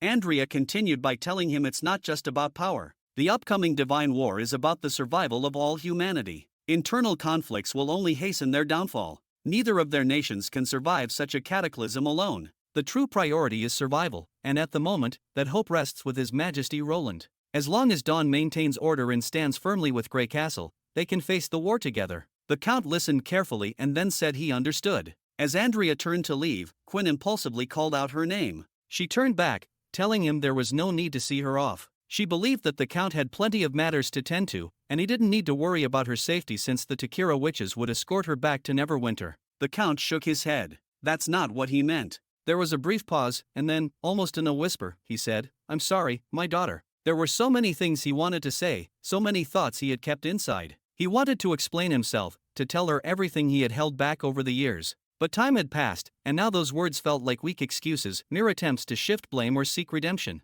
Yet, as he looked at Andrea, he thought he saw her smile. She nodded slightly and said softly, "I'm going now." However, in her voice, the Count felt a sense of understanding, perhaps even forgiveness. As she walked away, tears welled up in his eyes, streaming down his cheeks. He just stood there, listening to the fading sound of her footsteps until they disappeared completely. Meanwhile, a ship sailed away from the port of Dawn, carrying Anpian, who sat by the window, staring at the waters outside. He was thinking about how things would have been different if he were still king. Surrounding him should have been a royal fleet carrying the kingdom's banner, and fresh meals should have been delivered by his servants whenever he wished. He glanced at a map laid on the table before him. His destination was Wolfhard Kingdom, a place where certain nobles had old ties with his father. Anpian was willing to offer generous rewards if they helped him reclaim his throne. As he mulled over his plans, he tugged at a string by the table which connected to a bell. He was expecting a maid to bring in some fruit, but after several moments of silence, there was no response. Irritated, he pulled the string again, but still, nothing happened. Frustration grew as he wondered if he had fallen so far that even the maids dared to ignore him.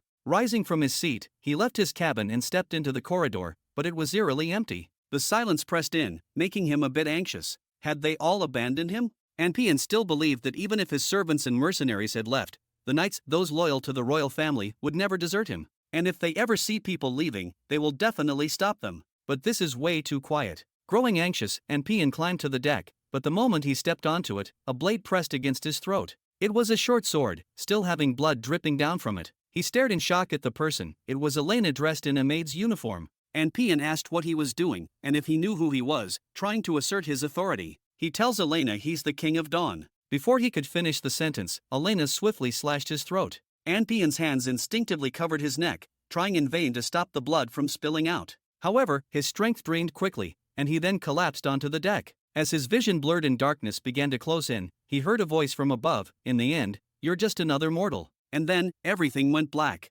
After Anpian got the Timothy treatment, Elena turned to another witch and asked if everything had been cleaned up. Wiping the blood off her cheek, the witch nodded. Just then, another person walked up and asked what the next step. She thought they were supposed to write a report for His Majesty Roland or something. They all decided that Elena should handle the report, figuring the king wouldn't really care what happened here as long as things stayed under control. They decided to paint Anpian as a sore loser with shady motives. After all, the world's a bit cleaner without people like him. They couldn't think of another reason, since why else would someone leave the kingdom and then head straight for the closest border town near the Kingdom of Dawn? Elena agreed, but she wasn't about to cut corners. Roland might be easygoing, but that didn't mean they could slack off. Her report would be thorough, laying out every detail, just like what she saw on the municipal hall meeting report back in Neverwinter. One of them rolled her eyes, teasing Elena for just wanting more praise from Roland, and by doing so, perhaps she could get more trips to the dream world. Elena blushed and denied it, but the truth was pretty clear. At the thought of getting more trips to the dream world, they both started asking Elena to show them how to write a report.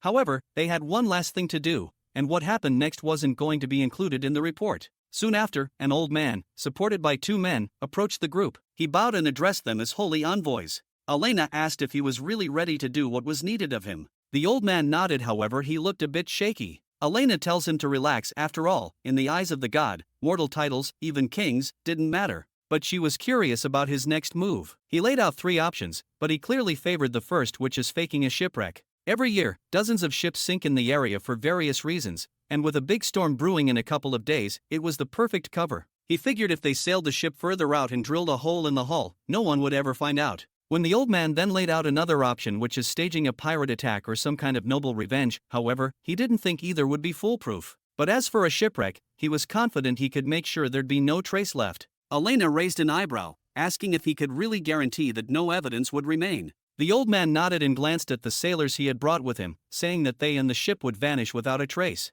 The cleanup crew, which he referred to as silencers, are people raised by commerce and trained never to spill secrets. It all made sense now. They couldn't hear or speak, and the only way to give them orders was through specific hand signals. The old man had brought 50 of them along, all under his control, and more than enough to deal with the sailors. With that reassurance, Elena agreed to the plan but tells the old man she needed one more favor from him. He promised to do whatever he could. The task itself was an order from Pasha. The black money commerce had already made contact with Count Quinn. On the surface, they would keep supporting him, but behind the scenes, she wants them to plant spies throughout his government, keeping tabs on everything the Quinn family did. The old man seemed surprised since he thought Quinn was their puppet king. Elena explained that it was just a precaution. After all, she believed that mortals are fragile, and when the challenges come, there's no telling if a puppet will perform as expected. Elena believed that relying on a single family to manage a kingdom wasn't the best solution. So, she wanted the old man's commerce to become part of the plan too. The old man nodded, but he said it would take a long-term strategy to pull off. However, he also mentioned that only he had control over the entire commerce, but his body.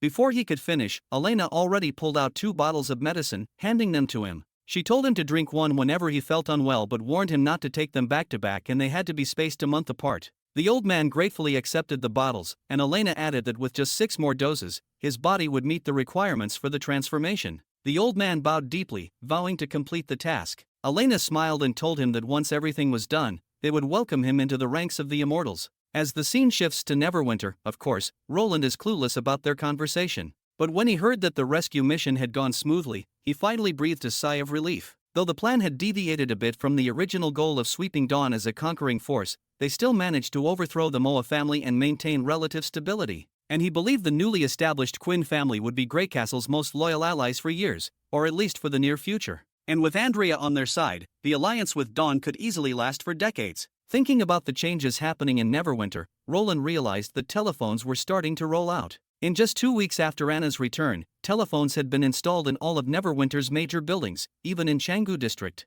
With that in mind, Roland decided it was time to set up a private line between his room and Anna's, just for the 2 of them. Oops, got a bit off track there. Seeing Roland's confused expression, Nightingale, who was lounging on her chair, couldn't help but glance over at him, curious about what was going through his mind. Up next was the basic info on the witches from Slumbering Isle. Wendy had mentioned to him that the 2 newest arrivals weren't exactly cooperative. From the first meeting, they'd made it clear they weren't fans of Tilly and seemed eager to leave Neverwinter as soon as possible. Although Scroll had managed to smooth things over for now, it was still uncertain whether they'd actually join them. But Roland is super intrigued by their abilities. One had the power of source tracing and the other was magicification. These abilities were pretty unique. Source tracing was basically a treasure map come to life.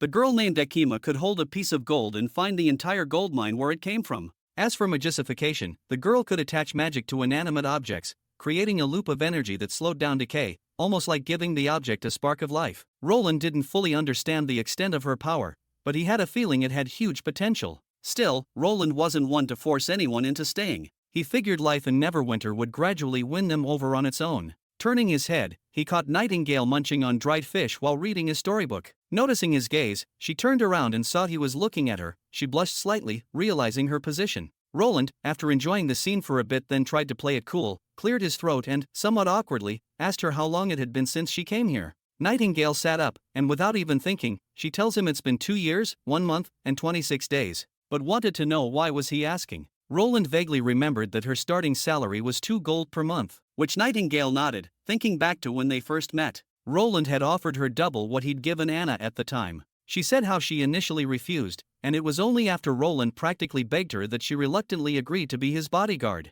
Hearing this, in his mind, he was like, begged? Yeah, right. He knew the real reason she'd stayed was because she saw Anna safely make it through her coming of age and had beef with Hakura after trying to convince her to come to the border town. But of course, he kept this to himself. Roland then asked her, after all this time, have she ever felt like her effort wasn't worth the reward and thought about leaving? Nightingale froze. She was shocked, so much so that she even dropped the dried fish she was nibbling on. What was Roland getting at? Why would she want to leave? Roland immediately realized she'd misunderstood him and quickly explained that it was just a hypothetical question, and he was just curious if any of the witches ever felt like their pay was too low. Once she confirmed he was telling the truth, Nightingale relaxed and walked over to him, saying 1 gold is already what a regular person earns in half a year. And honestly, their work isn't any harder than the workers. Besides, they don't even know what to spend the money on. The Witch Union provides everything they need, and they never had it this good. Roland, however, wasn't so sure every witch felt the same way. But Nightingale shook her head,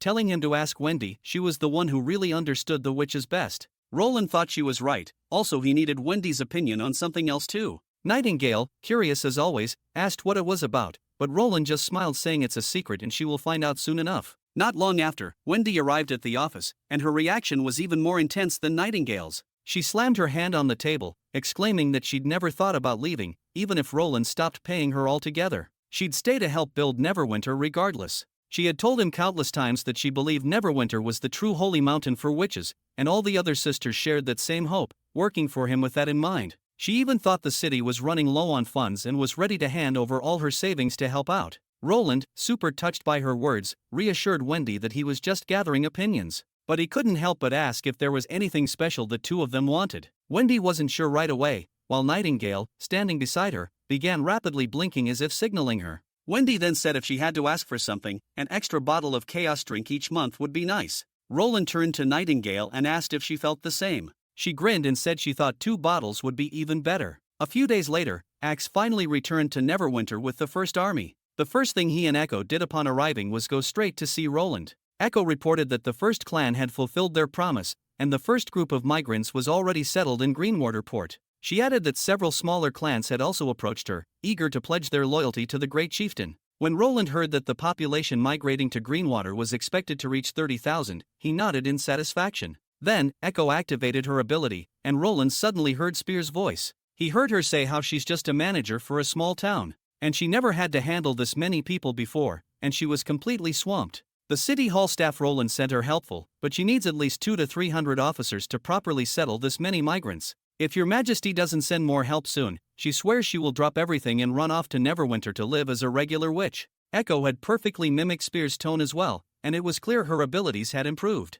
Roland smiled but knew that even being a regular witch wasn't exactly a relaxing job. Take Soraya and Leaf, for example. They worked hard every day, using up all their magic to make sure their abilities didn't go to waste. Still, Roland decided he'd send more officials to help Spear out. Afterward, he tells Axe and Echo to take a well-deserved break for a few days. Echo bowed in gratitude, but then, with a hopeful expression, asked if Roland had any new songs lately. Apparently, she'd already mastered all of the songs Roland had taught her, and she thought they worked wonders, especially when it came to lifting people's spirits. She even said that in moments of doubt, she would sing those songs to herself, and if it hadn't been for them, she wasn't sure she would have made it this far. Hearing this, Roland knew that things in Iron Sand City probably hadn't been as easy as Echo made them sound. She had likely faced plenty of challenges and setbacks, but she just kept them to herself. He then tells her that he will write down some new songs and have them sent to her room. Hearing this, Echo's face lit up as she bowed once again. Turning to Axe, Roland said he's done a really good job too. Axe, ever serious, responded loudly, "Fighting for your majesty is his duty."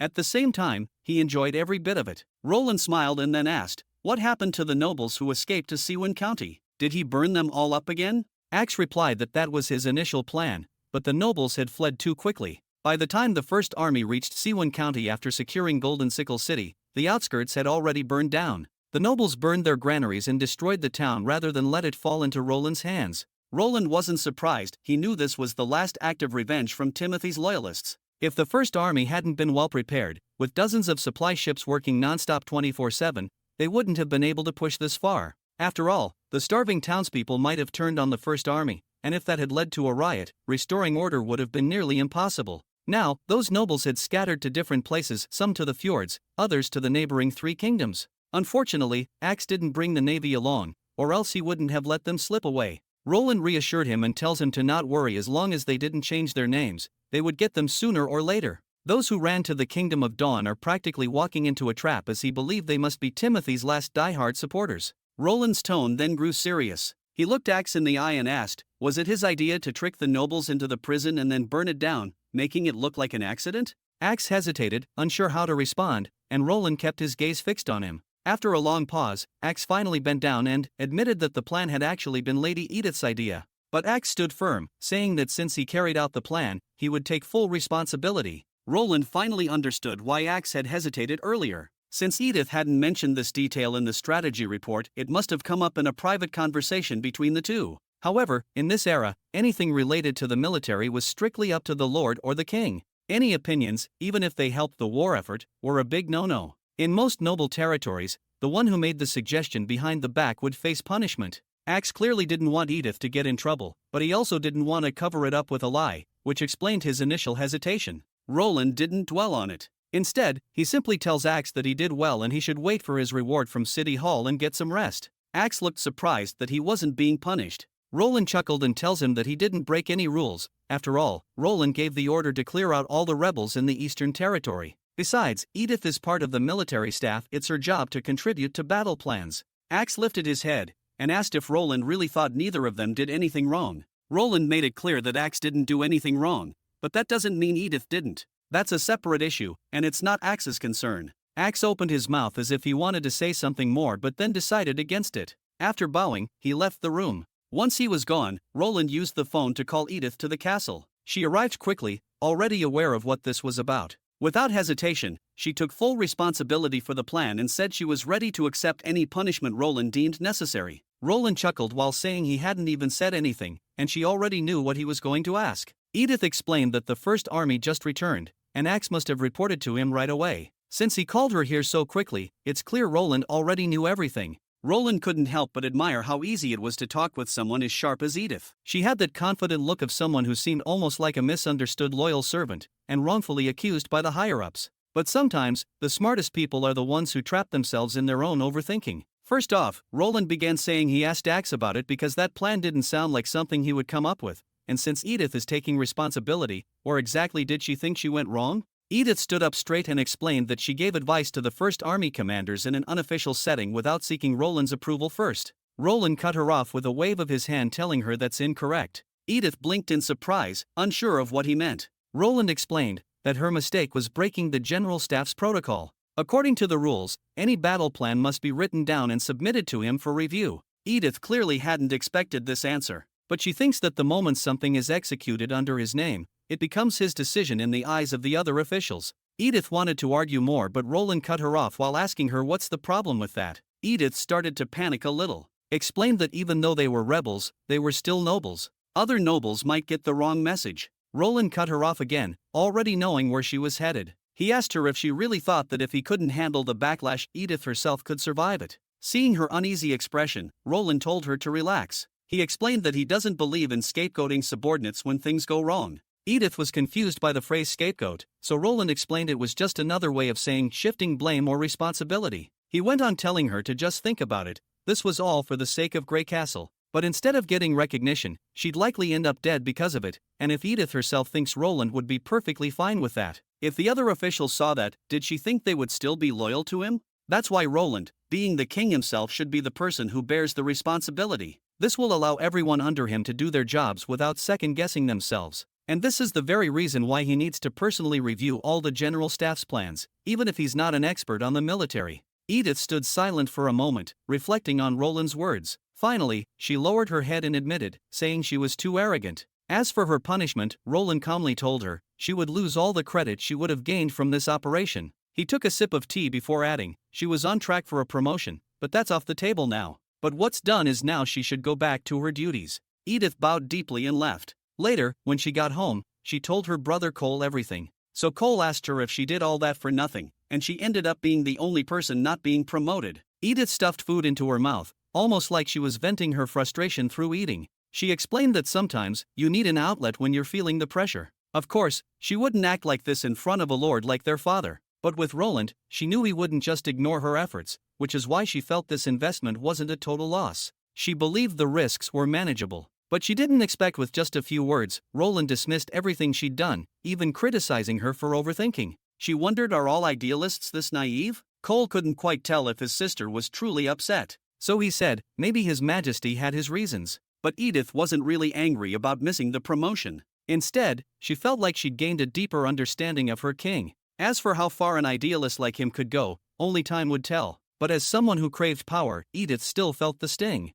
And since she needed to blow off steam, Cole would just have to endure it. Meanwhile, on the other side of things, the witches of Slumbering Isle were throwing a banquet. Tilly had taken center stage, explaining some upcoming changes. She talked about work assignments and how the income generated by the witches would be used to improve their lives and expand their operations. Roland's payment to the witches of Slumbering Isle now far exceeded what they had earned back in the fjords, and the new jobs required only for them to use their magic, no more risky adventures into uncharted seas. Tilly joked that she felt like she was getting a sweet deal from her brother, which brought a ripple of soft laughter from the group. But that's not even the best part, Tilly continued. She talked about how back in the fjords, although they got paid, they had to spend it all on essentials because they lacked resources. And all of them end up getting the same daily essentials like bread and clothing. However, she then gestured for everyone to open the envelopes in front of them. Some witches half-joked that it might be new Gwen cards, but inside they found something different. It was a paper bill with a symbol and a number on it. Everyone was curious, wondering what this symbol meant. Quickly, they noticed everyone got the same thing.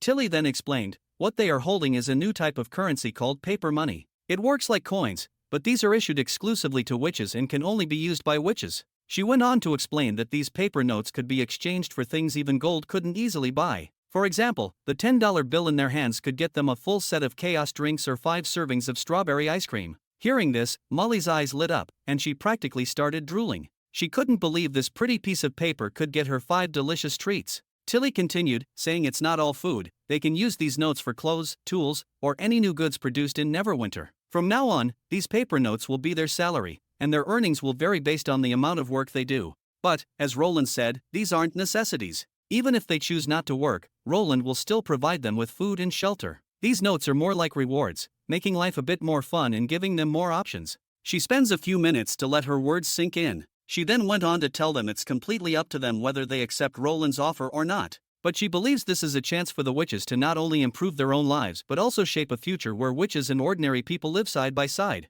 It's the opportunity they've all been waiting for, also a chance to show everyone who they really are. Molly, thinking back to when she first arrived in Neverwinter, remembered her own experience here. One day, while wandering the city, she saw a wooden crate about to fall on a worker. Instinctively, she summoned her magic servant to catch it. The workers looked on, not with fear, but with admiration and curiosity. And then there was Evelyn, running her own tavern, where everyone welcomed her with smiles. Even Candle, who had once been seen as useless on Slumbering Isle, had found her place in Neverwinter. Molly smiled to herself, realizing that Neverwinter was the place they had always dreamed of, a place where witches were welcomed. Tilly also reminded everyone not to forget their biggest enemy, which is the demons. The work they were doing wasn't just for pleasure or comfort, it was in preparation for the Divine War. Every paper note they earned symbolized their contribution not only to Neverwinter but to the survival of the entire human race. Clenching her fist, she declared, "This is an honor for them witches. It's their chance to prove to the world that they are not only a part of humanity but an essential and powerful force within it."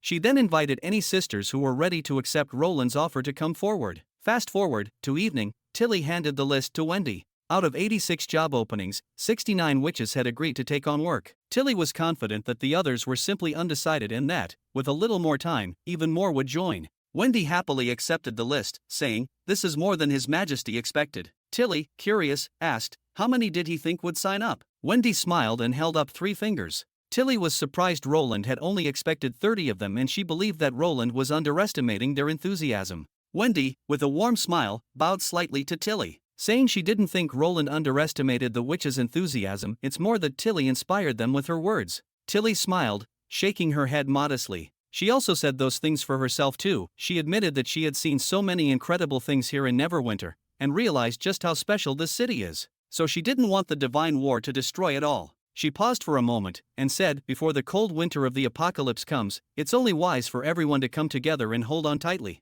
Wendy agreed, but Tilly let out a sigh, feeling a bit deflated. She admitted that not everyone shares her view. What frustrates her the most is that the witches from the Eastern Territory might never accept Roland's offer. Wendy, curious, asked, if Akima and the others didn't get along with her, why did they follow her to the fjords? Tilly began to recount the story. Before joining the Slumbering Isle, the Eastern Territory witches had crossed paths with the Bloodfang. During their escape, Bloodfang had helped them numerous times, so Akima and her group trusted Heidi and the others deeply. At first, everything in the fjords went smoothly, but as tensions between the two sides grew, Akima and her people gradually shifted away from the rest of the witches. Wendy nodded, finally understanding the situation better. Tilly admitted that her decision to act against the Bloodfang without consulting everyone had only worsened Akima's resentment. She believed that if Skrull hadn't stepped in to mediate, the witches might have already left Neverwinter. Wendy tried to comfort her, saying it wasn't her fault, and she believed Heidi and her group were awful. They manipulated the Wolfheart witches and caused so much harm.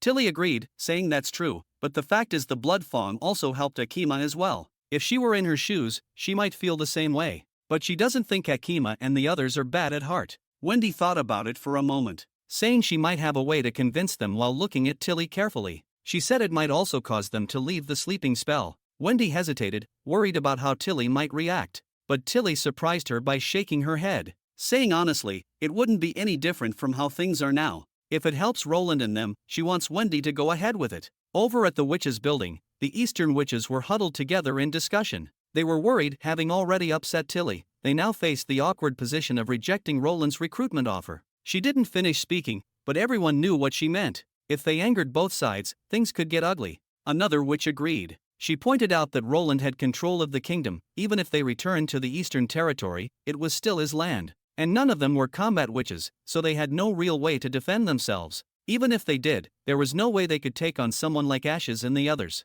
A younger witch chimed in, saying that the witch union had been pretty good to them overall. But the rest of the group was skeptical, thinking the union would side with the king if things ever got tough. That's when Akima stood up, telling them all to stop talking. She was convinced that Roland wouldn't use force. If he did, it would ruin the image he'd worked so hard to build. But at the same time, she insisted they couldn't accept the recruitment offer, saying if they do, it'll just look like they're relying on the sleeping spell again. It'll be nearly impossible to leave the group later. Just then, there was a knock on the door. When they heard it was Wendy, they opened up. Akima, as usual, acted a bit blunt, saying if Wendy is here to talk about the recruitment, don't bother as they will not change their minds. The others glanced nervously at Akima, but she stayed firm, though she did thank Wendy for taking care of them during their time in Neverwinter. But that's not the same thing, Akima added. Now that the church has fallen, they plan on leaving. Wendy smiled gently and said she was not here to argue about the recruitment, but rather, she brought them some good news. The City Hall just received a report that over 12,000 refugees from the Eastern Territory are set to arrive in Neverwinter within the week, and maybe they could find some of their relatives or friends.